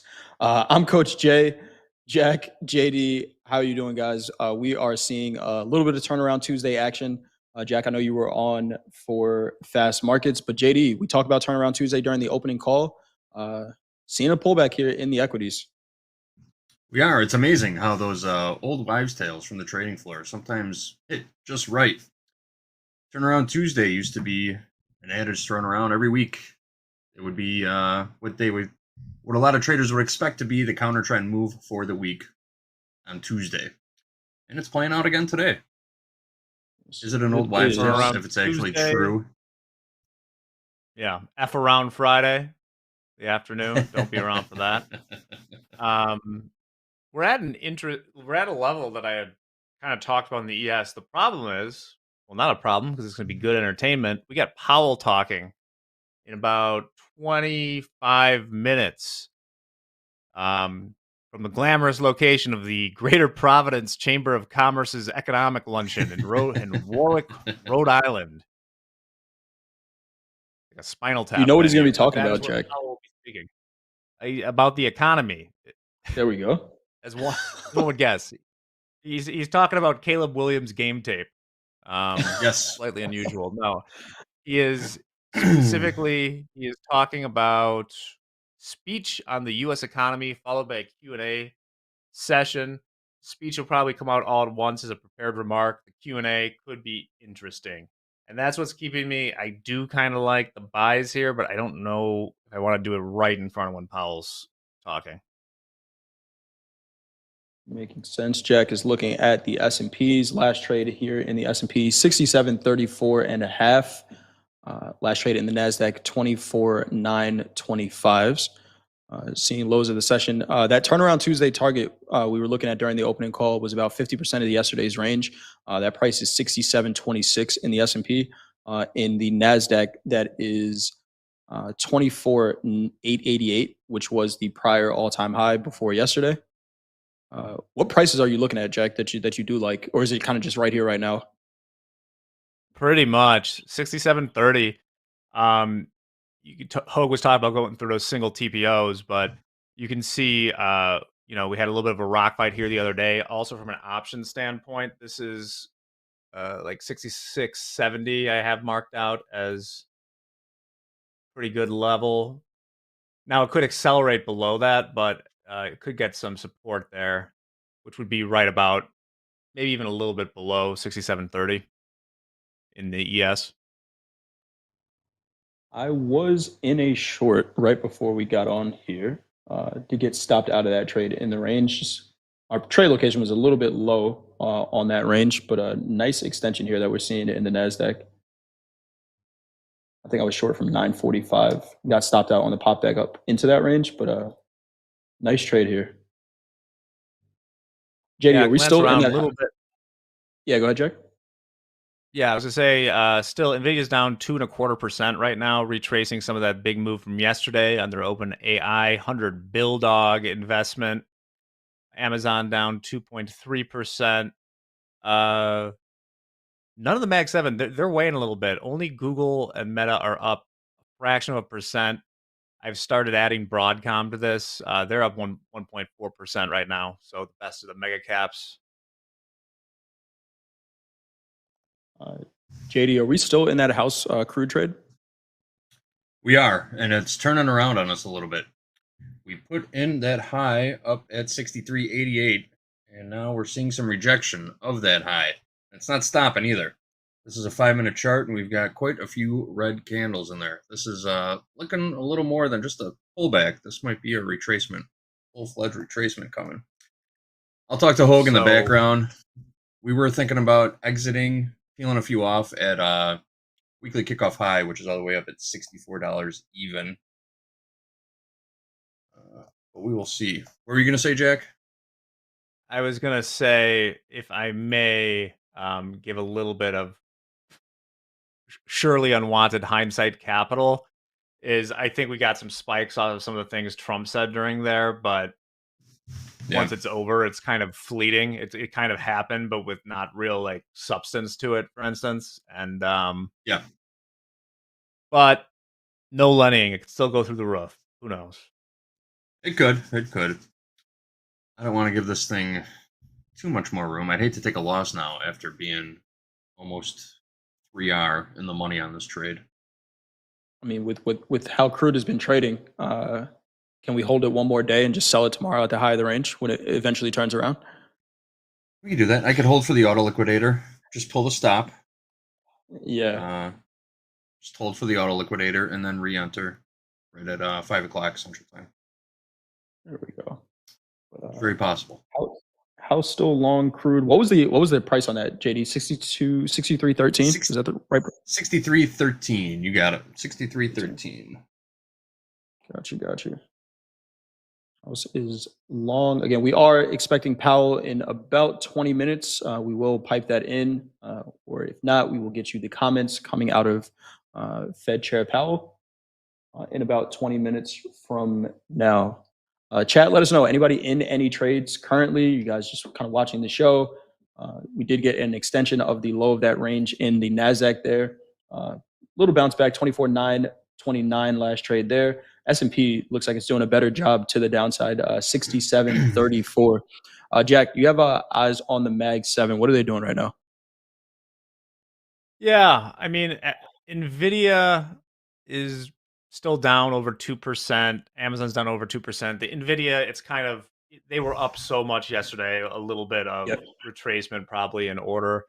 Nothing really cooking to the upside besides honorary. I'll just call them the Mag 8, baby. Broadcom up 1.6% right now. Tesla flat. I mean, Broadcom has 1.63 trillion in market cap. Tesla has 1.4. So I don't know. Mag 8 time. We're seeing some more sellers step in. What's that, Jack? You know, where they always have these different, we had Fang and everything else. How it's not shocking that those, whatever the current index is up so much because we just add something, whatever's amazingly hot into it, right? Yeah. I think we do got a news clip that we want to run before Powell. So Gabe, if we want to bring that in, and it will come right back to the charts. And I got a question for Jack about something I've been seeing recently. Time is running out to get one of those big electric vehicle tax credits. Under President Trump's spending and tax package, the $7,500 federal tax credit for EV buyers ends October 1st. In recent weeks, some buyers have rushed to get deals ahead of the looming deadline. Industry insiders predict that losing the tax credit will likely cause a sharp drop in sales.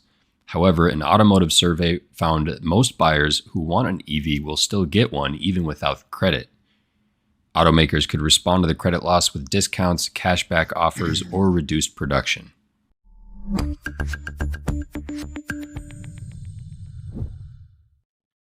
Do those tax credits apply to do those apply to hybrid vehicles or just pure electric vehicles?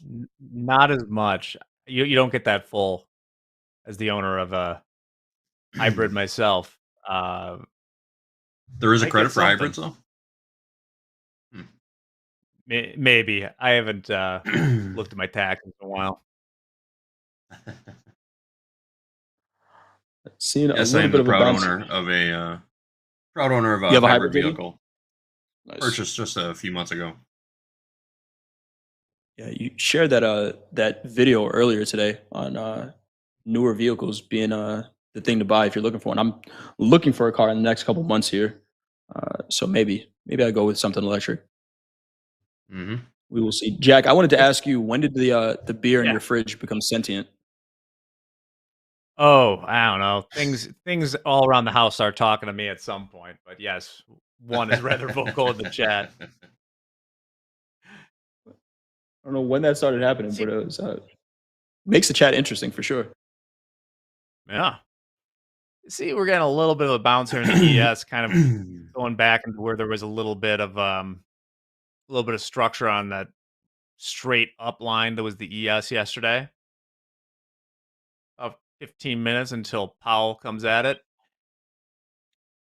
Sellers still sneaking into the oil market right now. Tick by tick, just ticking down, ticking away at our profits. Jack, you were looking at those 30s. We didn't get down there, but a nice bounce there.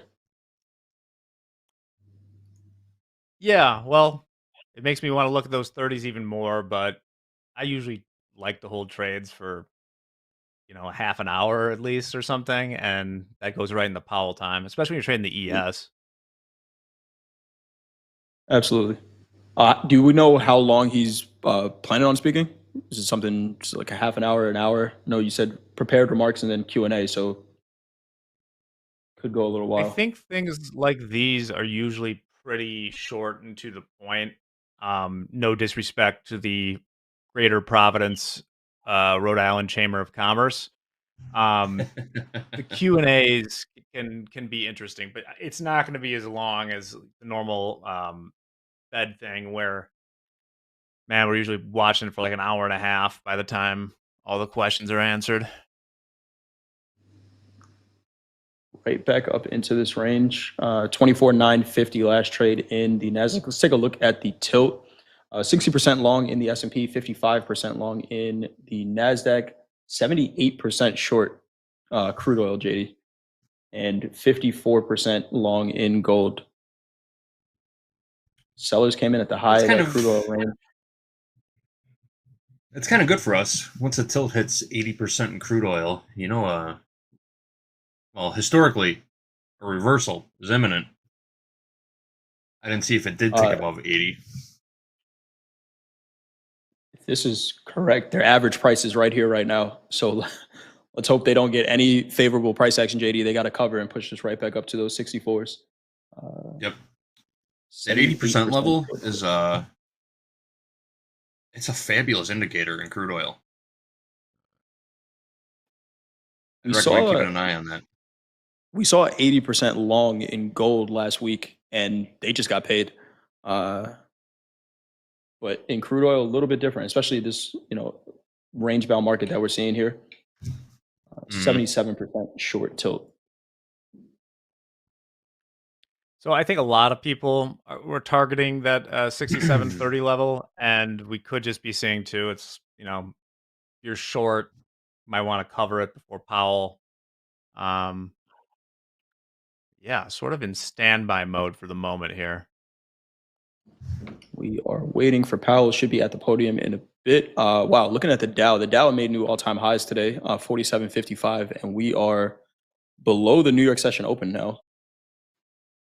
46.745 last trade in the Dow, about 0.75% off the high of the day. Nice little turnaround Tuesday action there, JD. Love it. Yeah, Tuesday. United Healthcare is up 3%.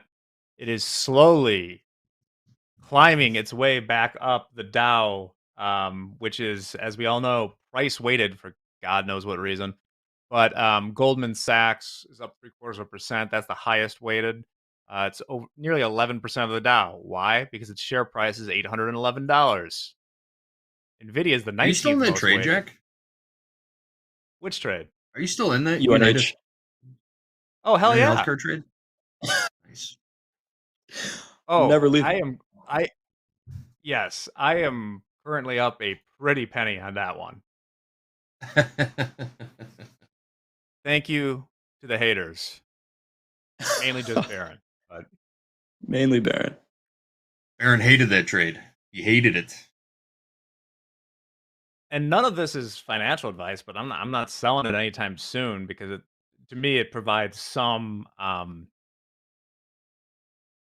spread out risk from other companies that I may own that have much more optimistic valuations, shall we say. All right. Nasdaq rejected off these 950s here, 24,944. Again, we may see the markets kind of range around a little bit. They have been ranging for the past 2.5 hours or so. We do have Chair Powell coming up in just a few minutes. Again, we're going to pipe in that audio so we can hear it live here. We had the president speaking earlier. Got a ton of stuff. I love how he starts the speech with, "All right, no teleprompter, so I'm just gonna wing it." And Yeah, that was. It Do you reminded me. It believe was that he kind winged of that speech? format. A lot of it. I think there were parts like the ending and probably the beginning. It looked like he was looking at something, but it was kind of the format of a roast where most of it was kind of going after, kind of spraying a wide net at other countries, and at the end, like, "Hey, but you're all great, and we're all in this together." So, little change of tone at the end. I haven't even looked at what the headlines are that are coming out of that. imagine having to put together headlines from that. What do you keep up with? It was a lot that was talked about in that hour. Seeing the equities reject off these 950s here in the Nasdaq, S&P's pulling back 67.36 and a quarter last trade over there, coming back down to these 67.30s, maybe that Jack was looking at. I really do like that 67.26 price as well. Let's see if we get to there. Chat, just a reminder for everyone, we have Robin Dayne coming up at 1 p.m. Central Time today. Form pinned to the top of the chat. Submit your questions for Robin Dayne. Submit as many questions as you can. We'll see how many we can get through during this segment. But 2 mindset sessions. We got Robin Dayne and then Dr. V coming in to trade a little bit later for Power Hour. Make sure you get your questions in. Link pinned to the top of the chat. Hey guys, I'm also going to put a form into the chat for group coaching, which is coming up at the top of the hour, 12 o'clock Central Time. We haven't posted this link yet. We don't have any questions for group coaching at the time. I'm just going to throw it in the chat and go ahead and grab it, guys. Get your questions in. It's you and Hoag today, JD? It will be me, Hoag, and Hoop. Me, Hoag, and Coach Hoop. Get your cattle questions in there. Shout out to Yair in the chat. Platinum hit that 1500. We talked about that during the opening call. Watching the market's reaction to 1500 here in Platinum. We'll see if there's no follow through. There may be a decent trade here, similar to what we had in the Nasdaq this morning. Right, we traded above 25,000. No volume traded above 25,000, so it was a decent short opportunity so far. Again, anything we say here is for educational purposes only. But watching this market reaction in Platinum at these 1500s here, it is up over 5% on the day. So it sounds insane to try to short that, but with decent trade location, it could make a little sense. Yes, indeed. I think we've kind of found our pre-Powell comfy zone here in the ES. So keep an eye on your orders, because right at, presumably, if this is like how these have gone in the past, like right at 11:35 or whatever, they'll release the text of the remarks, and then the algo scraping bots will have their fun, and then we'll hear the same words again in real time, and then a Q&A. Yep.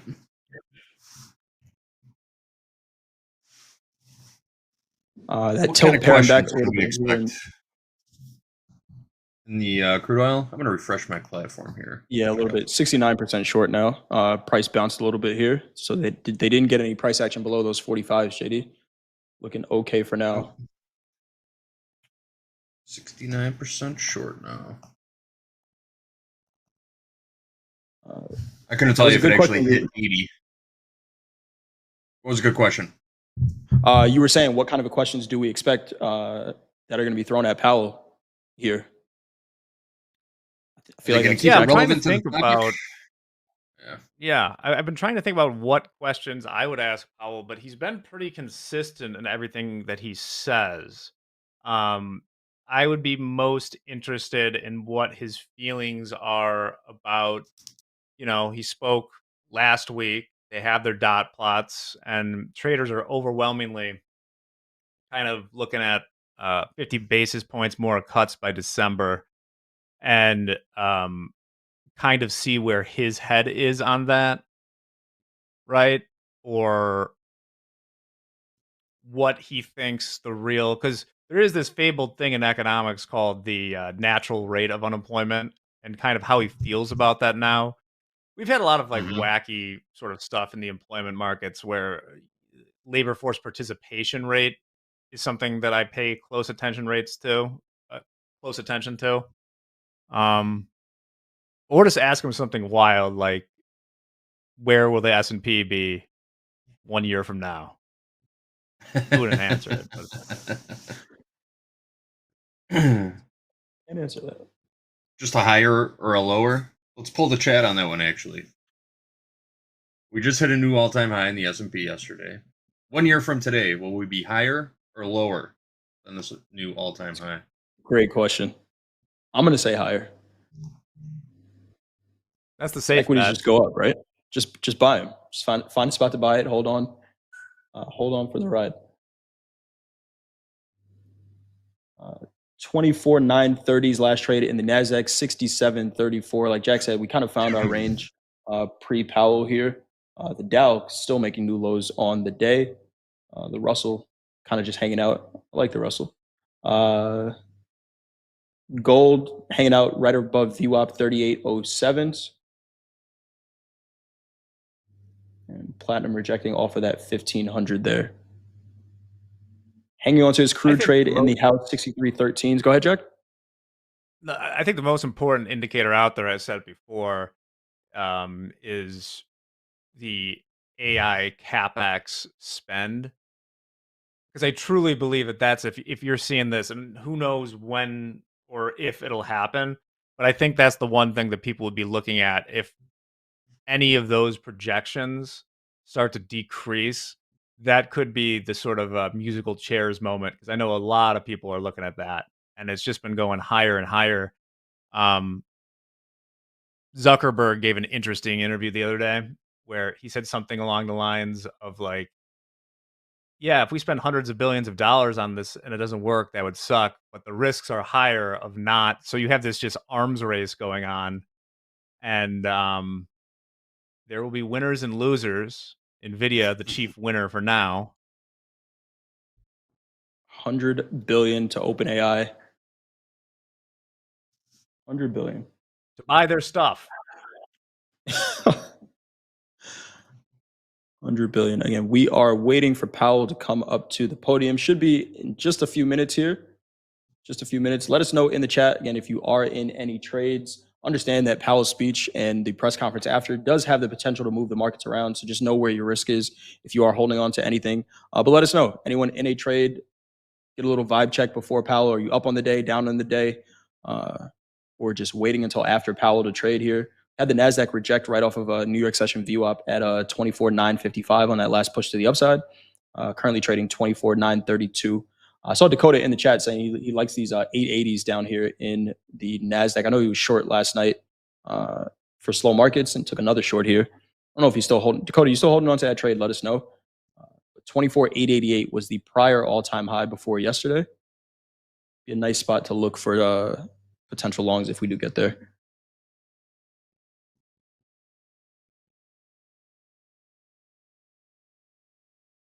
The real newspaper is short the Nasdaq. What is it, Jay? Say it again. No, just reading traders' trades in the chat. We got the real newspaper short the Nasdaq. A couple of traders actually. Looks like most of the chat is short. We're not seeing that in the tilt, but looks like everyone's looking for more downside here. Maybe we got a whole bunch of live traders in the chat today. What are the chances? If you're just joining us, Powell is speaking very shortly, so prepare accordingly. Everyone is flat right now. House count is in a trade in crude oil. Don't know how much we're going to see crude move on the Powell speech, but everything else, gold, equities, flat across the board for now. George Williams says long, everything is going up. All right. That's the trade strategy. Just buy it. Buy it and hold on. Buy it and hold on. Dakota's locked out. Got out of that short. Locked out for the day. Nice trading. Look at those poll results. You see that, Jay? I don't see my poll not showing up. Scroll up in the chat. You should see the results. Oh, there we go. 65% saying higher, 300 votes. There we go. Made the chat. How much higher? Oh, here we go. Got some volatility here. Nasdaq just made a new that's low. it. They just He's released, talking. presumably, his prepared remarks. And now the algos go nuts. Yes. So gold dip a little bit there. The S&P made a new low of the session and bounced 67.36 last trade in the S&P, 24.933 last trade in the Nasdaq. We will be bringing in the audio as soon as we can, but seeing the markets move a little early here.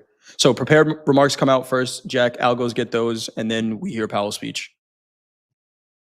Yes, and he will say the same thing. Yep. Did Powell break financial juice again? Oh, no, there it is. It just popped up. Fed's Powell reiterates there is no risk-free policy path ahead. Has he started speaking, or is that from his prepared remarks? I mean, he's just going to say the prepared remarks. Oh, here we go. That's There we not go. Powell. There we go.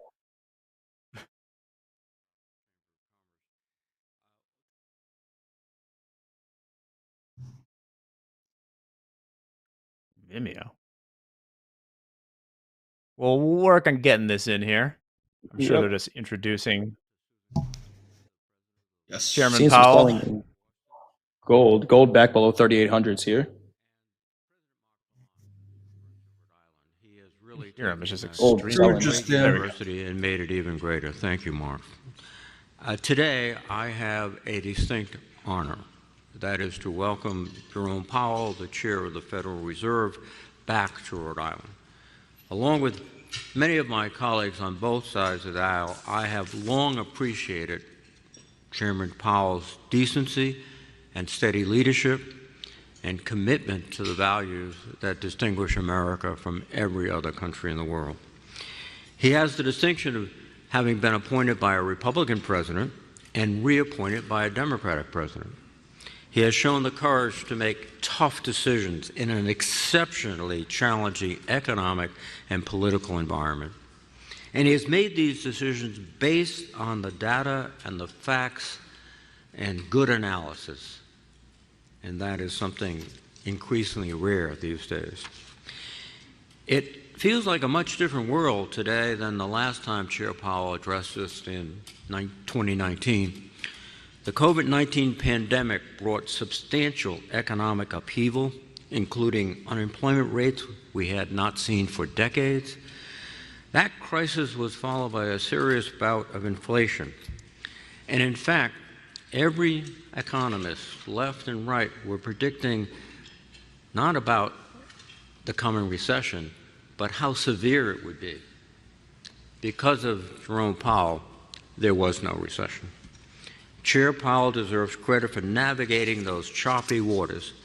Nevertheless, average Americans are still facing significant economic challenges due to the chaotic policy agenda of the current administration. Tariffs, health care cuts, a massive debt increase, and interventions in the operations of major corporations and universities have all proved disruptive and costly. Real wages for most American workers remain stagnant. We still have not fully tamed inflation.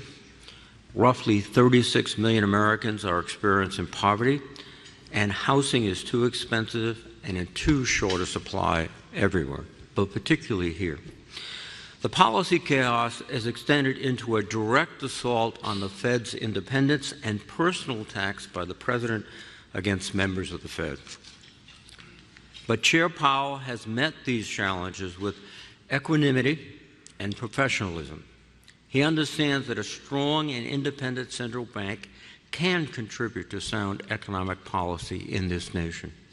He understands the impact that monetary policy has on communities and families and businesses. He has somehow managed to stay laser focused on achieving the Fed's dual mandate to achieve maximum employment and stable prices. Chair Powell, thank you for doing your job with honesty, integrity, and humility. I speak for all of us here. There are few examples of patriotic, decent dedication to the nation than Jerome Powell. And thank you for returning to the Providence Chamber during your final few months as Fed Chair. You are more than welcome. Ladies and gentlemen, would you please join me in welcoming Chair of the Federal Reserve, Jay Powell.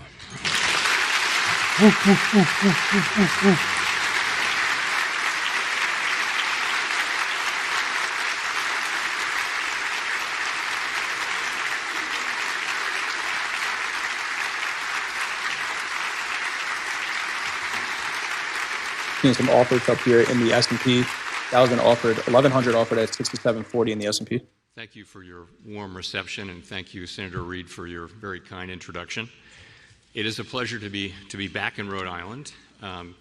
The last time I had the opportunity to speak to the Greater Providence Chamber of Commerce, as Lori mentioned, was in the fall of 2019, actually November 25th, 2019, and I said then, quoting, "If the outlook changes materially, policy will change as well."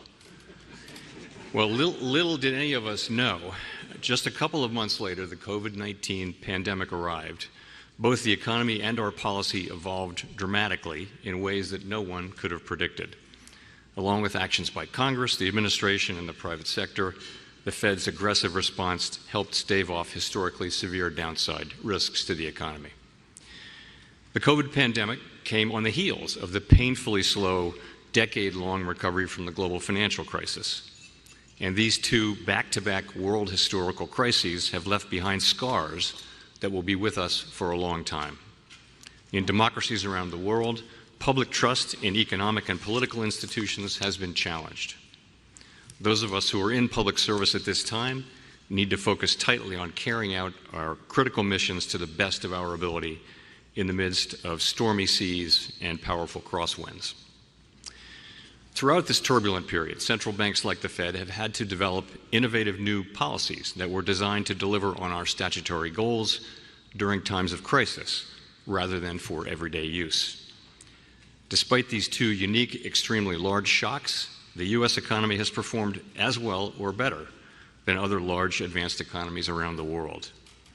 And as always, it's essential that we continue to look back and learn the right lessons from these difficult years, and that process has been ongoing now for more than a decade.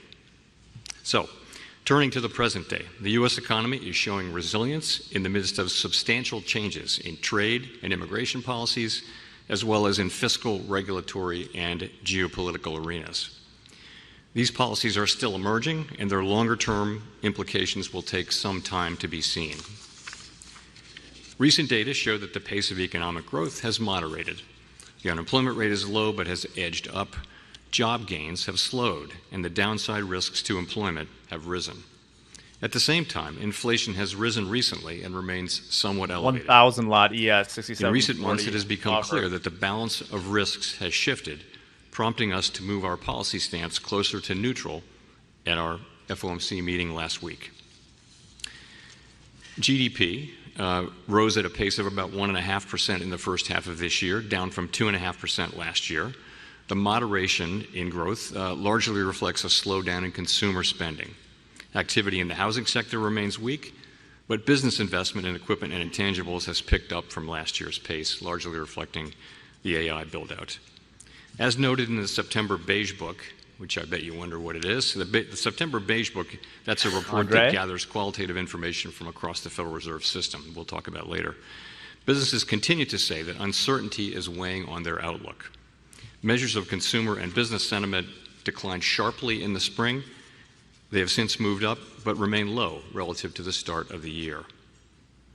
In the labor market, there has been a marked slowdown in both the supply of and the demand for workers, an unusual and challenging development. In this less dynamic and somewhat softer labor market, the downside risks to employment have risen. The unemployment rate edged up to 4.3% in August, but has remained relatively stable at a low level over the past year. Payroll job gains slowed sharply over summer months as employers added an average of just 29,000 per month, over the past 3 months. The recent pace of job creation appears to be running below what we call the break-even rate, that is the rate needed to hold the unemployment rate constant.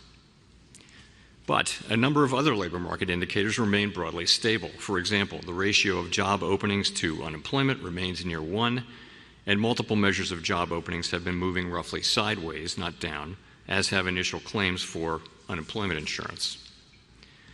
Inflation, meanwhile, has eased significantly from its highs of 2022, but remains somewhat elevated relative to our 2% longer-run goal.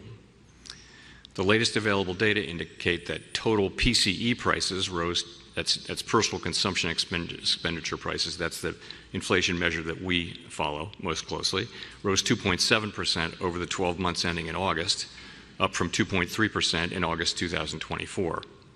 Excluding the volatile food and energy categories, core PCE prices rose 2.9% last month, also higher than a year ago. Goods prices, after falling last year, are driving the pickup inflation. Incoming data and surveys suggest that those price increases largely reflect higher tariffs rather than broader price pressures. Disinflation for services continues, including for housing services. Near-term measures of inflation expectations have moved up on balance over the course of this year on news about tariffs. Beyond the next year or so, however, most measures of longer-term inflation expectations remain consistent with our 2% inflation goal. The overall economic effects of the significant changes in trade, immigration, fiscal, and regulatory policy remain to be seen. A reasonable base case is that the tariff-related effects on inflation will be relatively short-lived. A one-time shift in the price level. Now, a one-time increase does not mean all at once. Tariff increases will likely take some time to work their way through supply chains. Coming up on this 1100 one-time lot here. increase in the price level will likely be spread over 6740, several 1100 quarters offered. and show up as somewhat higher Imagine the inflation Stones. during that period. But Just hanging that 1,000 lot out there while Powell's up there. remains high. We will carefully assess and manage the risk of higher and more persistent They're leaving it inflation. there. We'll make sure that this one-time increase in prices does not become an ongoing inflation problem. Turning to monetary policy. Near-term risks to inflation are tilted to the upside, and risks to employment are tilted to the downside, a challenging situation. Two-sided risks mean that there is no risk-free path. If we Filled. ease too aggressively, we could leave the inflation job unfinished and need to reverse course later to fully restore 2% inflation. If we maintain restrictive policy too long, the labor market could soften unnecessarily. When our goals are in tension like this, our framework has long called for us to balance both sides of our dual mandate. The increased downside risks to employment have shifted the balance of risks to achieving our goals. We therefore judged it appropriate at our last meeting to take another step toward a more neutral policy stance, lowering the target range for the federal funds rate by 25 basis points to 4 to 4.25%. This policy stance, which I personally see as still modestly restrictive, leaves us well positioned to respond to potential economic developments. Our policy is not on a preset course. We will continue to determine the appropriate stance based on the incoming data, the evolving outlook, and the balance of risks. We remain committed to supporting maximum employment and bringing inflation sustainably to our 2% goal. Our success in delivering on these goals matters to all Americans, and we understand that our actions affect communities, families, and businesses across the country. So thank you again for having me here, and I very much look forward to our discussion. Thanks. Same price, Jay.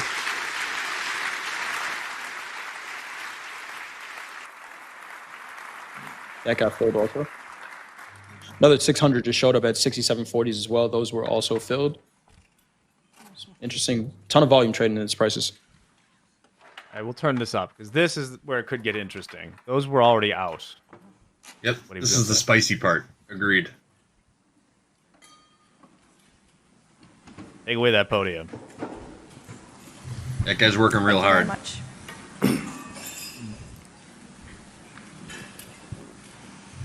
Good afternoon once again, Mr. Chair. Thank you for those opening remarks and reminding us just how tremendously the world has changed and evolved since you were last here in 2019. President of the Federal Reserve Bank of Boston, Susan Collins, is also here with us today. And President Collins, we have had the opportunity many times to discuss with you the conditions in this Fed region, of which Rhode Island is part of the Boston region.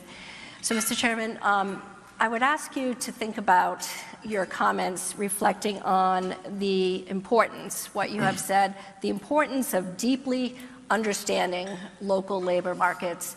And I'm wondering if in your deliberations leading up to the most recent FOMC meeting, whether there was anything particularly distinctive in what you saw coming out of the Boston Beige Book.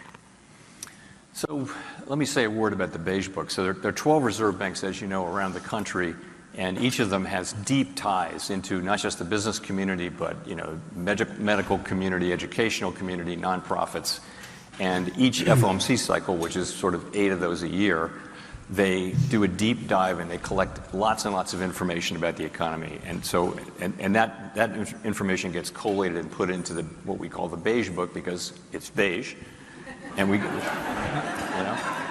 not that original. And so we get there that actually is a book. Each FOMC. There's a physical book. And I have to say, I don't know of any source of sort of qualitative information about the economy that even approaches this. It's just a lot of conversations with a lot of people, and I personally find it very useful. Sometimes you look at that book and you see significant regional differences, and this is not one of those times. So, for example, the Boston Fed piece in the last Beige Book talked about lots of spending on AI. Well, guess what? That was pretty common across 8 or 9 of the districts. So I would say nothing really jumped out from the Boston piece. What you saw was all around the country, you saw pretty modest growth, wage and price inflation at modest to moderate levels, the economy growing but not fast, and uncertainty, significant uncertainty about federal public policy is kind of weighing on investments and decisions about investment and hiring, except in the area of the AI build-out, which is just going really strong pretty much many parts of the country. So nothing distinctive from the Boston region that would inform your future decision-making looking at the setting of monetary policy? What I saw from Boston was quite similar and overlapping with a number of other districts. Again, sometimes that's the case where things are pretty much of a piece. Sometimes different regions, particularly if there's a commodity price thing, you would see maybe things in the commodity-oriented regions doing differently from other regions of the country. Right now, it's much more the same around the country, I would say. So let's talk about and build on what you described a few moments ago about the dual mandate of the Fed. And if you could talk about these conditions that wax and wane over time, what signals will you be looking for in the run-up to the next FOMC meeting, which is in roughly 30 days? We have 2 goals, as you mentioned, maximum employment and price stability, and they're equal goals under the law. So almost all the time, they work together. They complement one another. So, for example, when the economy is weak, something spicy. The unemployment rate might be high and the inflation rate would be low, and that it calls for stimulus from us. And when the economy is really strong and the labor market is tight, that's when inflation will be moving up, and so policy might be a little bit tighter. That's almost always the case. Right now is the quite unusual case where risks to, as I mentioned in my remarks, risks to employment are to the downside and to inflation to the upside. Now, we only have one tool, which is monetary policy, really interest rates, and really it's calling for different answers. So for a long time, we have a document called the Statement on Longer Run Goals and Monetary Policy Strategy. We call it the consensus statement to save time. That says, for a long time, it's said that when the 2 goals are in tension, we'll look at how far each one is from its goal and the time that it's expected to take to get back to that goal. And so we balance the 2 goals. So what we've done all year this year is we've had our policy rate has been tight because inflation has been above our target, but the labor market was very solid. Now, over the last really 4 months, really over the summer, the labor market has softened. Payroll jobs have dropped a lot, so we can't really say that anymore. And I think what that told us is that that stance of really having a tight focus on inflation really needs to moderate toward a more balanced approach. And so that's why we took the action we took at our last meeting. And as we go to our next meeting, to your question, we'll be asking ourselves, we'll be looking at the data very carefully, labor market data, growth data, inflation data, all of the vast quantities of data that we get, and asking ourselves what's the right, is our policy in the right place? And if not, we move it there. Some may wonder about the frothiness of the markets, the markets reaching record heights and also record valuations. How does the Fed think about that in the equation? Kill us right here. So we monitor, obviously we monitor financial markets very carefully. Our policy works through financial conditions. So that's credit spreads and interest rate levels and equity prices in the aggregate that can affect spending, for example. We look at all of that, but really our focus is on our two goals, and that is maximum employment and price stability. And when we see one of them weakening, we're going to respond appropriately with our tools. And in this case, that meant reducing the federal funds rate by 25 basis points. And, we'll see what the future brings, but that's what we do. We look carefully at financial conditions, more from a perspective, though, of financial stability. So we see that the banks are well capitalized. Actually, in the aggregate, households are in good shape financially. I know people at the bottom end of the income spectrum are under pressure. No question about that, but it's not a time of elevated financial stability risks. So the federal funds rate really governs consumer credit, but not so as it pertains to mortgage rates, correct? That's right. And let's talk about how the average consumer is going to see any difference in the intervening months relative to an easing of interest rates and the ability and maybe even more confidence to spend. So we don't set mortgage rates, but when we change the federal funds rate, it will affect the mortgage rates and also all other consumer borrowing rates. Really, all interest rates that are on a floating basis will move a little bit or even a lot if they're short term, based on our moves. So the people will feel that over time. Also, it's not just these days. The market is pricing in the next 6 months what's going to happen to rates. So this is something that wasn't really the case 50 years ago. Now markets listen to us and follow, and they make an estimation of where they think rates are going, and so they'll price things in. And so longer term rates will move because of what the market expects, market participants expect us to do. So you'll begin to see, and you're already seeing changes in rates long before we make the decision. It can often be already priced in. Yeah. Is it fair to say that the Fed and the markets really have a higher tolerance for risk today, more so than perhaps before the pandemic? I think if you look at some prices, then they're elevated relative to historical levels. There were times before the pandemic when it happens periodically. Equity prices will move up and down, and we do monitor that. But we're not targeting any level of prices for particular financial assets. We don't have a view that we know what the right price of any particular financial asset is. We do look at overall financial conditions, and we ask ourselves whether our policies are affecting financial conditions in a way that is what we're trying to achieve. But you're right. It by many measures, for example, equity prices are fairly highly valued. Let's segue to the topic of AI and largely AI stocks and periphery stocks really driving the markets in many ways. Let's talk a little bit about the great unknown of AI. And if we think about various ages, our industrial ages, whether it be steam to electricity to the information age and now to the age of AI, would you consider this to be the most disruptive force ever in modern American history? I think it's way too early to say that. I wouldn't go that far. I would say clearly generative AI has all the earmarks of an emerging technology that could be very important in our economy and in our society. But it's very early to be making that kind of bold statement. So, what we're seeing is companies and institutions like the Fed for that matter, are starting to experiment with what they can, how this new set of tools can be used in our operations. And it's very early days on that. And, I think we have to wait and see. That's a good thing. I know many of the large financial institutions and other central banks, and we are asking ourselves, how can this help us do our jobs better? And I think it's going to be a period of experimentation over a period of years.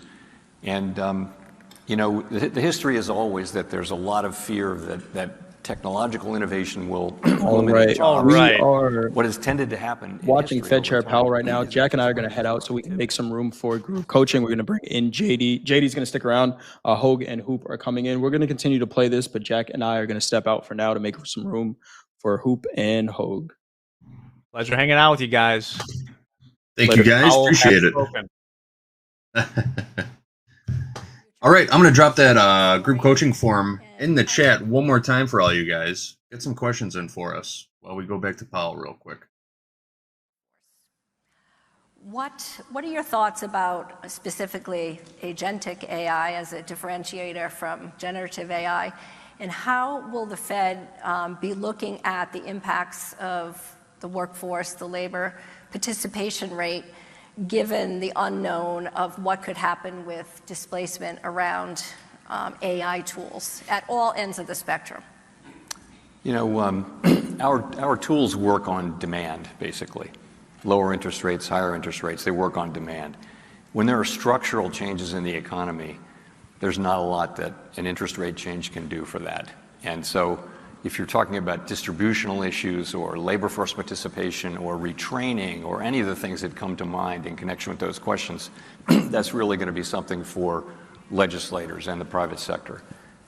We of course, we have many labor economists, and a good portion of them are studying what the potential effects of AI on the labor force, and many great economists around the country and around the world are publishing on that now. And it really is too early to say. I think you can say that some jobs are going to be phased out, some jobs are going to evolve, and people are going to be further trained and that sort of thing, and be able to keep a job like that. And there'll be new jobs that come. And how will that balance work out, and what will be the timing of it? I think it's just quite hard to say. But how does that factor into the deliberations on a near-term basis? Things are moving so quickly, and the observation and the argument that artificial intelligence isn't just impacting those entry-level jobs and those, quasi-unskilled jobs, but really tentacles reaching into highly skilled professions, whether it be finance, whether it be communications and media, whether it be healthcare, whether it be law, finance. So all ends of the spectrum, highly educated individuals down to more easily automated tasks. Sort of a really interesting problem for those of you that are studying labor market economics. How do you approach that?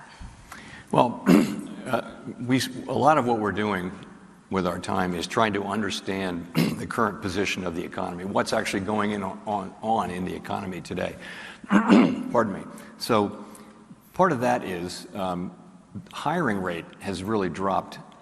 Job creation has dropped very sharply. So what are the factors there? So I mentioned earlier, I think, part of it just is there's a lot of uncertainty about the direction of public policy, and so companies are holding off, they're not hiring, and when you don't hire through attrition, your labor force shrinks and you save money that way. That may be a way of passing on tariff costs. It may be something like that. So that's happening. Lots of questions around whether AI is a major factor associated with the relatively low hiring rate for people just graduating from school and just entering the labor market. And people are doing studies on that, and I looked at one from Stanford, another from the New York Fed in the last week, and the sense of it was, we think we can find some evidence that generative AI is having it's one of the reasons here, but we can't really say it's the main reason. can't really say it's the main reason. And we have our Jackson Hole conference every year in Jackson Hole, Wyoming, and we had some great labor economists, and one of the big debates was what's going on with AI. And there was a professor from, I want to say, Columbia, who just basically said there's no evidence that this is acting any differently than other. Her view was not acting any differently from other technological movements, waves. And so I think she would be more at the end of an optimist, a techno-optimist. We've all, there are books out there that will tell you the world is ending, and but I don't think we know. Again, I think we're going to see how this evolves, and again, if it does turn out to be something where labor force participation really declines in a way that creates social difficulties, that's going to be something that legislators and the private sector will have to address. We just don't know that yet, though. Over the weekend, I read where you had been discussing, just picking up on what you said about Gen Z and college graduates and any possible disruptions in trying to find jobs. So Gen Z would be those born between 1997 and 2012, roughly ages 13 to 28. What are your thoughts on college enrollment? We'll talk a little bit about labor disruption in just a minute, and Jackson Hole, because I know that's a favorite of yours. But a lot of the individuals in this room today may have family members that fall squarely in that 13 to 28 category. What would you say about that? I mean, again, we all see the data that it's just gotten tough for people just entering the labor force to be hired. But remember, the overall national aggregate hiring rate is at very, very low level. The layoff rate is also at a very, very low. You're in a low fire, low hire economy, and it feels like companies are they've kind of stopped hiring or slowed down their hiring because they want to see how this all shakes out. We're having very important changes to economic policy in the United States, and companies and people are wondering how's that going to work out. So I think that's part of it. The other thing I would add, though, is there's a lot of good scholarship around technological innovation and inequality, if you will. And the sense of it is really that if schools and society give students graduating the skills and aptitudes they need to benefit from evolving technology, you can have declining inequality over time. And that's what the United States had for many, many years, up until about 1970, when U.S. educational attainment kind of plateaued and inequality takes off. So it's really down to having the skills. So kids who come out of school today with technological skills and can work with this new technology, they're probably going to be fine. They're going to be great. If you don't have those skills, though, you're increasingly left with less attractive employment options. So in a way, it's an educational issue. Our society is our education system, and you spoke about inequality, particularly the digital divide, and thinking about where the United States really has paced among countries throughout the world. Particularly, that was a subject that you initiated at Jackson Hole back in August. What are your thoughts on how that is likely to really change the way we look at technology as a force for productivity and advancement? I mean, technology has been raising incomes and productivity for really a couple hundred years since the Industrial Revolution. It's been an amazing thing for the quality of human life, and there's no reason why that has to change. In the United States was the first country to have gender-blind secondary education, and if you go back, you'll see that there's a great book on this, but it just basically the U.S. had fast technological innovation for a century, and also declining inequality because people were coming out and their educational the capabilities they took out of the educational system gave them the ability to benefit from evolving technology. So, and that's really the key, because technology, what it does is it makes us more productive.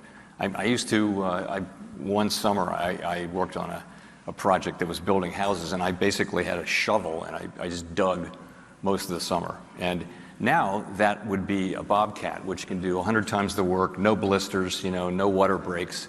It's just much more productive. And you see housing production's gotten, at least it did get for a while much more productive, not so much lately. But that I think is the story. And you know, while U.S. educational attainment, college graduation rates and things like that leveled out, they're still going up. The rest of the world caught on and has really caught up in terms of educational attainment. And that really is the key. To your point, your educational system, your country is your educational system ultimately. It's the people that come out and what can they do, and a variety of other factors too, obviously. But I think that's a key element. I'm struck by this because this was a major factor at our recent conference, and we had a great conversation about it. Well, tell us about the book. You gave me a homework assignment the other day, so I did download it, but I think everyone should follow that lead. All right. It's a book's called The Race Between Education and Technology. It's by Claudia Goldin and Larry Katz, two Harvard economists, and it basically talks about the race between education and technology. So I recommend that to anybody. It was written in, I want to say, 2005, and they basically presented at Jackson Hole, they presented an update to the current day. The findings basically hold. It's very, you know, I mean, I'm not a PhD economist. I read it 20 years ago. But you said it still holds very much true today. It does. And I think it's a good explanation for why the U.S. has had, you know, rising inequality. This is their thesis, and I think it's they call it also skill bias technical change. So you need skills to benefit, but if you have those skills, then technology makes you more productive, and that's what we need. Incomes can only rise if productivity is increasing. We're sort of working as many hours as we can work now, so it really is down to how much output can you have in an hour, and that's productivity. So I would recommend that. I'm not getting any royalties for that, but by the way, Claudia Goldin won the Nobel Prize for her work about 2 years ago. So I'm not the only one who thinks it was good work. Chair Powell, let's move on to tariffs. This is an issue that confronts the business people here with us today. You addressed it very briefly in your opening remarks. You indicated that you believe that the costs of the tariff and NASDAQ making new is in fact lows more right now. transitory than embedded in supply chain. So I think Be some interesting things about tariffs coming up here. more about how the Fed thinks about evolving tariff policy. So we're now collecting a good bit of revenue. The federal government collecting a good chunk of revenue, $300 billion a year pace. And the question is, who's paying that? And the candidates for paying those tariffs would be the exporter, the foreign exporter, or someone on our shores. It could be a company or a retailer, or someone who's using the imported product to manufacture something, or the end consumer. And so so far, in its incredibly early days, it doesn't look like the overseas exporters are carrying the bulk of it. It looks like it's that middle group. It's retailers and it's importers, and they're not passing along to consumers that much of the cost. So the actual effects on inflation have been quite modest so far. It's really not. It's a small amount, but I mean, for example, I mentioned that core PCE inflation is 2.9%. Maybe 0.3 or 0.4 of that is tariffs. So it's not the big factor. It's not a big inflationary thing, but it is something that is driving up inflation a bit. And the question is, are companies then, are they going to eventually be able to pass that stuff through? And then that might drive inflation up a little higher. So we've been watching this since the beginning. It's half our mandate is inflation. And I would say that the pass through to consumers has been later and less than we expected. How much of that will continue, I don't know. But the responsible thing from our standpoint was to watch and wait, because it's our job to make sure we don't make a mistake on inflation. Well, that was my question. Do you imagine that is going to change, where mandate? the cost of tariffs will be more deeply embedded and passed on to the consumer? He talked through it during the opening remarks, and our forecast. Yeah. And I think It's always comes back to the dual mandate. One-time pass-through, Yep. which will go. he did mention it in an earlier question also. And See at if he the end of elaborates next on year, it, though. The one-time increase from the tariffs will be done, and you'll be back to the non-tariff related inflation, which should be much closer to our 2% goal. That's almost everyone's base case. It's actually our job to make sure that that's the outcome, though. So we can't be in a situation where we're just going to assume that. We can't leave that part of the goal unguarded. And so that's why we've been careful about cutting. We didn't want to cut too early. I mentioned in my remarks, if we cut too early, we may find out in a year that inflation actually wasn't under control and it's back up to 3.5% or 4%. No one thinks this is the base case, but that's the risk of cutting too early or too much. Of course, the risk of cutting too late, as I mentioned, is that we unnecessarily, the labor market weakens unnecessarily. There's no risk-free path, and it's a very difficult policy environment when your two goals are telling you two different things. You've got to make a compromise, and we really, again, haven't been in that situation for many, many years. It does happen, but it's happened now, and we'll manage our way through it. But we sort of have to look at both of them as equal. We can't just say we're going to do this one and not that one, unless this one is clearly a greater risk. And now they're coming into closer balance, I would say. We do see meaningful weakness in the labor market now, very low job creation. The unemployment rate's still low, though, and the quits rate is low, and a lot of things suggest that the labor market has reached a kind of unusual stability of much lower demand and much lower supply for workers. It's a really unusual kind of a balance, if you want to call it that, but nonetheless, we think it's downside risk. Well, if you could elaborate, what are some of the factors that are leading to depressed demand for labor? So depressed demand for labor, based on surveys and talking to people who are doing hiring, a big chunk of it is that they're just unsure about what to do. Businesses, and I'd love to talk to people after this. Businesses don't want to do a lot of hiring. They may be postponing major capex, major initiatives, major acquisitions, and maybe they'll replace workers who retire, but they're not looking to grow. This isn't every company and every part of every company in the world. It's just an effect kind of at the margin. That's got to be part of it.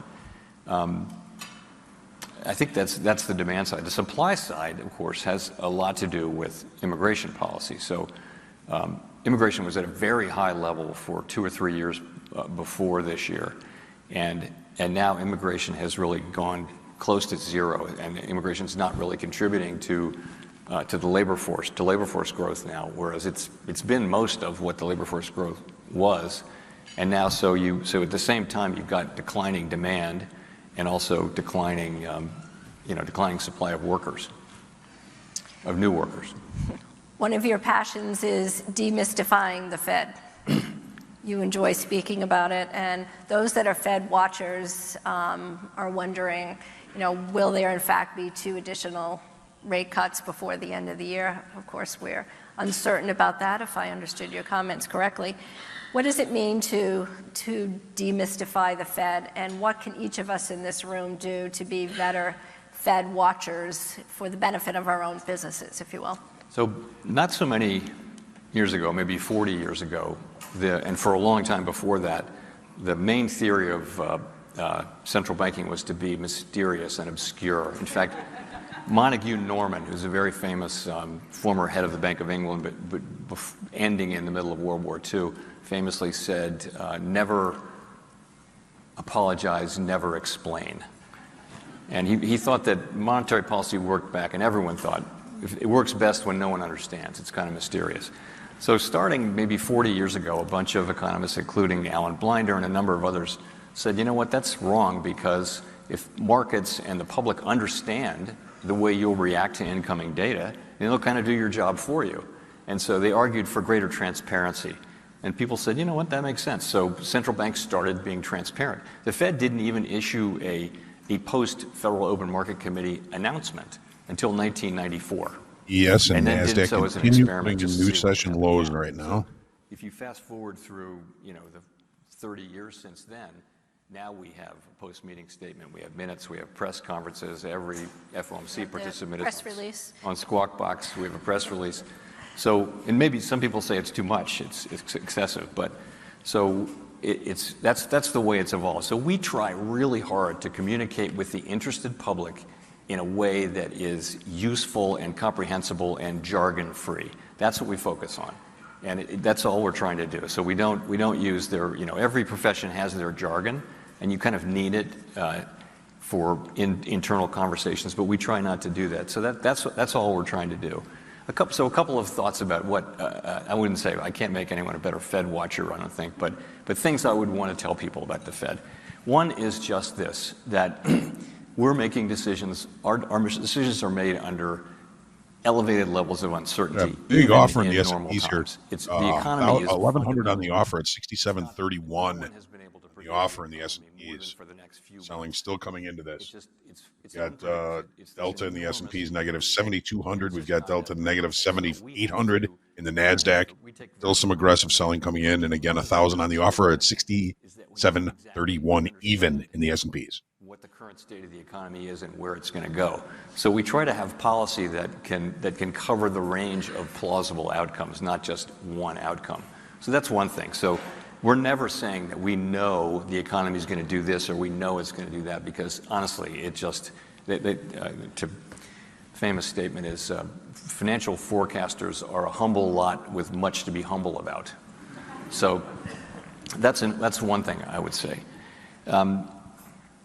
Another is that you should, I just have to say this, whenever we make decisions, we're never, ever thinking about political things.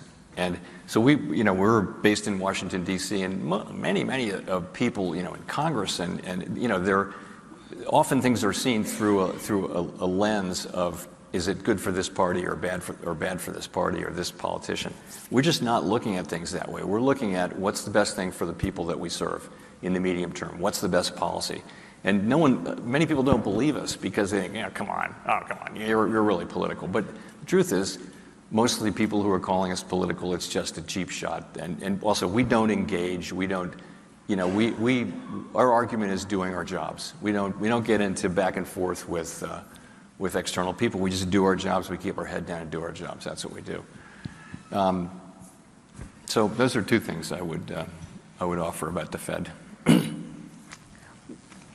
We have run out of time. We have come to the end of our program, and I'm wondering if there's anything additional that you'd like to share with the members here today, and again to help us be more prepared as we begin to look to 2026 and strategic plans for business and things on the horizon that would help to, of course, create more jobs and more prosperity. So I'll say one more thing that struck me just now about the Fed, and that is, remember, we have a really important job: maximum employment, price stability. We regulate and supervise the banks. We operate parts of the payment system, but those things are really about cyclical demand management and financial stability. The policies that really matter for the U.S. economy in the long run, things like investment, particularly investment in people, that's not something we can do. I think we get a disproportionate amount of attention compared to the things that really matter for the country, which are the things that Congress can do and the private sector can do, which are the things that will really matter for future generations, are not interest rate policy and the things that we do as important as we are. And beyond that, I'll just say this has been great, as always. I've enjoyed talking to so many people here today, and I love to get out and talk to people who are working in the real world in the economy. There's nothing better than that. Most of my career was in the financial sector, and I constantly was out talking to people rather than sitting in my office looking at aggregate data on the economy. So this is a much more comfortable place to be. So, You're headed back to D.C. later this afternoon. Yes. What does the rest of your day look like? get home. I won't get home until after dinner, so it looks like me working on the plane on the way back. So anyway, thank you so much. It's been great. Thank you. All right. Well, thank you, Chairman Powell. Right? He didn't say anything that we really haven't heard before, in my opinion. We did get a reaction in stocks just a little bit, printing new lows as we speak. Our crude trade still up about $155 on that. We were taking some heat. We got a little pullback now to the upside. How you feeling about this gold trade right now, Hoag? I'm sorry, this crude oil trade. The crude? Well, I mean, as long as we hold the IB high, 63.35. Yeah. You know, I don't see any reason to pull it, but I don't think it's going to be. I doubt it's going to be doing much for the rest of the day. I mean, it's an hour from closing. I think it's going to take some sort of news to make anything really significant happen. We got within 11 ticks of our target, which was $64. Couldn't quite get there. Still haven't landed it. I think we should definitely end it in profit. Yep. Do I think it's going to do much from here? I doubt it. But I've been wrong before, JD. Yeah, I'll adjust our risk just so we don't take any more heat on this trade. After being up almost 3 hours on it, I'm not prepared to take a loss on this trade. No. We'll see what it does, though. We'll continue to let it play out. All right. Welcome. Good afternoon, friends and traders. Thanks for sticking around during group coaching for that Powell press conference, Q&A. Again, he didn't say anything too earth-shattering, nothing that we haven't really heard before. It almost sounded like the same speech that he gave a couple weeks ago, didn't it? Yeah. Well, the same talking points. Inflation written all over it. Yep. Is what it's got. That's why gold's moving back to the upside. That just screams stagflation right there. Yeah. Stocks falling out of bed again. New lows in the ES just a second ago. Just made a new low, 67.23 new low in the ES. New low looks in like the NASDAQ. Looks like they pulled that thousand lot off. They did. At 60. Yeah. They Pulled it. 24.88 even. New low in the NQ. Interesting. Wait, go over to the ES. Gold catching a bid. Equities. Yeah, that's. I didn't think that what he said about tariffs was all that frightening. You know, he said it's not at all. You know, 0.3% of the inflation numbers, but that's just the beginning, right? We don't know how far that can go. Yeah, the data's It's all just about starting to roll jobs. in. Yeah, it's about jobs right now. It sounds like to me. Yeah, that's the fair enough. It's the kind of hint that I've been sensing for the last 2 or 3 Fed meetings. Is the focus is a little bit less on inflation, or it has been until now, and more on employment. Look at this pumping here. Yep. Yeah, they are just dropping now. More new lows. More new lows. Well, Keep things in perspective. The S&Ps are down 0.47%. NASDAQ down 0.5%. Yeah, always feels like more. Yeah, it does, doesn't it? Doesn't it? Always. Looks like yesterday we were up like 0.5. It felt like we were up 800 points. Yeah. Right. Yep. Turn around Tuesday, fellas. Turn around Tuesday. We said it this morning. I put it in chat. Got it. Yep. You got it. When it works, it works. Well, and one thing, Hoag, I guess that never realizes, and everybody says, you look at so many charts, you look at so many markets, and I watched bonds this morning. As the bonds rallied and equities start to pull back, that's kind of what I've been looking for, because something's going to give here.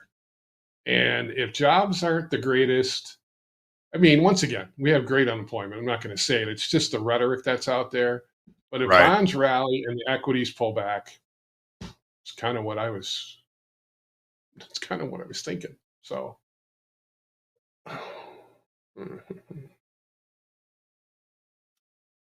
well, guys, we've got a couple of questions to run through in the chat, or from the chat. Before that, though, we've got a little bit of news to cover.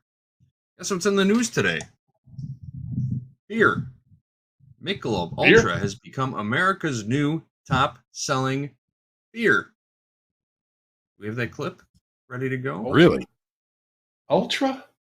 I know a lot of people that do drink. They like it. I couldn't believe it either. Beer. Oh, there we go. So the U.S. has a new top-selling beer. Michelob Ultra has overtaken previous leader Modelo Especial in retail sales by volume, according to reports from Circana.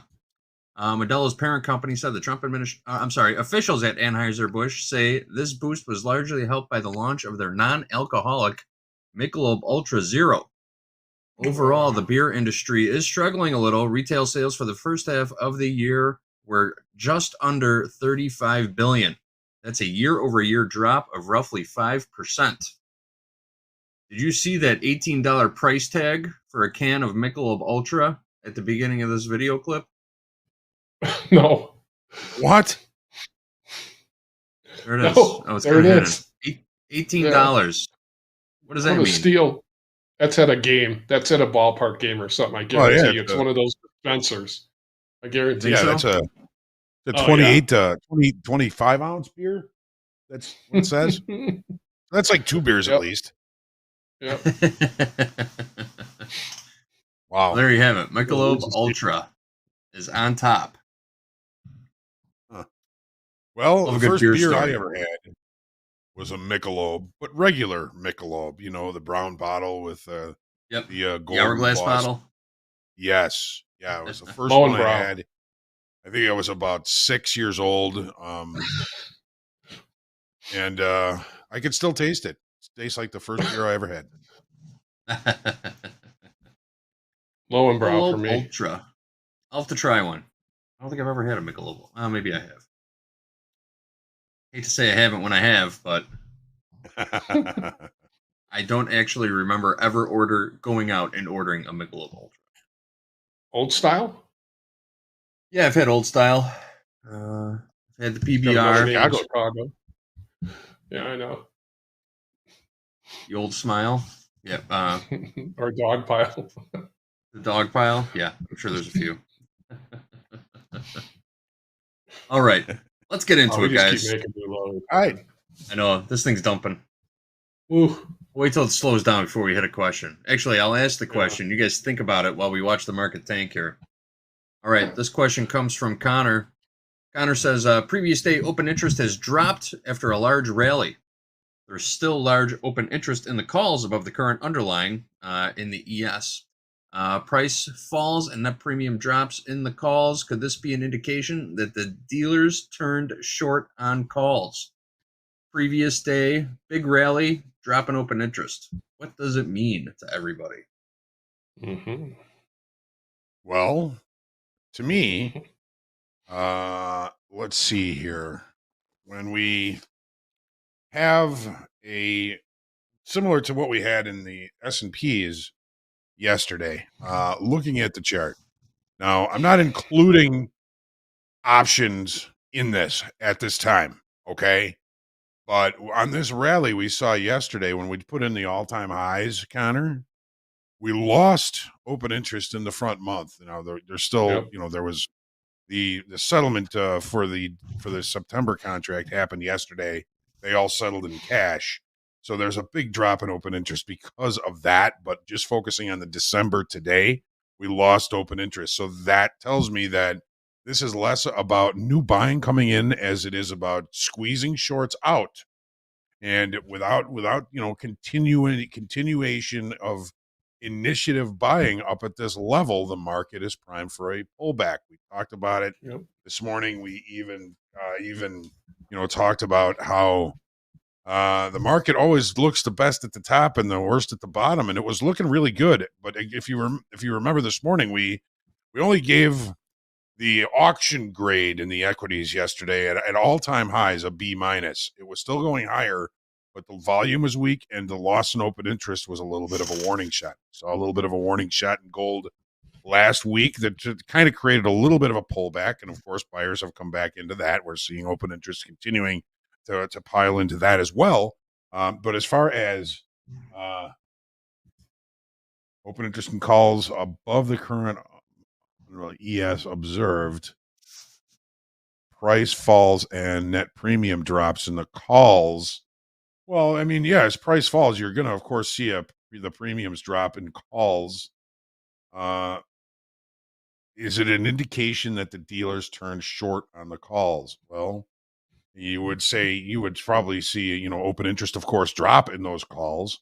If that's what you're kind of getting at here, you might want to look at puts as well. An increase in open interest in puts at lower levels might be something you want to look at. I don't know if that's answering your question quite the way you wanted, Connor, but that's what I got for you.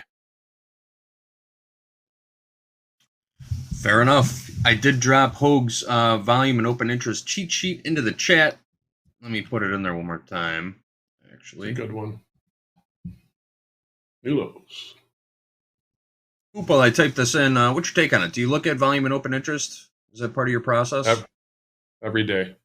Yeah, I mean, it's just, that's how, like, that's like technical analysis 101, right?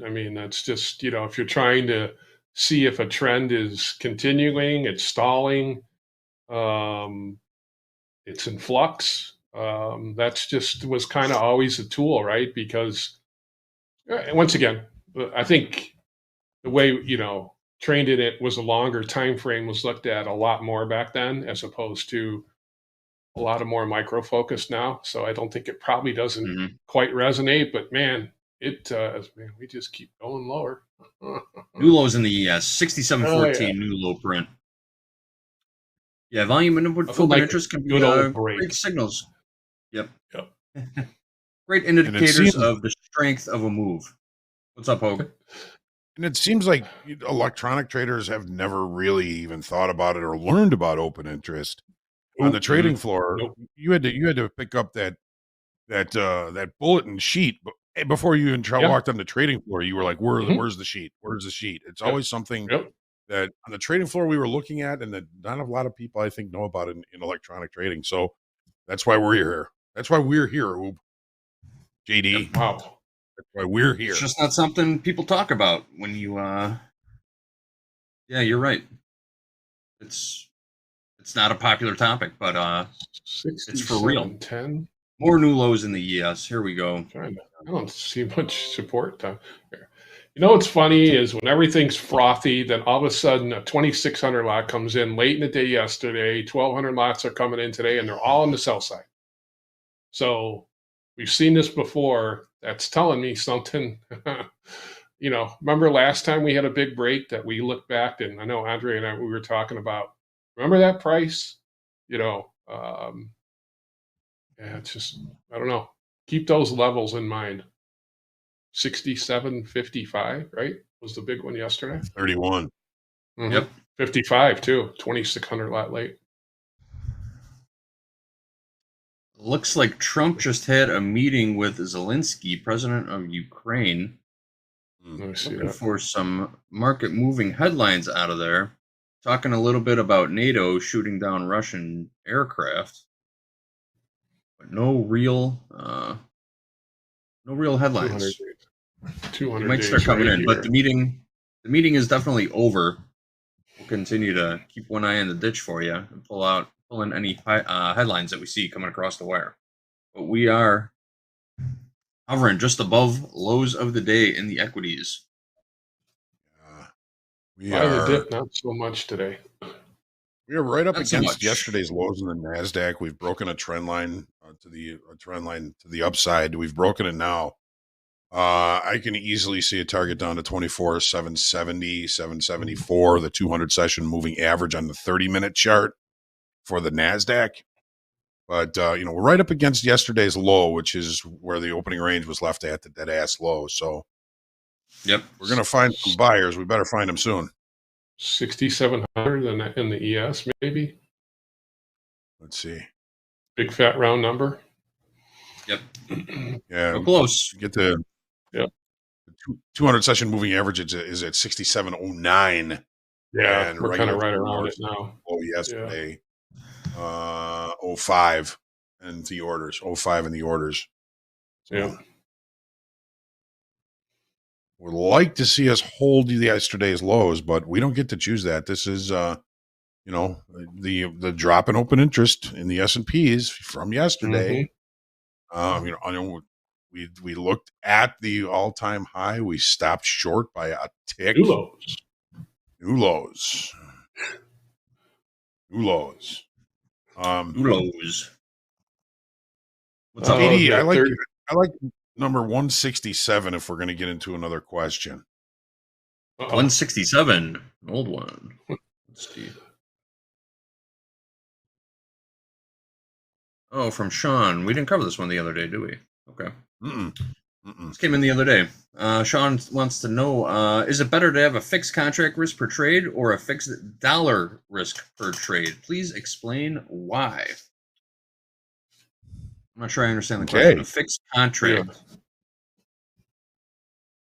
Right. Fixed contract, fixed per contract risk, or a fixed I got dollar it. risk.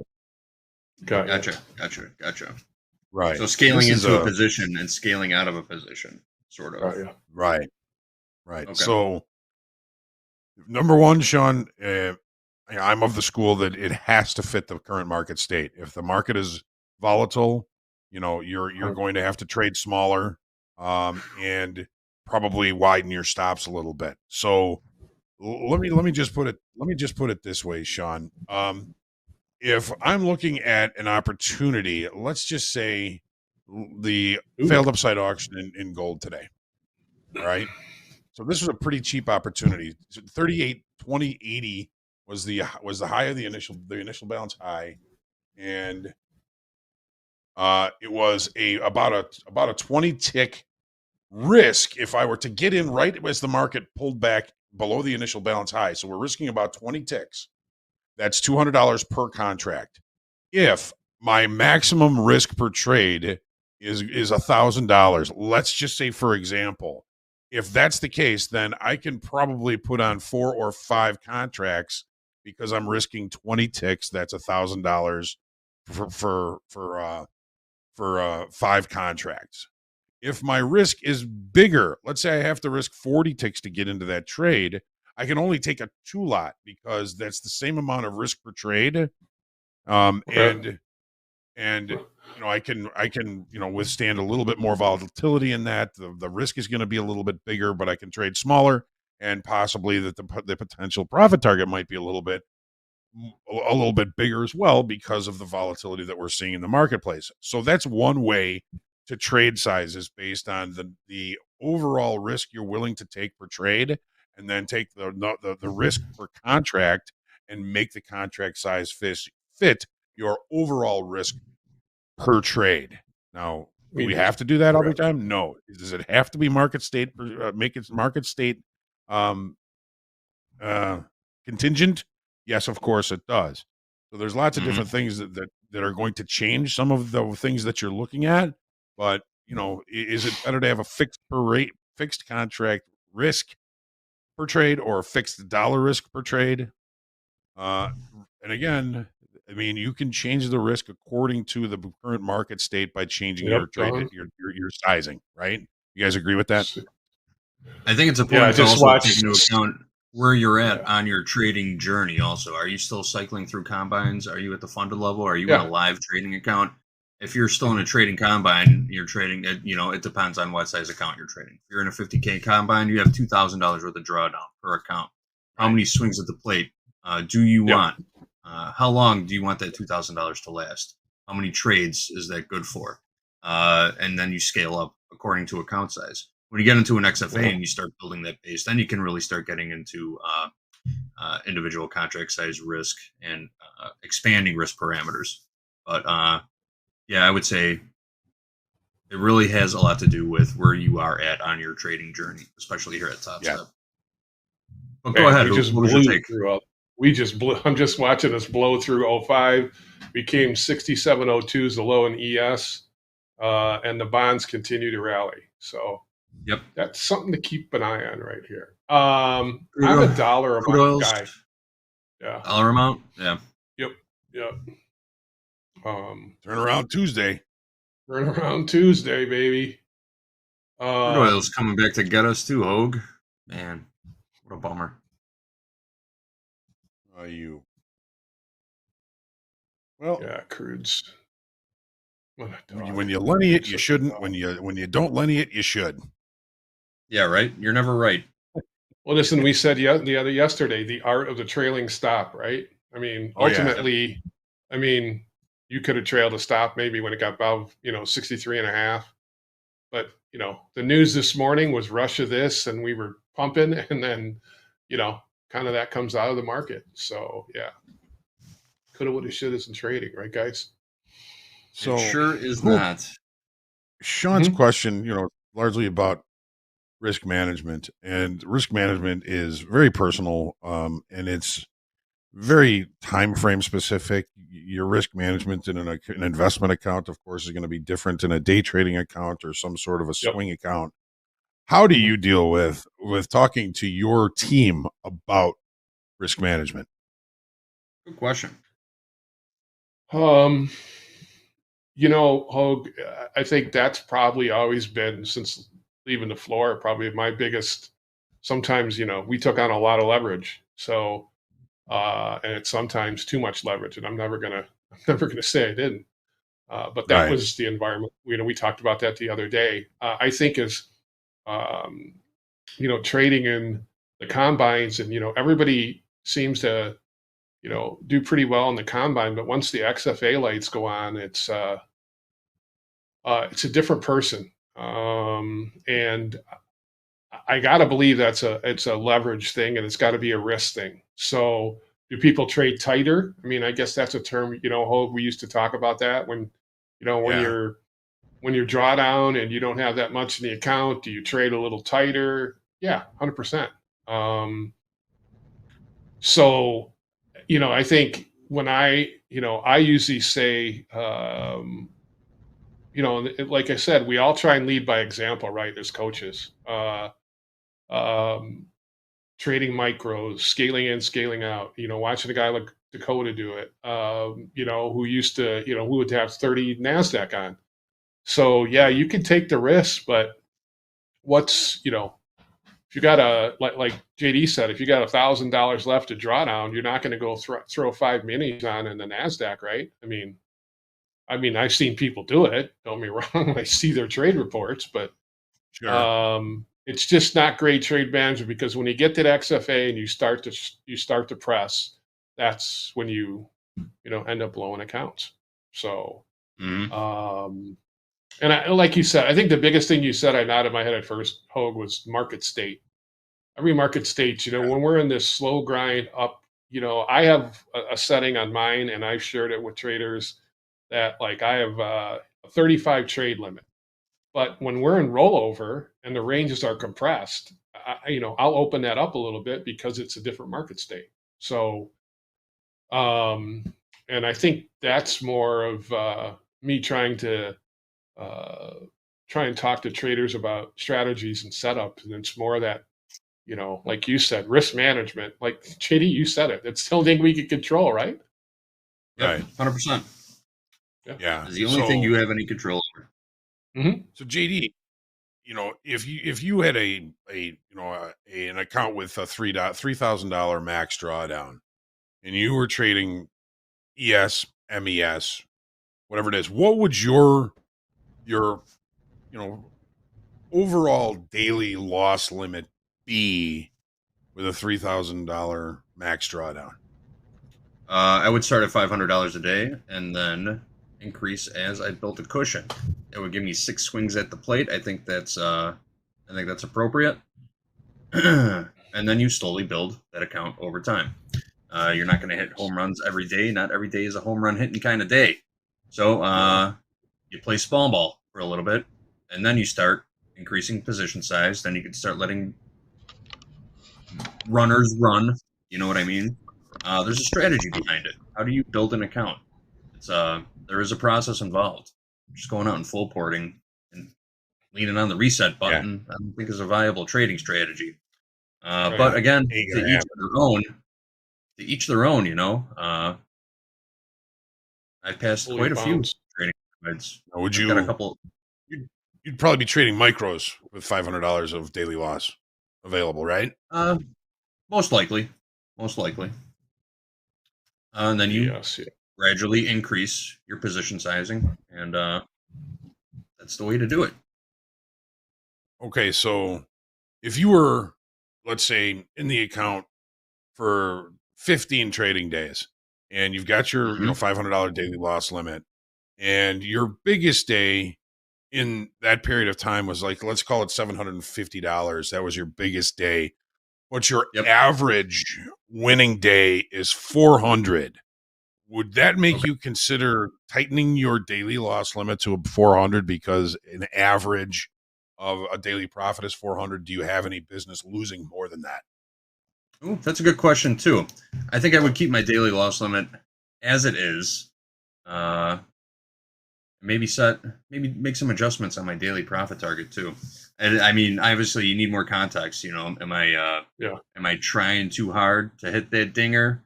Am I not reading or respecting market generated information when I'm exiting trades? Am I leaning on that daily loss limit a little too much? Yeah, I think there's a couple different factors involved there, or a couple of other pieces of context that we could add to that. But I don't think I would go and readjust my daily loss limit just yet. Let's get in here. We just got a pop off those lows. Oh, yeah. Yes, we did. 6702. Hoop, you called 6700 for the low. Missed it by 2 points. Nice bounce off there. Hey. Heading right back to that 9 EMA in the ES, which I have at 6718. Call it 6718.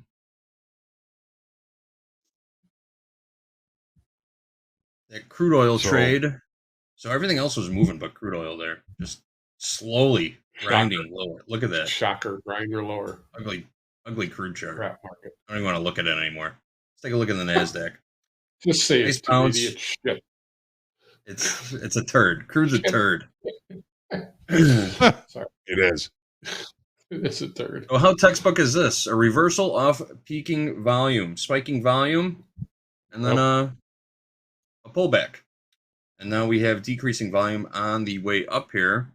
Rising prices on decreasing volume means buying pressure is usually, or if you're going by the textbook, buying pressure is slowly beginning to die. Maybe we'll get another leg lower here off of this 9 EMA, or we could see it move back up to 24,888 in the NQ, which on your Topstep daily levels is last week's high. Last week's high. Melted right through it on the way down.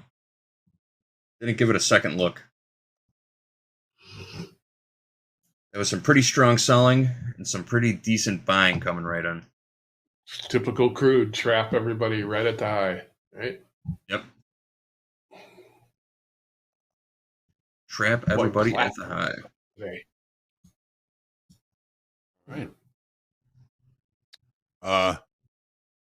There's one question I think we got time for. You're right if I ask this question, JD? Yeah, go ahead, Hoag. Your thing. I'll keep watching the markets here. Yeah. Eric is asking, I hear you guys mention see money, take money scenarios. Can you give me an example? I think a perfect example is holding a position through a number, and you happen to be on the right side of a knee-jerk reaction, especially if you're trading a market like the NASDAQ or the S&P, and you get instant profit in your trade. You know, I believe that is a see money, take money type of scenario because knee-jerk reactions don't typically last. They don't typically continue in that direction. They call it a knee-jerk reaction for a reason. A lot of times they 180, right? I mean, they go one way and then just flip, and then next thing you know, what was a decent winner is a loser. And then they just turn right around on you. Yep. Mm-hmm. So that's a see money, take money type of scenario in my playbook. Once again, it's attached to market state, right? I mean, it's the market state too. 67.15 in the ES. We got 1,000 lot up there. 67.15. We're ticking up there right now. 67.12. Last trade, last print. All on the offer. Any trade you take that's contrary to the trend. I like that. The trend is the upside, and you take a short and you make money in it, you better take it. Right. I agree with that. Yep. Player in the chat is saying this is real liquidation. It is not done yet. I'm not going to disagree with that. See if this 1,000 lot trader gets hit again, though. Another flush could be coming. We got about 1 minute left here. We're going to roll into Mindset Matters. We got Robin Dayne the other thing too, in the back. What's up, Hoop? The other thing too is, I think I'm careful of looking at percentages too. I mean, in terms of down, because we've moved so much higher. I know, like, once again, I look at my settlement change. We're down 37 handles. I know it's only 0.5%, but when you get elevated like this, it's like, oh, it's only 0.5%. It's still 38 handles. I mean, it's it's a legit move, but I think that's where I'm careful, just always being like 2%. Like if we move 2% down now, that's going to be a big move. So I just think, we can shrug it off and say it's a 0.5%, but I guess maybe we come from looking at how many handles were down in a day. Nasdaq's down 180 points. It's a decent move. Yeah. Here we go. Possible second leg lower here, or third leg lower, I should say. Give this a few more minutes to play out. All right, guys, we're going to step aside. We got Robin Dayne in the bag. Mindset Matters is coming up next. She and Hoag are going to be doing some rapid-fire Q&A. We're going to be looking at these markets. Markets are rocking and rolling right now. Stay on your toes, folks. Did that 1,000 lot? Ooh, we're about to take out that 1,000. Let's stay on for another. Let's stay on for another minute and see if we can take out this 1,000 lot. Let's see if we get it. Come on, baby. Come on, baby. It's ticking up. It's ticking up. What's offered, Hoag? What do you think the odds are the turnaround Tuesday is happening now? Like we're going to turn around and head higher. It's the equities, you never know. I know, right? Right. Very resilient. Mm-hmm. Where do you take your best shot at? Oh. Right here, or you wait for another new low? Look at ATR first, too. Yeah. What is real intestinal fortitude to buy it now? Yeah. What is ATR right now, Hoop, in the equities? Do you got it handy? The daily is 57 handles. 57 handles in the ES. Yeah. And we're at day session or regular trading hour session only 55. We're there. We're there. Mm-hmm. All right. Will it extend the range? Will we see another leg lower? We'll find out probably in the next few minutes. All right. We didn't tick up to that 1,000 lot. We'll keep an eye on it for you guys. We're going to step aside now and get ready for Robin Dayne and Mr. Hoagland. Mindset Matters is coming up next. Rapid fire Q&A. This is the fun stuff. All right, guys. Markets are moving. Stay on your toes. Next. Always keep one eye on the ditch. Next.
right, it is time for Mindset Matters. We have one of our favorites, the boss, Robin Dayne, peak performance coach. She's worked with everybody that's anybody in trading, and now she's here to work with you.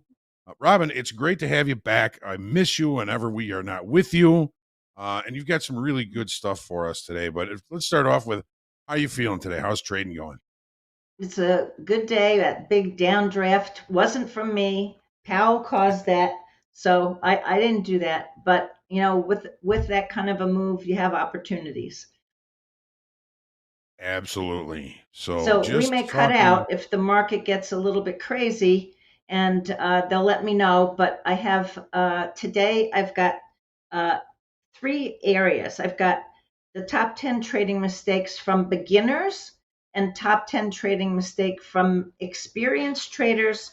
And then when I did my 30-day program, all the traders gave to me different points that made the biggest difference in the 30 days. So I've got lots of areas. So, make sure you're writing some of these down because I don't have a slide. So, and then in between, if you want to just jump in and say you've got a question, we can stop and do that in between there.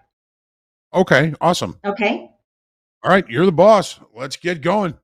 Okay, so these are the top 10 trading mistakes. And a lot of these I had from way back when I first started trading. And I was surprised at how many things still hold true.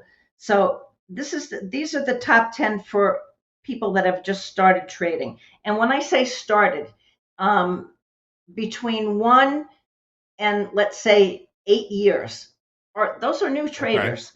Okay. Yeah. They're not financially prepared to get through the learning curve. So they don't have a plan of if their money runs out. They just think they're going to be profitable right away, and they don't have a plan. And before you know it, they're going to a catch-22, and then they're stressed out. And then, of course, the stress doesn't help their trading. And so they're not financially prepared. So make sure you have a plan.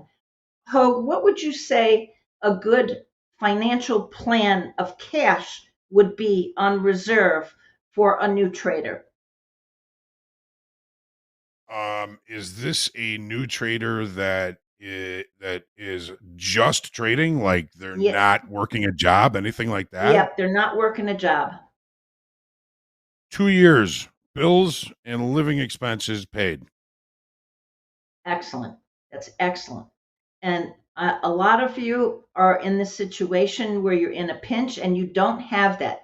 If you have a part-time job, it's a little bit better because you have that financial stress off your shoulders. Then it's a question of time management. So time management with your trading is the key. Like if you're a consultant or you're an IT advisor, or you can go to work in the afternoon and you trade in the morning, that time is going to be the thing that you need to manage. Okay, the second one, they mix trading strategies midstream. So they have one strategy that they may have learned from a course, from a website, and that halfway through, instead of fine-tuning that one, they say, oh, this doesn't work, I'll go to another one. So they mix trading strategies midstream.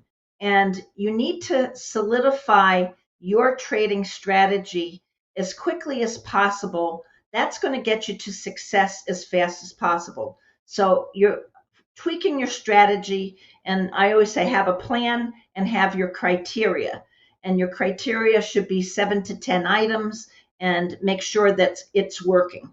And test it. Okay, the third one. They We have call a that false strategy jumping. You Yeah. got a strategy, it works for a while, and it doesn't work for a while, and you abandon it altogether. Yep. And that's not the way to do it. You're not learning anything with that. They have a false illusion it's easy because they win early on. And so when you win quickly in the business, and it can happen, which is great, except you think, oh, this is easy. I can do this all day long. Well, you get a quick lesson from that one really quick and find out that that's not the reality of it. Robin, we saw so many people come on the trading floor and, have a windfall right at the beginning of their career before they even know what they're doing. And it doesn't take too long for the market to humble them and for the market to take all that back. We saw a lot of them, have really early success, and then 6 months later they're gone. They're not even on the Yeah. floor anymore. So Great if advice. if you're serious about the game, make sure that you really get your plan together and don't assume it's easy. Okay, number 4, they neglect to develop a detailed game plan that wins.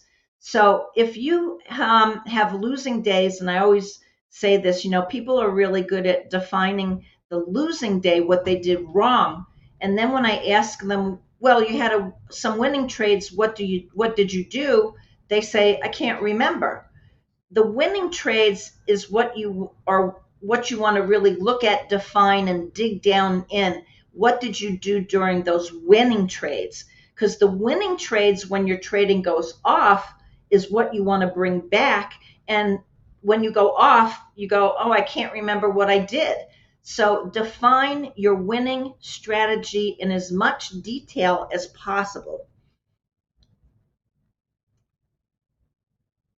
Oh, I lost you. I Do you lost find you, that Hope. I'm sorry about that. Do you Okay. find that traders have a tendency to kind of minimize wins? Like they Yes. don't focus on the wins. They only focus on the losses. And I mean, even on the trading floor, people rarely talked about, well, there was probably a reason for that, but they rarely talked about their winning Yeah. trades. It was always about the losses. You would think nobody on the trading floor ever made $1. But That's a don't really minimize wins. really Focus on great what point. you're doing right. Exactly. And you should be focusing within your trade. How can I win at this trade? How can I win at this trade? Don't get into the mindset, how can I not lose at the trade? How can I not lose at the trade? That's focusing backwards. We've talked about that once before. Focusing on winning and moving forward. What could I do better at the trade? What could I see different in the trade? What are my goals for that trade? What's a realistic goal? JD was talking about, you asked him about the goals and the stop for the day. How much should he adjust it? And you want to focus on how much you're making for the day and slowly move that number up. And, trade for the day and make a number you can make. Do that for a couple days and increase it. Do a couple days and increase it. So do that and lock it in. I love that. The thing that you said, see the number, take the number, take the money. See I money, love take that. money. I call that lock it in. Uh-huh. Lock it in. If it's there, lock it in, because Mr. Market's going to take your money as fast as possible, and you want to lock it in. Okay, number 5. I haven't developed a clear set of trading rules that will protect emotions and losses. So rules, I define rules as things that protect your cash.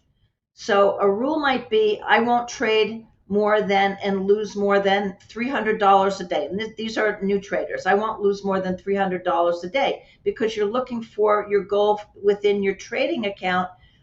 Put something in there that you can get back quickly. So I have a rule of never lose more than you can make. So if you can make $300 in the day and you lose $500 in the day, it's going to take you a day and a half to get your money back. So only set your loss in the beginning, only lose what you can make. And that will have you not always, I call it digging it out of the hole. You get down in the hole and you just got to constantly trade yourself out of there, and you never feel like you're getting ahead, right? You just digging. So don't lose more than and that takes discipline. All these things I'm giving you are the weights for your discipline along the way.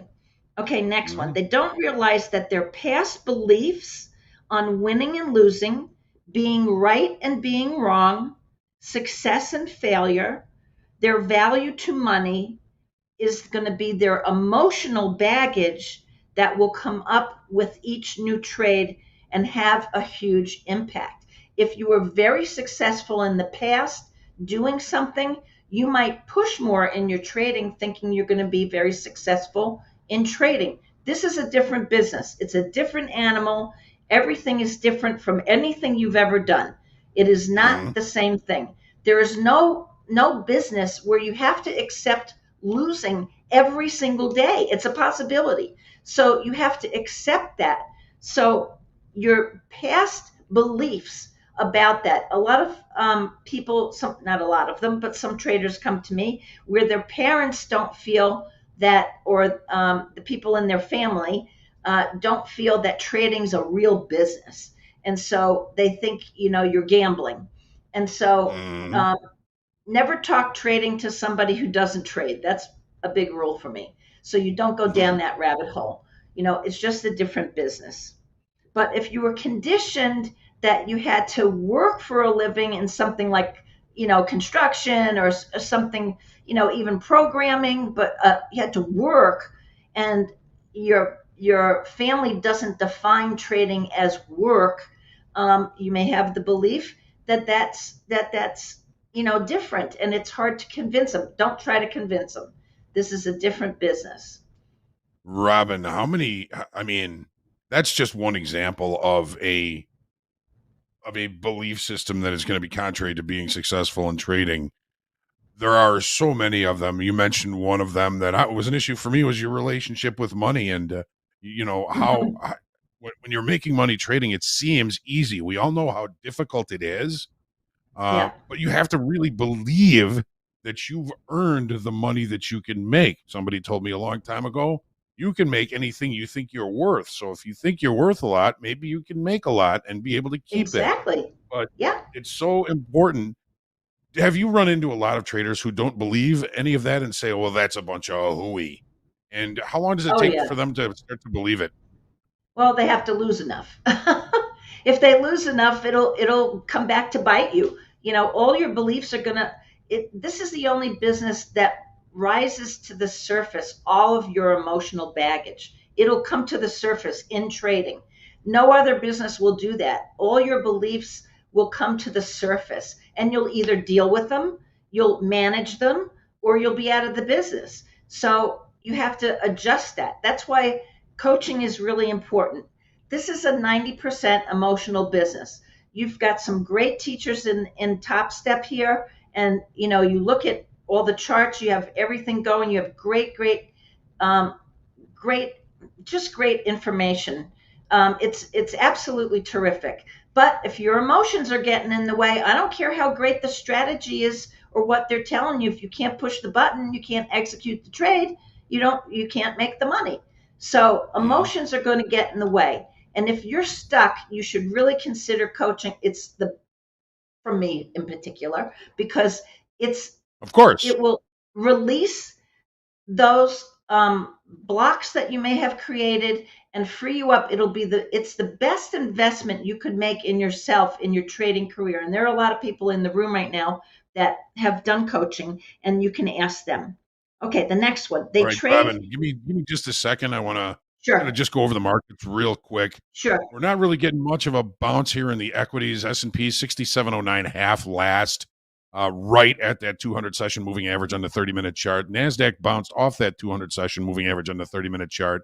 Has been holding up above it, currently trading 24,812 on crude oil. We did see our pullback off of our move pretty close to weekly kickoff high.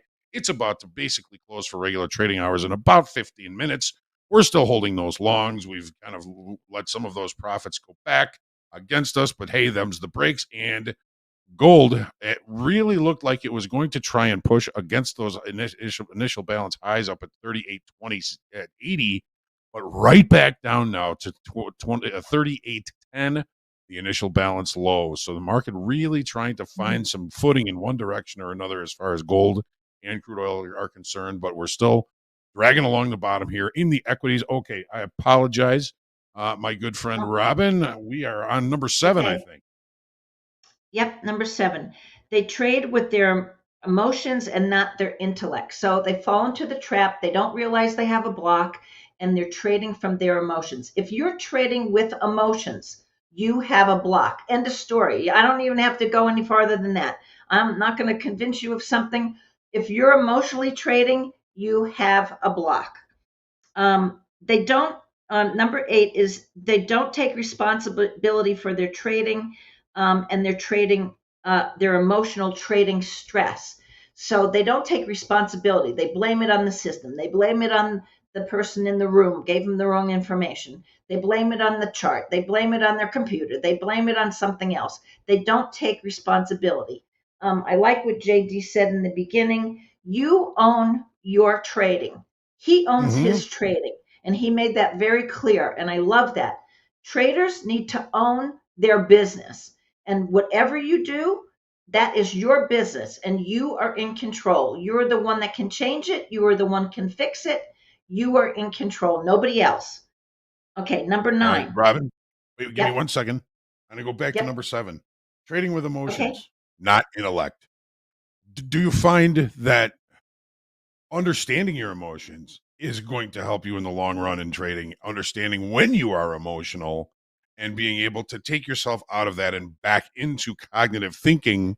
Maybe it's just a question like, is this in my best interest if I do this? You know, I think there's a lot of good information from emotions, and those emotions can tell us when to step away and maybe even when to press the gas pedal. Do you agree with that? Yeah, let me give you some instances of emotional trading.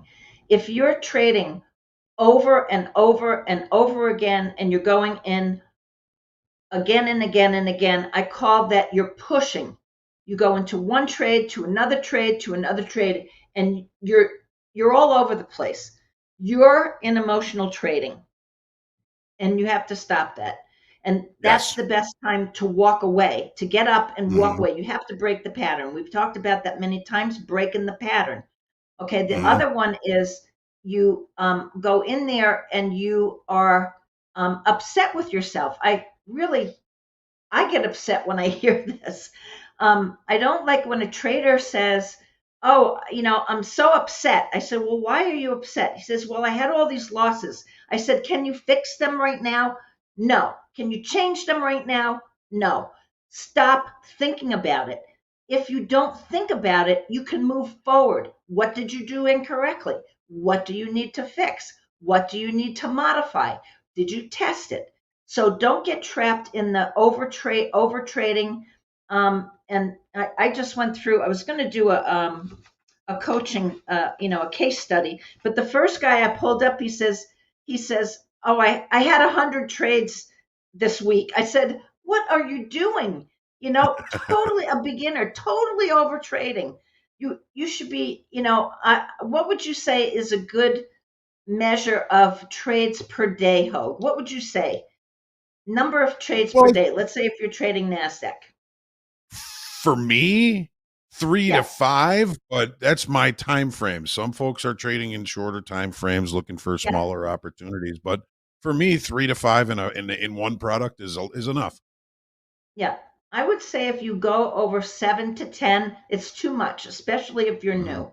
That's way too much. And you need to be more focused and looking at your trades.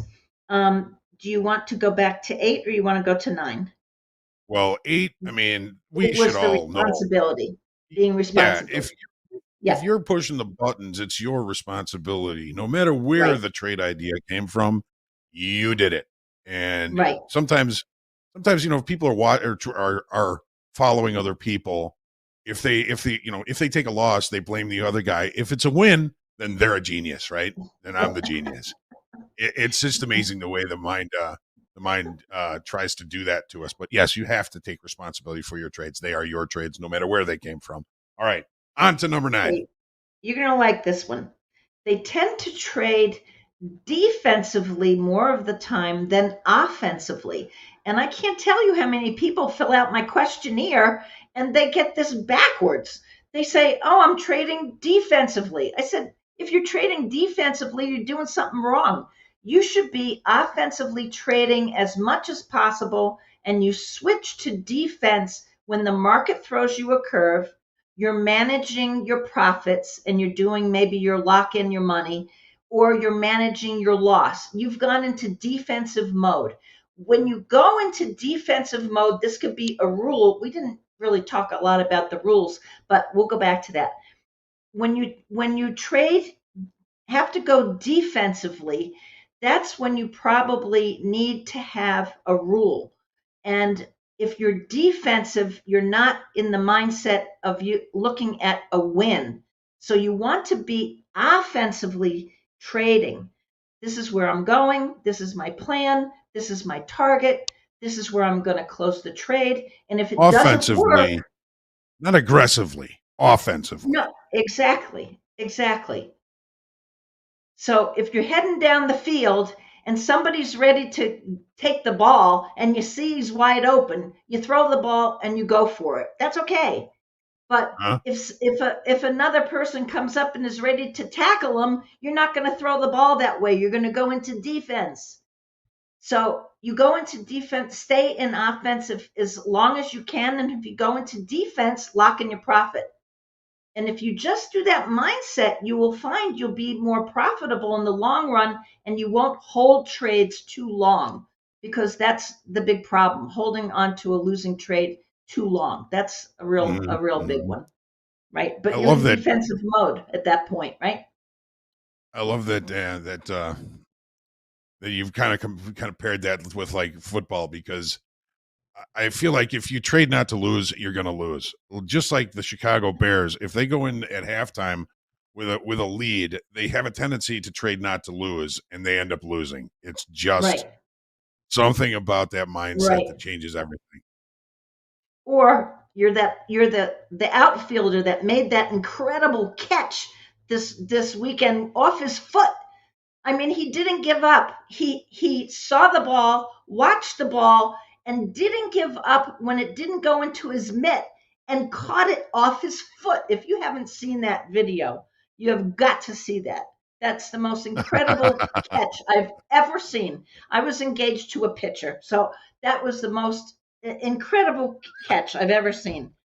Okay, Nice. number 10. Well, anyway, before we go to number 10, Okay. which is 10 is, you're a 10, but we just got to take a look at the markets again here just for a brief second. Equities continue to push lower, not quite at regular trading hour session lows here. S&P is currently trading 6706, NASDAQ 24,800. We've got gold and crude oil just kind of mellowing out here a little bit.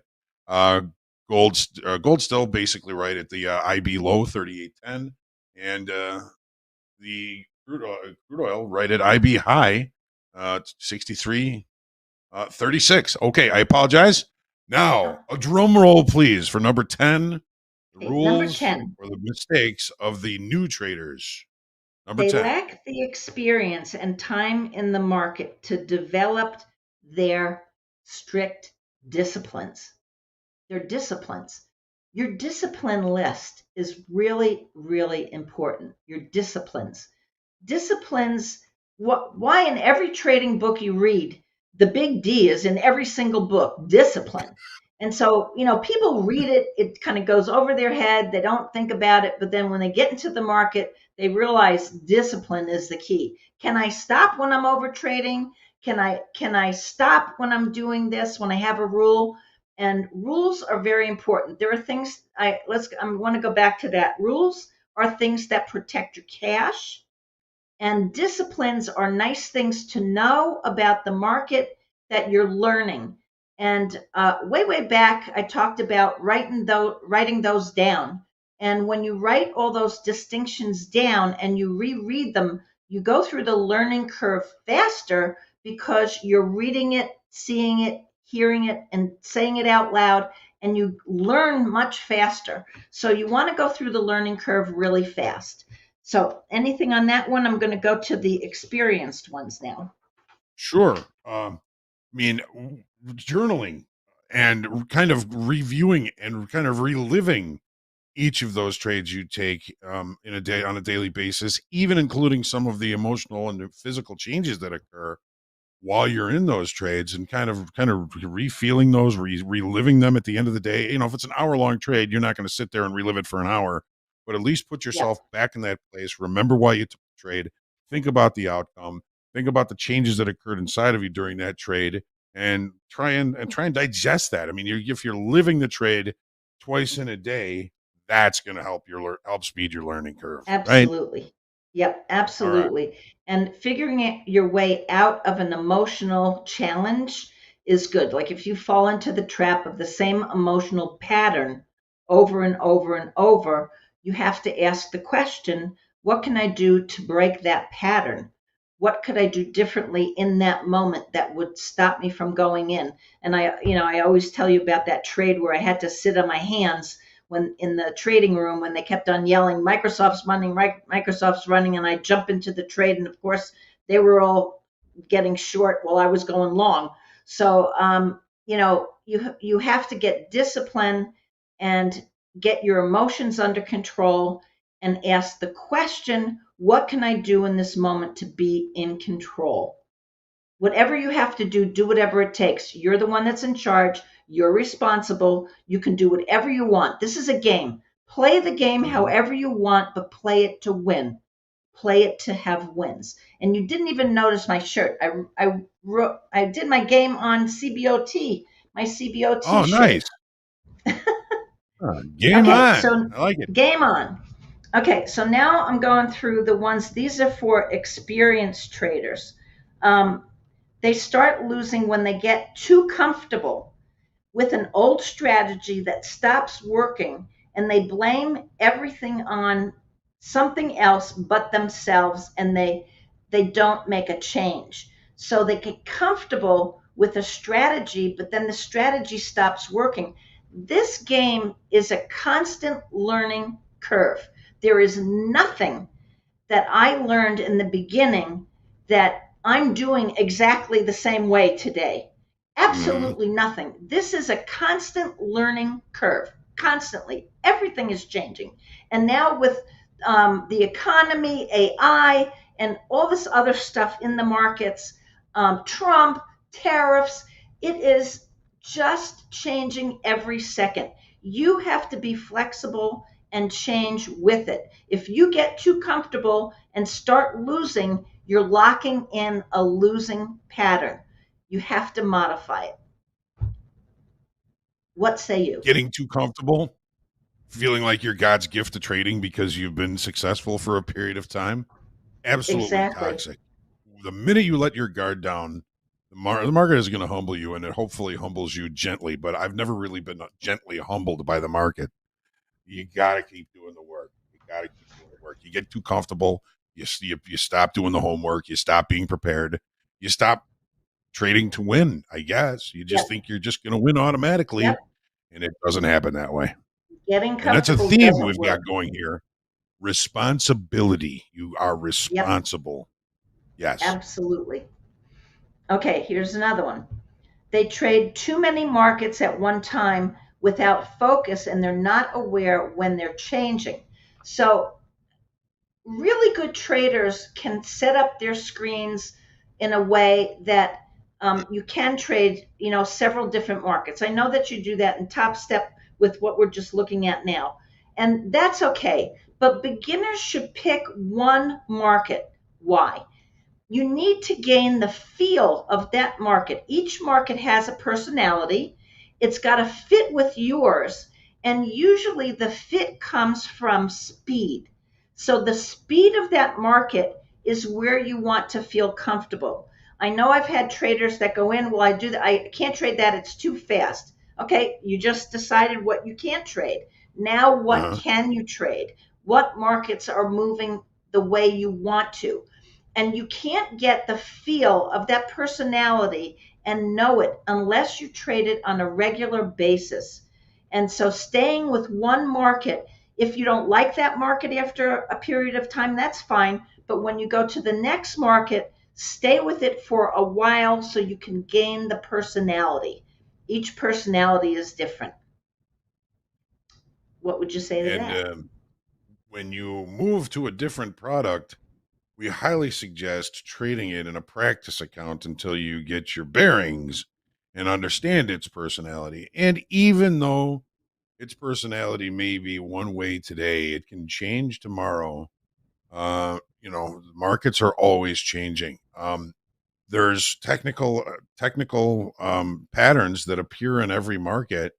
But should you be trading every market? I know I get a little bit inundated, I guess, mentally. If I'm in a position in 3 different markets, I have a very difficult time having the focus to be able to understand what's happening in them. And if there is a change that I need to know about, it's going to take me longer to get there. So even experienced anybody traders should would, be- anybody would, Yes. anybody would. And like I said, I had a guy sitting next to me in the trading room, and he says, I hate what's sitting next to you. And I said, well, what do you mean you hate sitting? He says, I've been trading all morning. You come in, you do your training, and then you come back, you sit down, and you go into one account and you make money. I said, that's because I'm looking at one account. I'm not looking at 15 accounts and jumping around all over the place like you are. So he was jumping around. And so when the move happened, he was never ready. He was never ready. So we had to change that with him. So focus is important. Focus, getting the personality of that market and what you're doing, and being ready if something were to happen. We had that big downdraft before, and you had to be ready for that if that was happening. Okay, the next one. I've never been much of a multitasker anyway, so. Men typically aren't. Actually, it's proven women are better multitaskers than men are.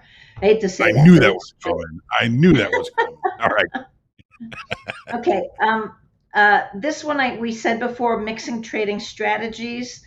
Okay, the next one. They neglect to develop a detailed plan with winning and removing the items that don't work. So they have maybe 6 different pieces of technical analysis, and one never works. Start to refine your analysis and keep the ones that work for you. Again, we're down to you. What ones work for you? What you see and what somebody else is seeing is sometimes completely different. This was mind-blowing when I used to see this.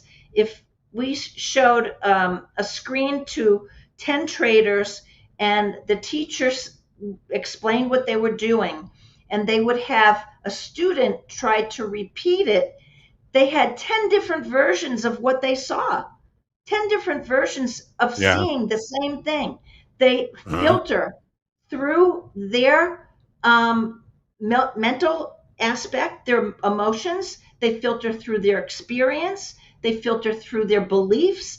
And what comes out the other end is completely different. It's amazing.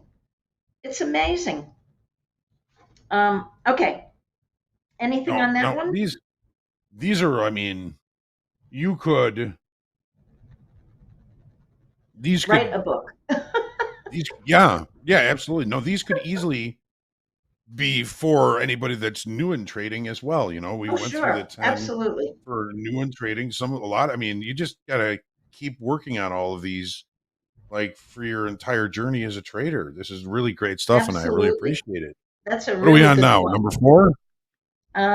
They neglect to develop a detailed game plan for their rules and their emotions and adjusting the losses. So what emotions do you have? I really, really suggest that you don't go to bed at night with trading emotions from the day before. Bad emotions from trading is like venom. Let go, because if you wake up in the morning or you can't sleep, or you're going into the I can't sleep mode, now it's affecting you physically, and you absolutely should call me, because this will make you physically sick. It will have a physical impact on your body because your mind and your body are connected. And so you cannot have stress at night. You have to de-stress. And so, and I call it decompressing. So, if you exercise, decompress after you trade, go for a run. If you have to trade, go play golf, go to the movie, anything you do to decompress and go to sleep and sleep really well. I just found some really great things on YouTube that were for sleep, just for sleep, like their waves and sounds and things like that. If you want to use that, that can decompress you. There are things, a lot of things on the net which didn't exist in the past. Okay, next one. Yeah, They haven't. these are things I always say is like you have to let go of the venom of the trading day if Yes. there is any, because it's That's a poison. great word If for it's it in your too. veins, it will make you sick. All right, I Yep. apologize. Go ahead. Go ahead to the No, next one. that's absolutely a great word for it. They trade. Oh, I had that one. Don't take responsibility. That's the same. Offensive versus defense. They lack experience and time in the market that will develop their disciplines. That's the last one on that page. The next list is really, really interesting.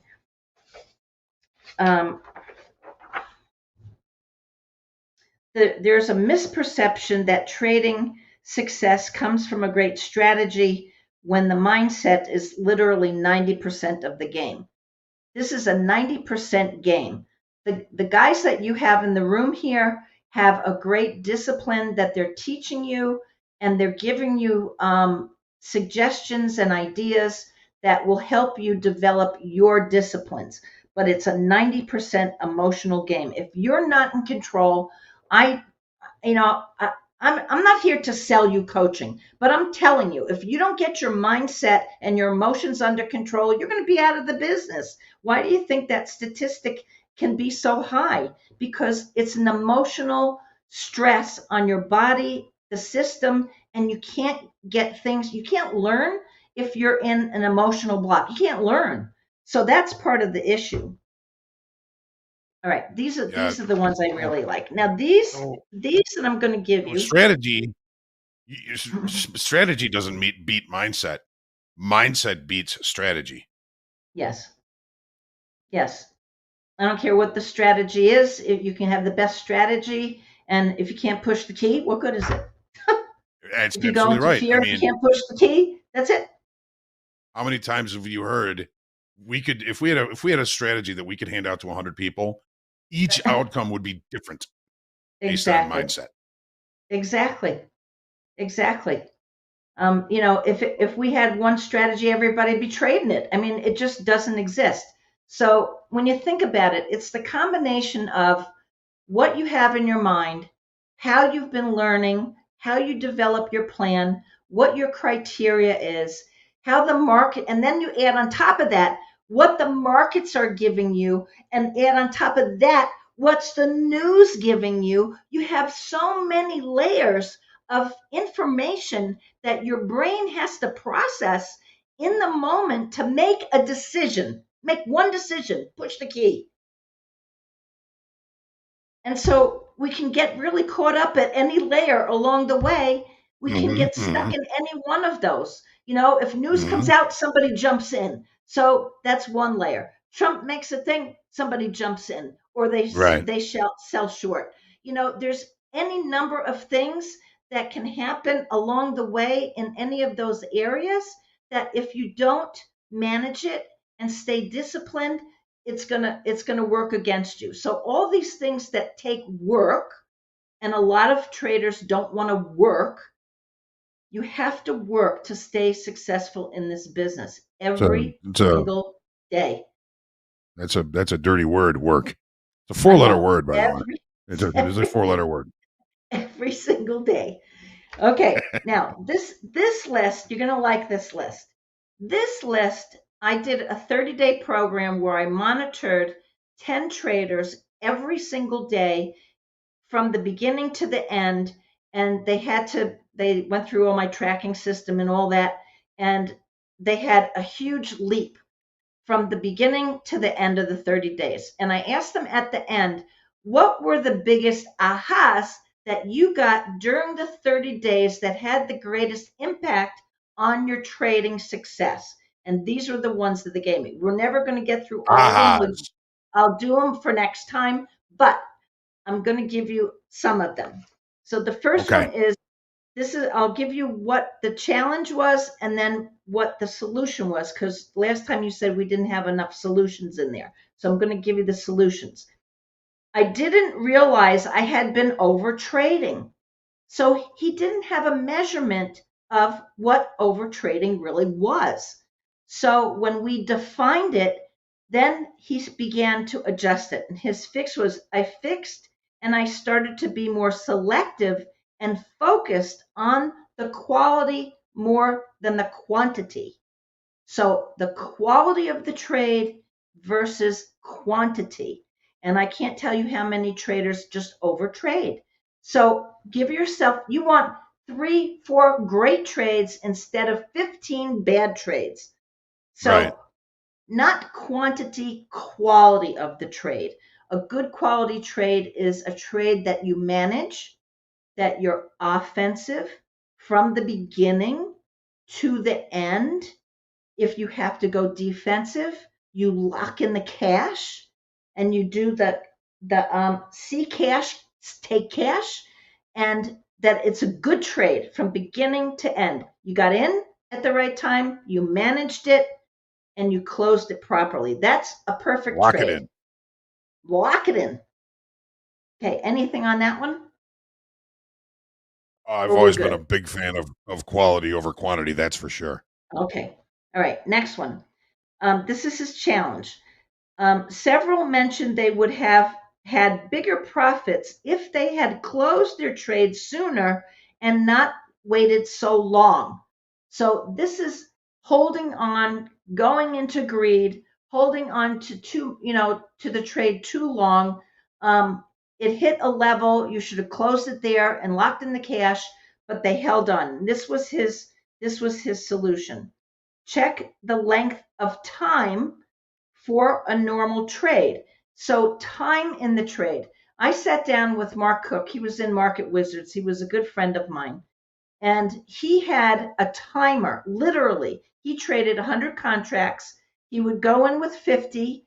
He would add 50. He didn't even push the button to get in. He hired a person on the other side of the desk to push the button because he got emotional when he added and had to watch the market. He wanted to stay focused on the market, what it was doing for every single tick. And when he entered the trade and she entered it was the most amazing thing I had ever seen with somebody working like that. I said, I could fix him and get him out of the emotion, but I never fix something that's working. He's $1 million, multi-million-dollar a year trader. So Sure. what was I going to fix? So he would send the trade over to enter the 50. As soon as she did that, he set the timer for 3 minutes. He knew that if he passed a 3-minute time on his trades and his profit, he would enter the second 50 and he would only go for 4 to 6 ticks. That's it. 4 to 6 ticks, 100 contracts. So it wasn't time in the trade, it was the quality of his trade, and could he identify that parameter for that short time frame and load it up? You can make money increasing size, but most people increase size at the wrong time. And so he would do it. It was the most amazing thing that I'd ever seen. And if he went past the time and the timer went off and he lasted longer, his percentages of losing just skyrocketed. It was just incredible. He knew exactly how long he should be in the trade to make that 4 to 6 ticks. And if he got that, he was happy as a clam. Think about the numbers. Think about the numbers. Jeez. 100 contracts, 4, 5, 6 ticks. What was he trading? I mean, it had to be something relatively liquid. He was trading the Yes. ES. Okay. I could see that. He was trading the ES. Yeah, but he knew exactly when to get in. And so there were a couple things. Focus. He knew what to focus on and when that perfect setup was there. So he had his criteria and his plan. He knew how much time in the trade. He knew what he was going for. He knew where his exits were. He had everything ready, and she executed brilliantly. It was the most amazing thing I'd ever seen. And it Very gave me a nice. lot of lessons because you don't have to hold on. So what he was saying, he looked at his trades and he checked the length of his moves on a typical win. And so maybe that's something you can do. He decided what to lock in, a certain amount of cash, no matter what. If he hit a certain level, he locked it in, and he would lock in 2 of 4 and let the runner go. So he determined what he could lock in to lock in his cash and then let the runners go. And if that didn't work, he closed it, but he made money on the trade. Yeah, good Most solution, right? traders, yeah, they would hold. They hold, and it hits their thing, and what does it do? It blips up, and they were talking about that earlier today before I came on. And what does it do? It retraces, it goes down, and now you're managing how not to lose the money. Now you're in a loss, and you have a losing trade again. So don't get into Well, that pattern. I think a lot of folks, they're everybody's, I think, trying to expand their reward over risk ratio. So, while they finally may get into a really nice trade and they take a big bite out of the market, I think everybody starts to think that that's what's going to happen every time, and that's just not the case. So I know when I start seeing dollar signs like, oh boy, this is a really good one, how much can I make on this? That's usually the time I should probably say, all right, I'm going to take the profit on this, because I know once I get that green in my eyes, Yeah. it's pretty much the trade's over. And then the second thing, if they were to say that to me in the coaching call, I would say immediately, you're looking at your P&L. Don't look at your P&L when you trade. If you look at the P&L, then you're focusing on the cash. If you're looking at the quality of your trade, where you're entering, where you're exiting, now you're in the quality of the trade, not the money. Get the money off the screen. I had a guy, he says, I can't take the dollar amount off my screen with my software. I said, put a Post-it note over there. So he put a Post-it note on the screen. So what happened? I'm walking by his desk, and what I see, peeking. He peeked under the Post-it note. I said, stop looking at the P&L. It's an addiction. If you're in looking at the P&L over and over, you're in an addiction. It's an addiction. We have addictions that pop up in the trading business. This is one of them, looking at the P&L. So don't look at the P&L. Okay, the next one. Be more specific on entries to get a good start. So a couple things here. Get a good entry. That means he's got a plan. Have a really good entry on the plan and figure out how you can get into that trade at a good time frame. I work off the 5-minute, but when I enter the trade, I'm working off 100 trades. So my timing and my entry is a little tighter on the 100 trades than using the 5-minute. So I go to a smaller time frame for the entry. So get your entries crisp as you can get them. Okay, and the next part about that one is the start of the day. So when you start the day, you want to have a winning trade. It's always better to start the day with a winning trade than it is a losing trade and dig out of the hole again. So start with a winning trade. Do the best you can to get the first trade as a winning trade. And that sets your mindset in the right place of winning, winning, winning. How can I do it again? What could I see different? Where's the next opportunity? Pull you forward in a forward direction, a winning mindset. Start the day with that. And if you have to start with a loss, make it small. I mean, we have the rule, make your profits bigger than your losses anyway. That's Right. what we're supposed to work anyway. So if you have to take a losing trade on the first trade, minimize it, make it small, cut it off. You got the whole rest of the day to trade. Don't get hung up on one trade. Just if you have a winning trade, it does help on the first trade. Mentally, it helps mentally. Of course. Okay, anything on that? Yeah. You kind of answered it though. I was going to say, well, yeah, we would all like to start the day with a winning trade. What if we have a losing trade first? But you don't have to take the whole loss. You can say, okay, this isn't working. Let's get out of it, let go of it, and look for the next good trade. Right. And don't if you're holding on like from the one before, if you're holding on to the trade too long past the level, or you know how you get, I call it a whoosh. You get a whoosh in the action of the market. A whoosh comes. All of a sudden, you get a candle is long. Instead of little creepy ones, that are slow drip up or a slow drip down. A whoosh. Little creepy candles, sound like creepy Yeah, candles. creepy There you candles. go. So if you get a whoosh, know that after a whoosh, you usually don't get a second and third whoosh. A whoosh runs out of steam really fast. Why? Because in the up direction, the buyers are now selling and locking in their profits. So the whoosh will stop and it'll start to drag. So the motion of your candles and how they're being formed, the speed of how they're being formed, and the length of the candle, tells you what's going on. And so when you feel it, if you watch the market and you focus on it, you'll start to gain the feel of it and the feel of how it goes. If people are into music, they have a tendency to do really well on the feel, because it's like a motion of the rhythm. So speed of the way the candle is built and formed is runs out of steam after a while. So you can see it getting draggy and start to go. And you were talking about that about gold. It started to get draggy, to the sideways motion. But the whoosh was over. So I love a whoosh down. That's my favorite. A whoosh down. I love whooshes down. Okay. I think we call those wiggles here. Yeah, we've got some great words. Little wiggles.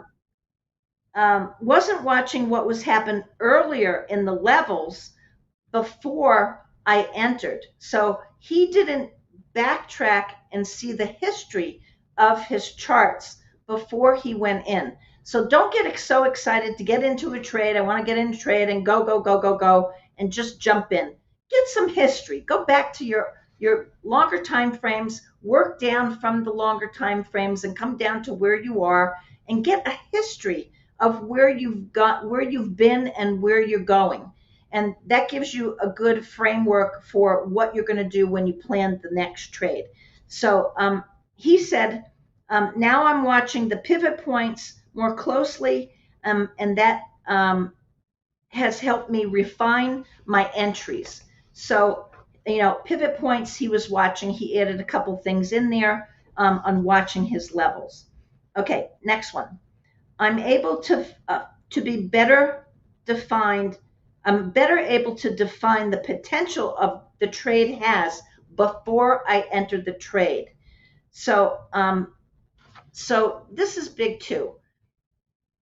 If you go in and you're looking at your charts and you've got your levels and things in place, and things are in a short range from the top to the bottom, your support and resistance are crunching. Tight. You're not gonna. I call it snaking in a box. I hate boxes. Boxes. If you trade in a box, I just always lose in a box. If it's going between 2 points and it creates a box, and it breaks out, then it's okay. But if you're stuck in the box, I find if I'm going into a trade going in and losing, and I go back and look, I'm in a box. I'm always in a box. I said, I didn't look. I should have looked. Is the box there? So if it starts bouncing in the levels, I don't have the opportunity. But if it breaks out of the level of the top for a resistance and it breaks out to the top or it goes to the bottom, and then you're going with the breakout.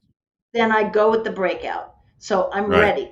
But what is the potential of that trade? If it does break out, where is my potential? So now I've got to look at my levels to see where I have potential to the upside or the downside. We're in a unique market with all these all-time highs. I mean, we're just in a crazy, unique market that I haven't seen. I haven't seen. That's what I was going to ask. It's just, it's just, you've got to use your extended fibs or something to give you some idea of where it might be going. You still don't know. Don't know the market. See the market. What's it telling you? It is what it is. You cannot change the market. It is what it is. Okay. I like that. Don't know the market, see the market. See the market. Be the market. Robin, we're getting short on time here. Okay. Just want to give you I a got minute two quick things. to wrap up. Yeah, go ahead. Okay, two quick things. If you have been thinking about coaching from all the way in the beginning, call me up. I'm going to be moving, and I got limited space, and there are some people out there that need to get coaching. Do it now, and I'm doing. I have a $200 bonus for people, but if they call me and book it from before because they were on my list, I will give you an extra bonus, but I'm not saying it on the recording. That's one thing. It's the best investment you'll make in yourself. Getting your emotions straightened out. I have to tell you that. And the second thing is, I've got your link in the chat. Yeah, from all the things that we've been going through on the weekend with Charlie, I'd like you to do one commitment. Who do you find out there that you need to forgive? Find one person that you need to forgive and do one forgiveness. Okay? So that's the thing I'm going to say, the challenge to everybody. Find somebody you need to forgive. Just let it go. Holding on to that stuff is like a thorn in your side. It's not worth it. It's toxic. Don't keep it. Forgive whoever you need to forgive.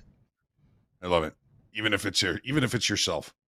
Yes, absolutely. Even if that's a great point. Even if it's yourself.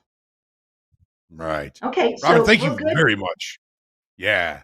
I've got your link in the chat. I'll keep putting it in there so people can find you. As always, really enjoyed the time with you, Robin, and looking forward to doing it again. We didn't get to too many of the questions, but hopefully some of the things that Robin was going through today will answer a lot of those questions for you. Send them over to me if you can. If you can send them over, send them over. Robin does so much, by hand for everybody that she works with. It's really quite amazing. So again, Robin, thank you very, very much. We are coming to the end of this segment, and let me see who we've got coming up here. We have Power Hour Andre, Dr. V, and Dolby coming up here for Power Hour. Don't miss that, folks.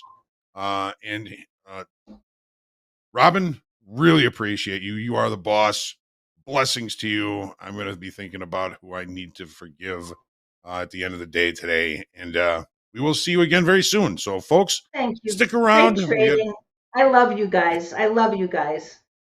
We love you too. We love you too. Power Hour coming up in no time. TopstepTV. Let's go. Hey, friends and traders. As always, please remember to like and subscribe.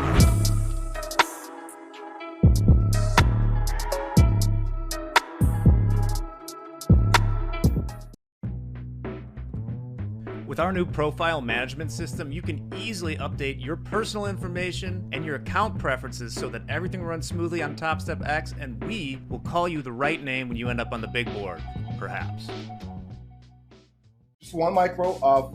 Okay, is this me or are these charts upside down? Hey, upside down is cool. This is interesting. Yeah, it is like a bad thing upside down. Yeah, Chart, are you long or are you short right now? I'm long. I'm about to dip. Okay, so on your upside down charts, you want that to go down then, correct? Down to the left. So, wow.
Wow, what a day. It just gets better. Dr. V here in the middle. Dolby time to the right. Let's get right into it. Dr. V, how's it going? Markets are moving.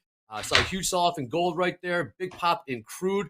Dr. V, welcome to Power Hour. How is it going today? Talk to us about how the trading has been so far.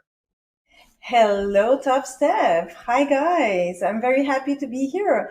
I guess I've seen better days to be alive than today for me, trading-wise.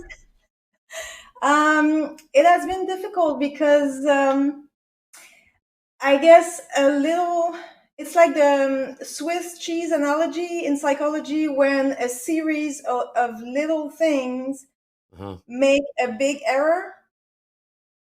So for me today, I had to set up an NQ long that was calling.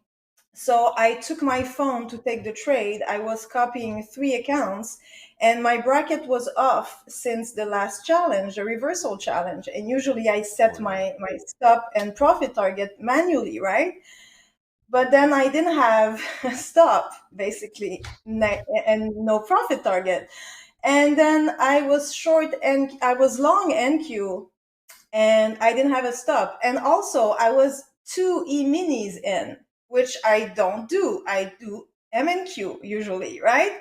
So a series of little stupidity from my phone, from me wanting to go, too fast, doing too much things at the same time. And maybe because I was on a good,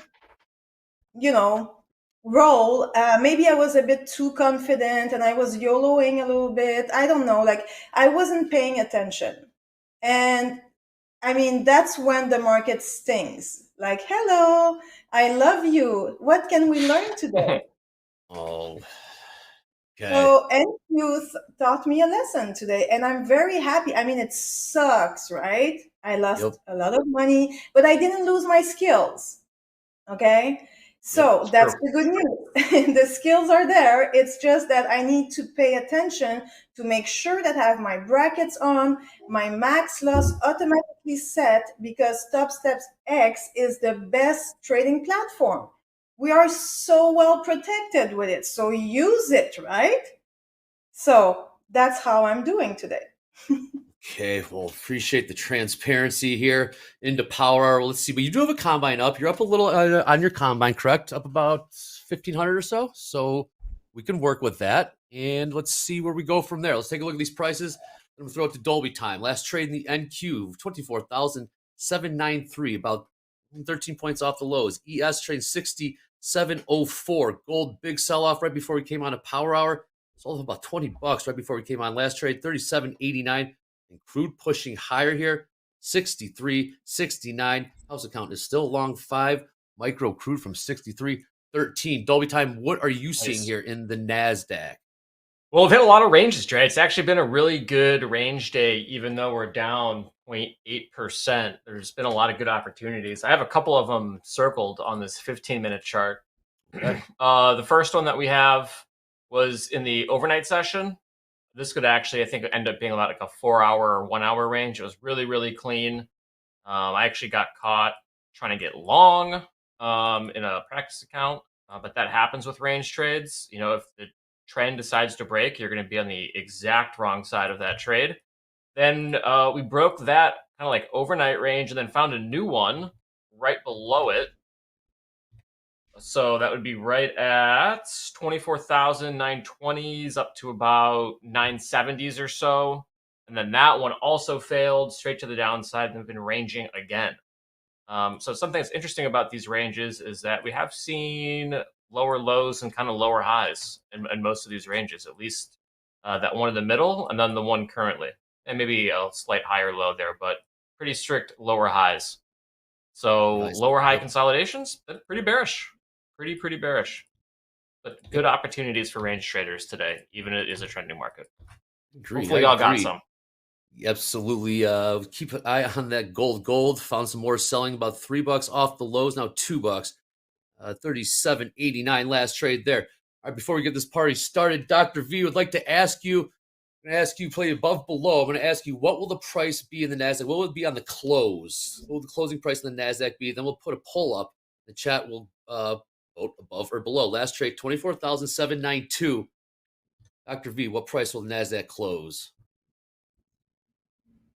I would say 24.74. 24,774?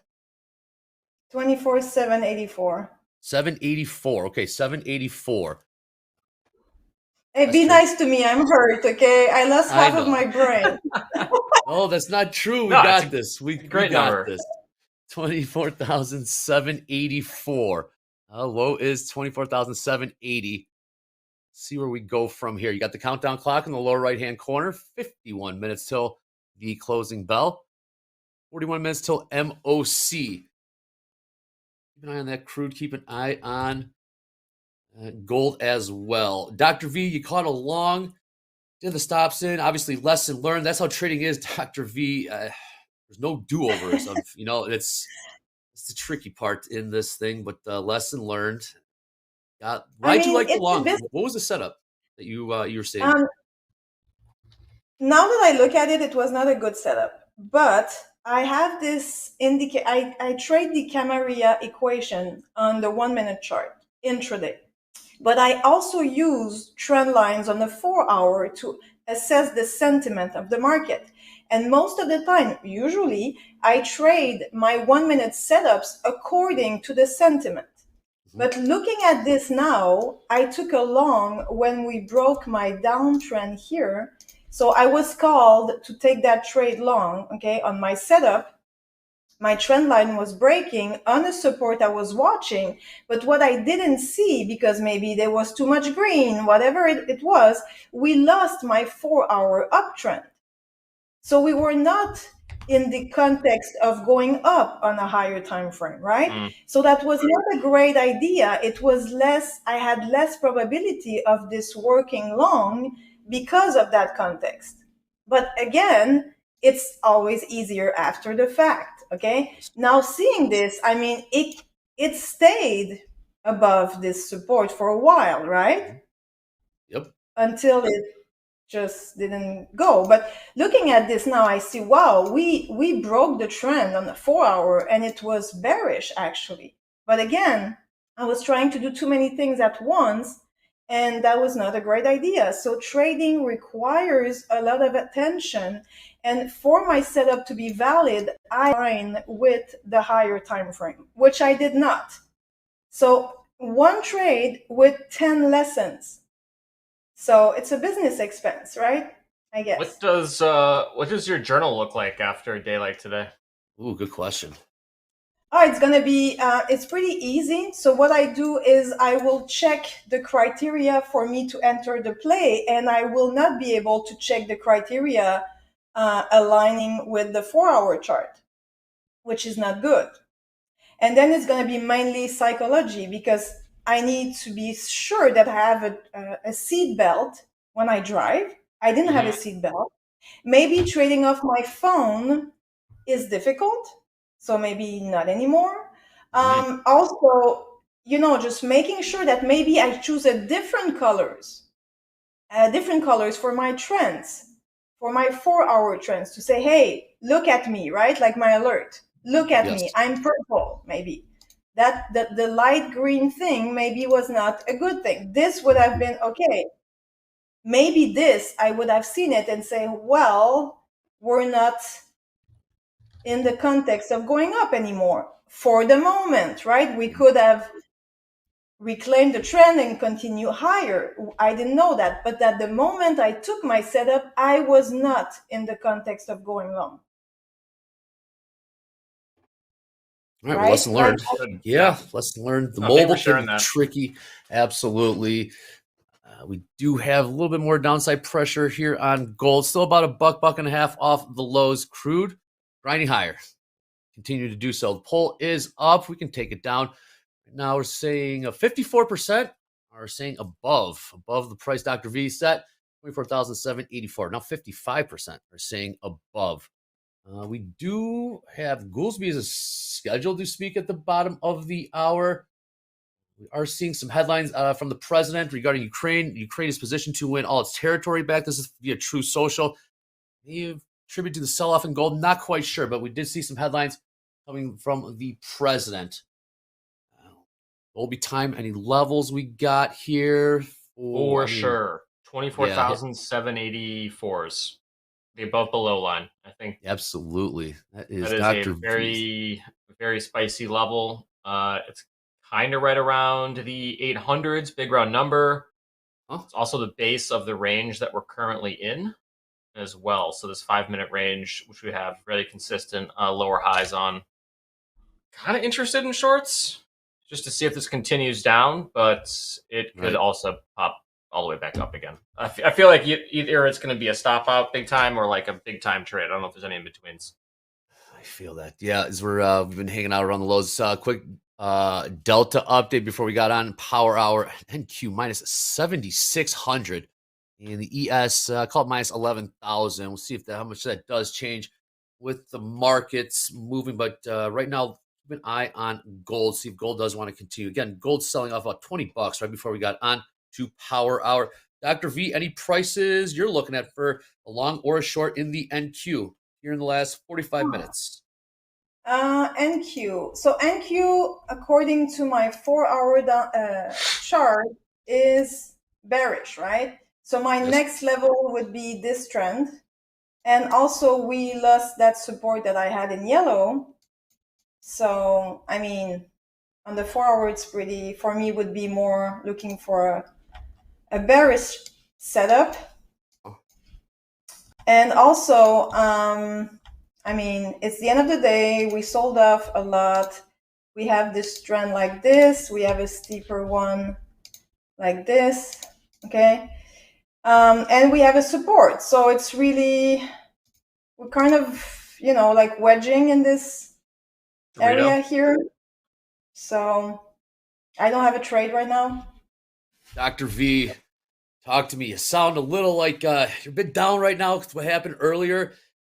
What do you do? You're the doctor. You're the doctor. If you know, if you were your own client, what would you tell me if that had happened to me? What would you tell me in terms of, you know, getting back on the horse, so to speak? I think the thing that helps me a lot is just to look at what did I learn from it?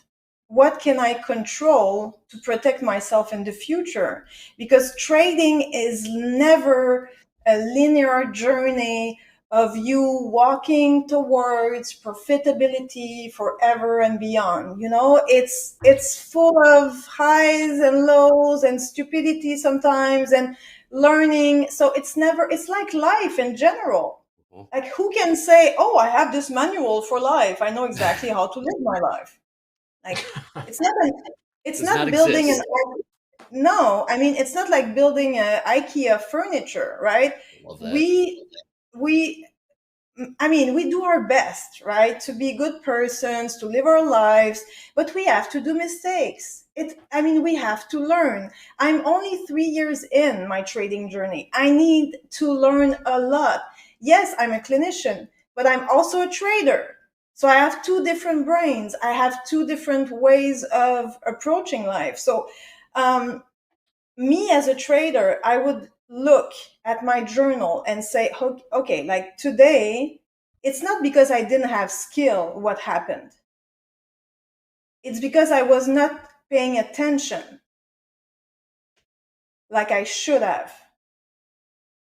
And that stings, but it's a wake-up call from life. Okay, so when life throws lemons, you don't put the lemons in your eyes. Okay? I love you. What do you do, Dr. V? What do you do? You make lemonade? You make lemonade. Limoncello. Limoncello. You've been hanging out with Anne Marie too much. I like where your head is at. Absolutely. Dr. V joining us here on Power Hour. We got 12 minutes to the bottom of the hour. Are seeing the NASDAQ and ES catching a bit of a bid here. And NASDAQ trading 24,820. And then we got the ES trading 6709. See if they want to pop this thing and keep pushing this thing higher. That negative delta. Yes, thank you, JD Goolsby, speaking at the bottom of the hour in about 11 minutes. And I'm going to take. Can we do this? Can we? What do you think, Andre? You bullish into close? I'm thinking, can we take it all the way back to the highs? Can we do that? Can that happen today? That'd be absolutely incredible. Yeah, house account is still long. 5 micro crude from 63.13. Can they do the 67.10? We did see a couple 1,000 lots coming in on the offer in the ES today. I believe starting at 67.41, then around 67.31, and 67.15. All got filled, and we did go lower. See if they do want to come back in. We'll keep an eye out for that. Nothing really on the tilt for now. Dolby's looking at the 5-minute here in the NASDAQ. I'm very rangy. Around Getting to the highs. Yeah. 24,825. And the buyers really push this thing. Yeah, anything over like 845s, I think it's pretty interesting over there. Dr. V, do you have any levels around the like 845s to like 860 area? No, my next level is 881 ish. 881. I'll mark that down. 81. Okay, 822 last trade. Gold, yeah, you saw that there. The real Albert Gold did sell off. Still trying to find some buyers, but about $2 off the lows there. Crude moving here. Keep an eye out for any more headlines here in Power Hour. Nothing on the tilt. Again, MOC in 29 minutes. Amazing. Yep. What's Goolsby going to talk about when the boss already talks today? What is he going to contribute to this whole thing? It's a great question. I wonder if he's going to come in a little bit more hawkish. Sounds like good dueling messages, right? From Goolsby versus Powell. Powell, obviously, very talking about data dependency. We're still pricing in 2 rate cuts. Higher probability than not that we will get 2 25 basis point rate cuts starting October 29th. I do believe. All right. We asked you this morning in Fast Markets. We're going to ask you again, if you'd be so kind, TopstepTV survey. We'd like to get your feedback. Be honest, be real. We're going to pin that to the top of the chat. Please fill that out. We will go over it, each and every one. We'll continue. Who wrote the questions, Andre? The questions are: do you love Dolby Time in Power Hour? Do you love Dr. V in Power Hour? We'll get that link in there. And Phil, please, there it is. Take the Top Step TV survey. We greatly appreciate it. Continuously trying to make it better and push this thing. I'm short NQ. Okay, what price, Dr. V? 822. How many times? For the 3 MNQ for the trend continuation. Trade. MNQ. 24,822. What is your downside target? Nice entry. Yeah, great entry. I took this trend continuation, so I saw that we were hitting my line. Then I saw this, and at the new low, I took my entry, and then my profit is here. That's oh, nice. Okay. Here is all good. Just manage that trade. Last trade 24,803. 784s. 784s. 784s. Okay. It looks like. My target? Yeah. Yes. What's your target? It's let me check. 792.75. 92 sure was. Nice entry. Great trade. Let's see what happens. We'll go It's test almost those. 5R. I mean, I'm happy. Did you mark it in? Nice entry. What do you mean? Did you use a market order to get in there? Or do you have a limit order? Yes, market order. Okay.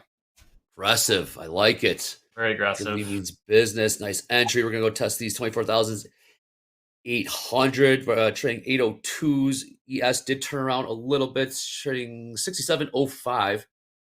Session low 67.01. Entries. There's got to be stops. 800s. There's got to be some more stops underneath these 800s. Keep an eye out for Goolsby. Nothing just yet. President's coming out with some more headlines here. The relationship with Putin didn't mean anything. It didn't mean anything? Didn't mean anything. Yes, here we go. Goolsby coming out. Officials can't take their eye off inflation. All right, we got headlines starting to hit here. We'll see where we go. Here we did see a little bit of a sell-off.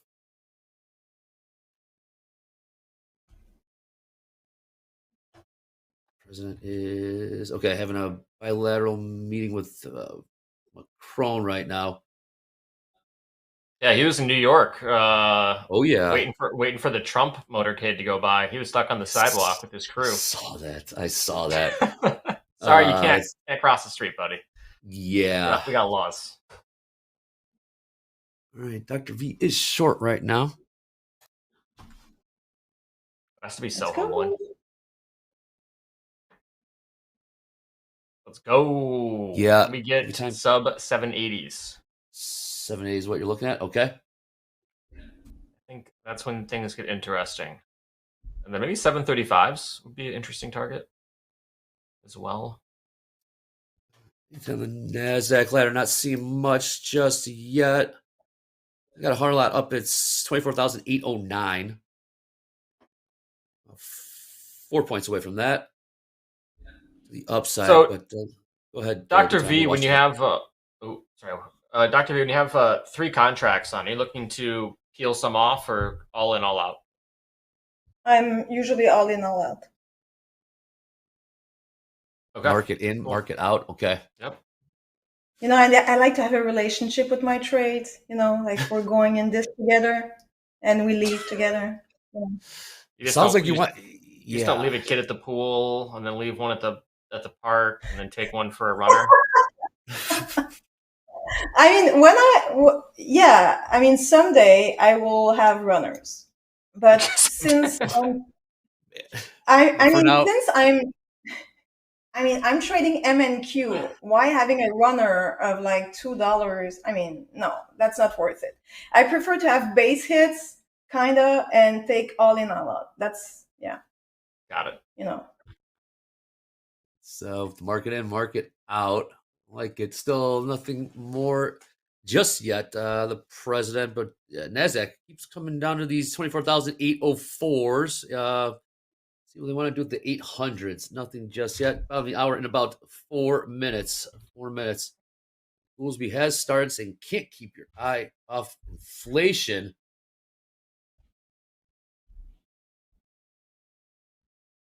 Connor Adams asks, define what is running. Having a runner is essentially having like a port. Let's say you go in with like 5 contracts and you get 4 of them filled at like 2 to 1.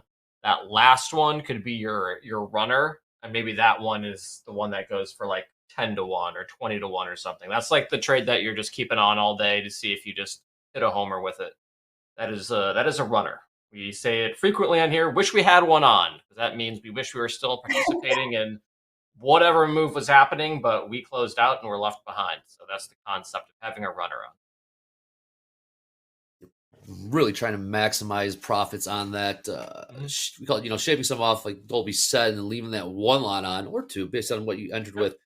Really try to maximize that trade. President has concluded his remarks at the meeting with Macron. Goolsby still out there. Haven't seen much more than that first headline that came out. Gold trying to turn a little higher here. 37.92 last trade there. What a day. We had Trump today. We had Powell today. We had more Trump today. We've got Goolsby going right now. Bostic earlier. A lot more. It's only Tuesday, Dr. V. Let's see if we can push this thing low in the NASDAQ. Got me some stops beneath here. Oh, yeah. I wish the house was short with you, Dr. V. You were stealthy getting in there. Getting into that trade. Yep. Snuck right in. Already down 20 points. Just house account in the rear view mirror. Dr. V with her sun hat on, cruising, windows down. Let's see. We might get another shot here. We gotta pop this thing. Let's ES also putting up right against the lowest session. 3 points from there. Dr. V, we're getting close to that downside. Dolby time, in terms of like a long, based on those ranges, you're looking at what, 780s ish? 780s. Yeah. I'm kind of interested in actually this. What is this? 24,736. It's the midpoint of a range that we had established on the 18th. So maybe we can break 780s. I think that we might go down and test the 735s. And so maybe building a position at like 760 to like 740 with a stop at 730 would work for longs. It's got to cause pain, Dre. We got something. Yeah, something's brewing right now. Expecting some fireworks here in the last 31 minutes. Oh, we crossed 108. We have 182,000 subscribers on Topstep TV. Be so kind. Yes, Dr. V, couldn't do without you. If you'd be so kind, please click subscribe. Also, again, pinned at the top of the chat. Be so kind, please take the Topstep TV survey. Are you in the survey, Dre? I'm sorry? Who wrote it? Who wrote the survey? Do we know who wrote it? I think it was a group effort. Really trying to get, find ways that we can obviously improve what they like, what they don't like, what we can do better. Who wrote it? Higher ups wrote it. People smarter than us, Dolby time. Yeah. Yeah, no, we're just talking heads, man. Yeah, at this point, we chat. are indeed. Yep. All right, bottom of the hour, incoming right now. AI can't replace us, Dre. Don't say that, please. Can't replace us. Don't or jinx Dr. it. V. Don't jinx. Yes. Yeah. Dr. V, thoughts on AI? Mm-hmm. In general, I love, is it scary? I love Do AI. you embrace it? I love AI. Really, seriously, I love it. What do you use it for? Did you use it in your profession? I have this new tool that I use for my clinical practice, and it's wonderful. So it's actually taking the narrative and putting the narrative in my report. Like, every time I see a client, I have this report every time to see what we do together. And then the AI is taking my template and putting information in it for me. Oh, that's nice.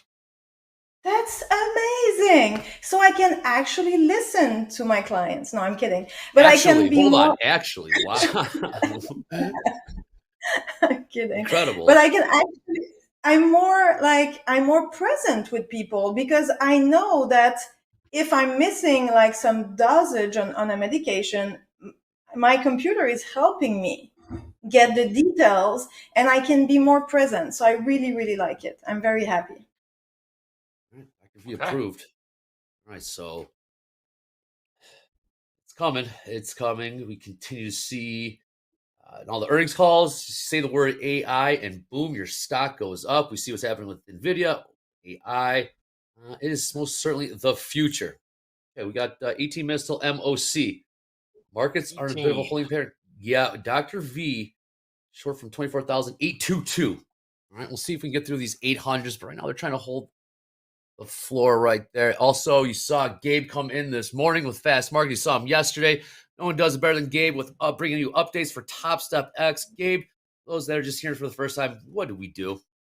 Man, traders, the moment you've been waiting for is finally here. Auto OCO brackets are here. Topstep X bringing you total control. Your strategy can run itself while staying disciplined and consistent. Each order entry can have its own take profit and stop loss, and OCO cancels the rest on fill. So order level control for precise management per entry. Express funded account and combine traders can keep position brackets as an alternative if you like what Topstep X had originally started with. Otherwise, you now have auto OCO as an added option. Auto OCO orders are the only option for live funded traders. Once again, combine and XFA traders can choose. Whether you're a busy trader who can't babysit the charts, or a part-time futures trader who wants more full-time control, or anybody who just wants more disciplined exits without the constant screen time, this is definitely for you. Let me go ahead and switch over to the charts, show you a little bit more about where to find them. Typically, all of your risk settings for Topstep X will be found on the left-hand side under the gear icon. You'll notice you have the position or risk profit brackets, which is the default that Topstep X originally launched with. You can use those at your leisure if you'd like. Otherwise, switch over to those auto OCO brackets. We're going to go ahead and add a template for myself. I want to create a new bracket. I'm typically like a 1-to-1 or 2-to-1 trader. So if I wanted to create a bracket for each one of my strategies, I can do so. Whether you want to trade in ticks and dollars, for these exits, you can choose. I'm going to go ahead and choose dollars, typically about 10 points in the NQ, which is going to be about $200 per contract. Make sure both are dollars. And I'm going to go ahead and create that template. Now you can create as many bracket templates as you'd like if you have multiple strategies. Maybe you want to run one on a different account. But I'm going to go ahead and create a second bracket strategy as well. Change that to dollars once again for both my stop and my target. This one's going to be a 2-to-1, so my take profit's going to be 400, which would be 20 points in the NQ. And let's go switch over to the charts.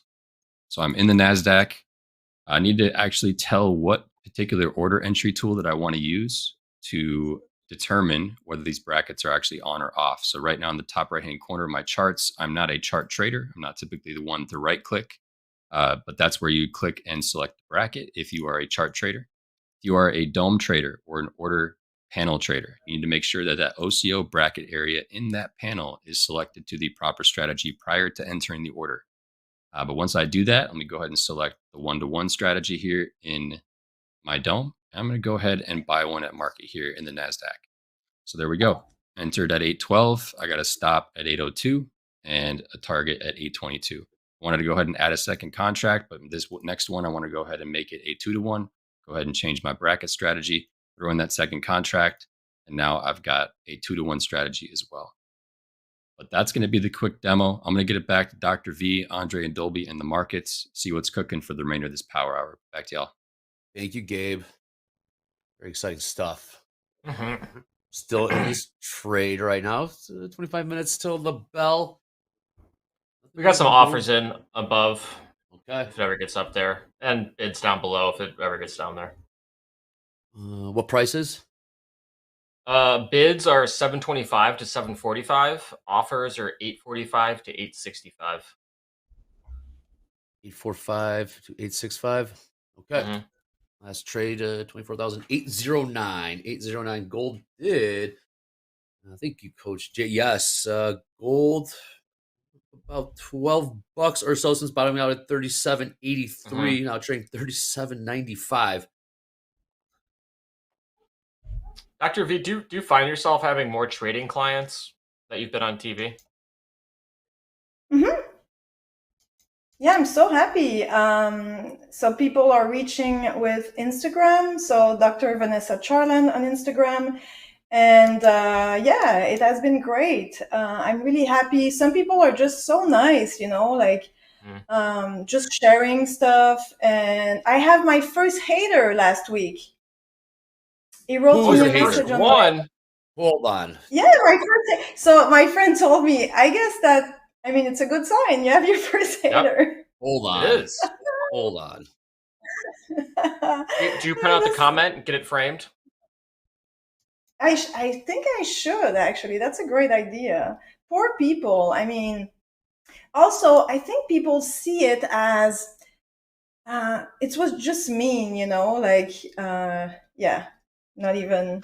Anyways, nice. But I think people see, again, they see trading as, okay, I'm starting, I'm learning, and then one day I'm going to reach the destination of being profitable, right? And nothing will happen anymore.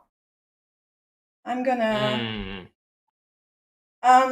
So, yeah, so that's very interesting because trading journey, right? And sometimes some month you will be very profitable and some month you will be less profitable. What's important is that you have the same recipe. You trade process oriented, but it's not like, oh, I'm reaching profitability, so I'm good to go for the rest of my life, right? Right. Doesn't work like that.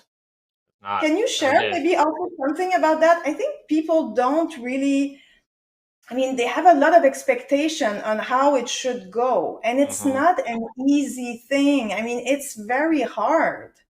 And again, you will receive lessons along the way to get better, but you need to listen. So today I had a lot of lessons, like I said, so I need to listen. Life was teaching me something, okay? So I don't know if you have something to say about that. Like how could you define the trading journey? Colby, not linear. It's not a straight line. It's like a roller coaster, and it's Concentric circles. Yeah, it's never ending, and you don't know what the next day is going to bring. That's the beauty of it, as well as some of the stress that's involved. It's never ending, but the highs are great. The lows, you got to hang in there. But there's nothing like it, Dr. V. It's absolutely fantastic. The journey never stops, Dolby. How would you describe the journey?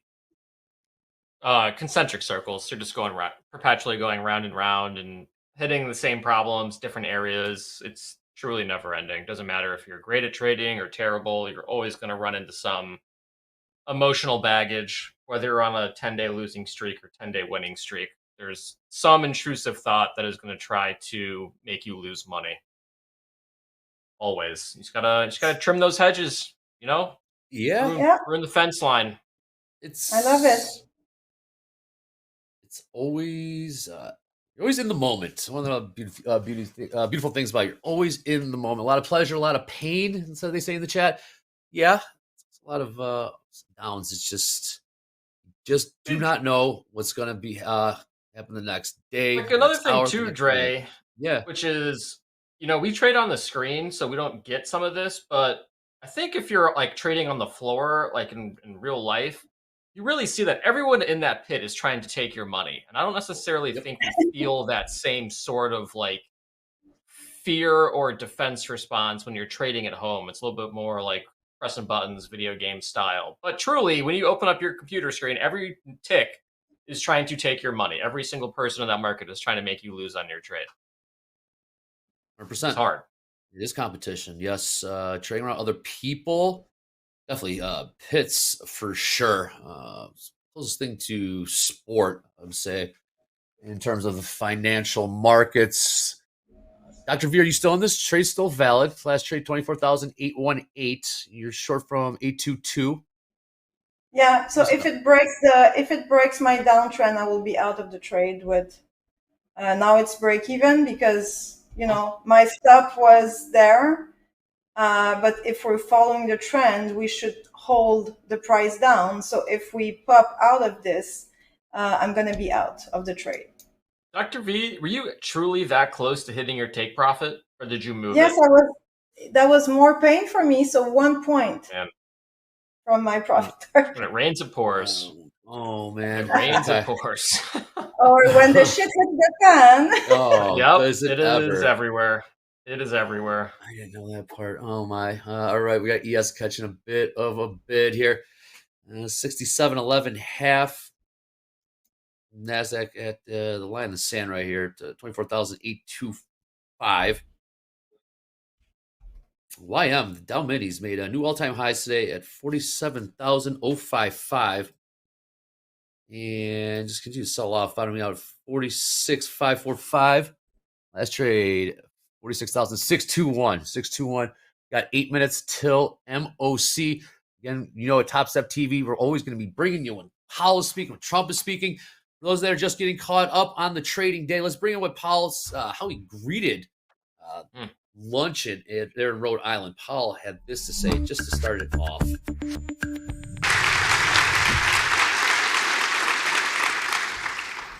Thank you for your warm reception, and thank you, Senator Reid, for your very kind introduction. It is a pleasure to be back in Rhode Island. The last time I had the opportunity to speak to the Greater Providence Chamber of Commerce, as Lori mentioned, was in the fall of 2019, actually November 25th, 2019. And I said then, quoting, "If the outlook changes materially, policy will change as well." Well, little did any of us know, just a couple of months later, the COVID-19 pandemic arrived. Both the economy and our policy evolved dramatically in ways that no one could have predicted. More ways than one, Paul, in more ways than one. But yes, to take to the microphone today, not seeing more from him in the next upcoming days. A quick peek at tomorrow. No Fed speakers on the schedule for tomorrow just yet. Of course, that can change. Yeah. Anytime, Dre. Anytime they feel like it, just hop in front of a microphone. I'm getting ready for them. You know that guy Ari in New York who does like the DJ stuff. Yes. I'm waiting for a Fed speaker to just hop on, sees a microphone, just ready to give his thoughts and opinions on inflation to a beat.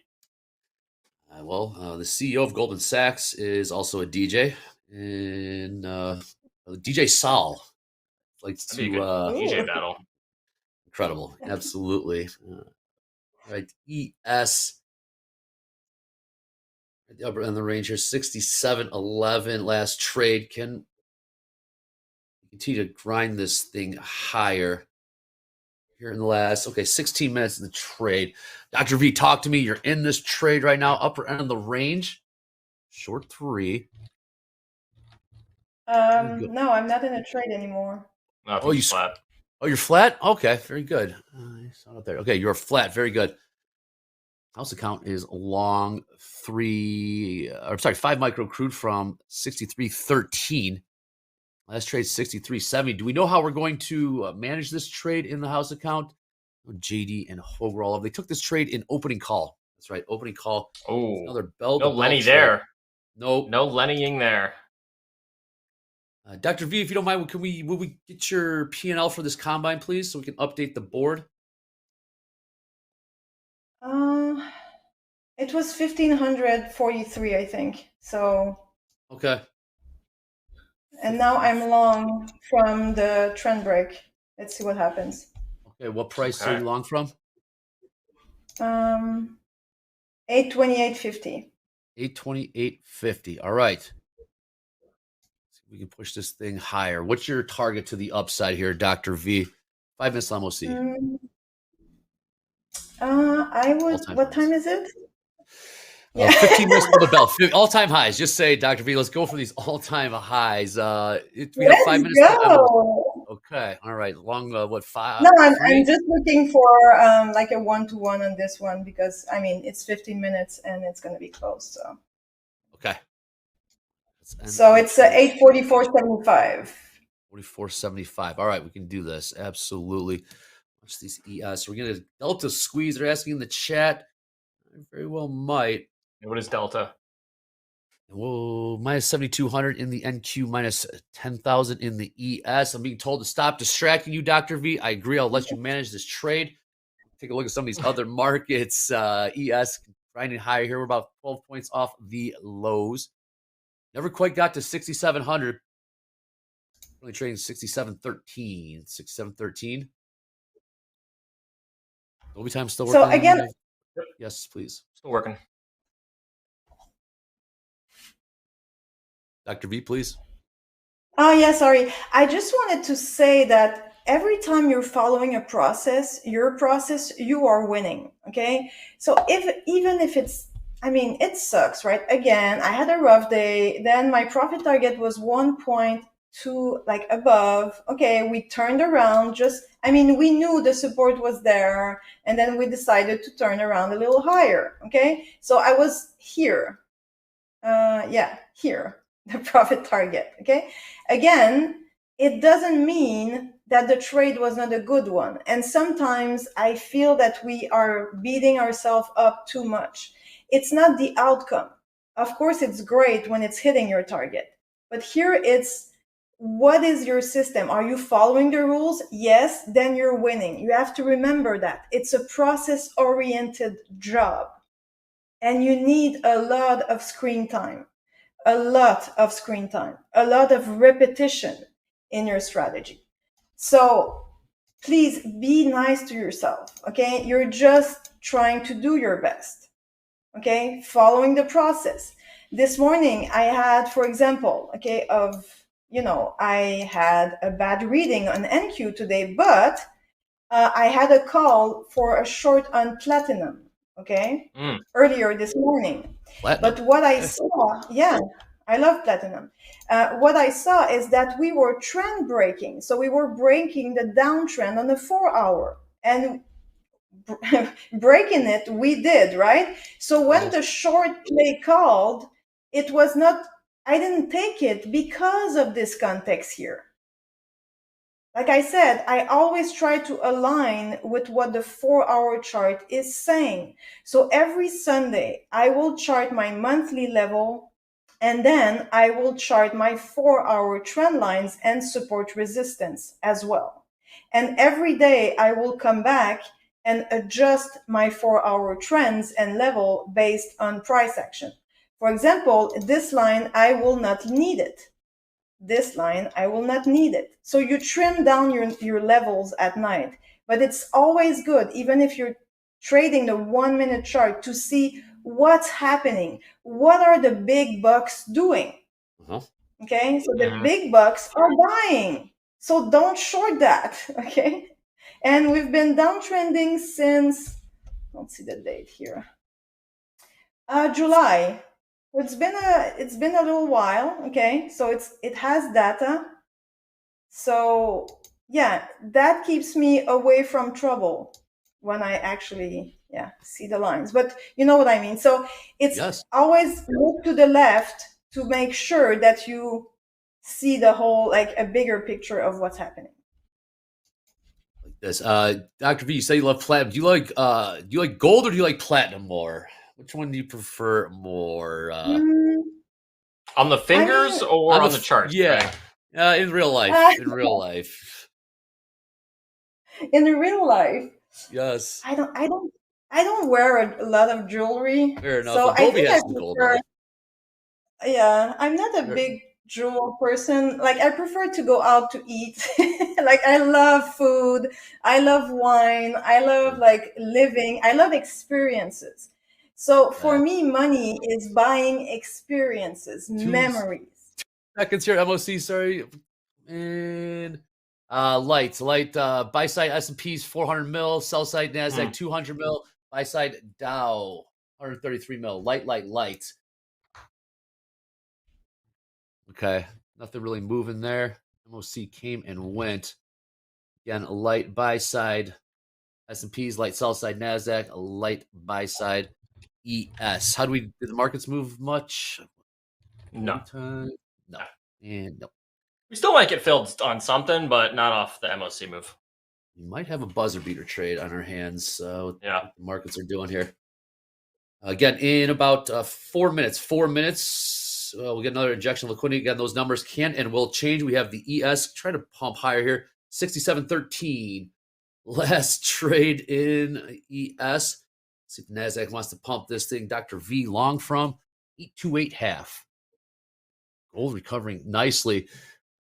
Before we get to that last injection of liquidity in about 4 minutes or so this morning, it's you at Fast Markets with at Topstep TV on the X. Hashtag Power Hour. Hashtag Fast Markets. Let's see how they did. Come on in, Andrea. What do you rate it? How'd they do today? Oh, let's see. How do I feel? It's more. These ratings are more based on my personal mood. They're like 3.8. Right. First, wow. Okay. First we have, this has been a long time coming. 2 years of blowing accounts and denied payout from sketchy prop firms. It's finally here. Looks like they got about $1,400 of a payout. Very nice. Congratulations. All right, next we got Michael saying, rebuilding and front testing, aiming for a massive payout as I get 5 XFAs. We got a nice looking calendar. Next, we got Jacob saying 2.9K requested, base hits add up, lost an account today that was ready for payout being greedy. Will journal and improve on this. I am getting so much more consistent and focused on the journey. I know it 1 year from now, I will be the most disciplined trader. All right, keep us posted on your journey. Wow, Andrea. Next up, what? Oh, you gave it a 2.9. I'm just trying to see where it No, I said 3. Okay, anyway, calling it the day here and putting my request for 5K from Topstep. This will be $17,000 in payouts from Topstep this year so far. These are single accounts payouts. I've never was able to get a payout from having multiple accounts, but I seem to perform better with single accounts for what it's worth. All right. Nice job. Nice. Okay, and then finally, got Mr. Wolf saying up 4,000 requested from my buddy Topstep. Month to date, up 19K. Very impressive. Seems like a lot of folks had a good September. Yeah, seems like it. Tricky. All right. That's it for me. Right. ES pushing here. Might get filled on some shorty shorts. Let's see. ES pushing higher here. 67.18 last trade. Dr. V is long. Will the NASDAQ follow? Dow certainly is. ES on the move to the upside. Let's take a look at the ladder. Pretty thick offers above. But right now, cruising higher. MOC hasn't changed too much. Turn light sell side. See what happens here in about 60 seconds. Ooh, what was that? Hello. Oh, there was a big sell order just came into. Wow, what was it? How much was that? That was the ES. Someone just smacked the ES. Having a NASDAQ too. Did it? Okay, yeah. What was that? That was at least 1,000 lot. Came in and hit the bid. Ooh. Damn, we weren't playing around there. Looks like MOC is going to be around neutral right now. All right, Dr. V, how you feeling? You're still working that upside of 44? Can I get this one? Yes, let's come on. Everyone show some love to Dr. V in the chat. Dr. V's on the comeback right now. Jab, the ultimate jab. Damn, Hoag, that really flipped like that. We got the comeback kid doing it. Let's see if we can. They absolutely. Oh my God! Are you kidding? Come on. Oh no! Come on. Today it might not be your day, Dr. V. I don't know. It is definitely not my day. Jesus. Oh my gosh. Let's see if we can. That was what, 1 point? Yeah. I want to see 845s. Let's all root for 845s. Just be rude to me. I'm ready. That's okay. Oh man.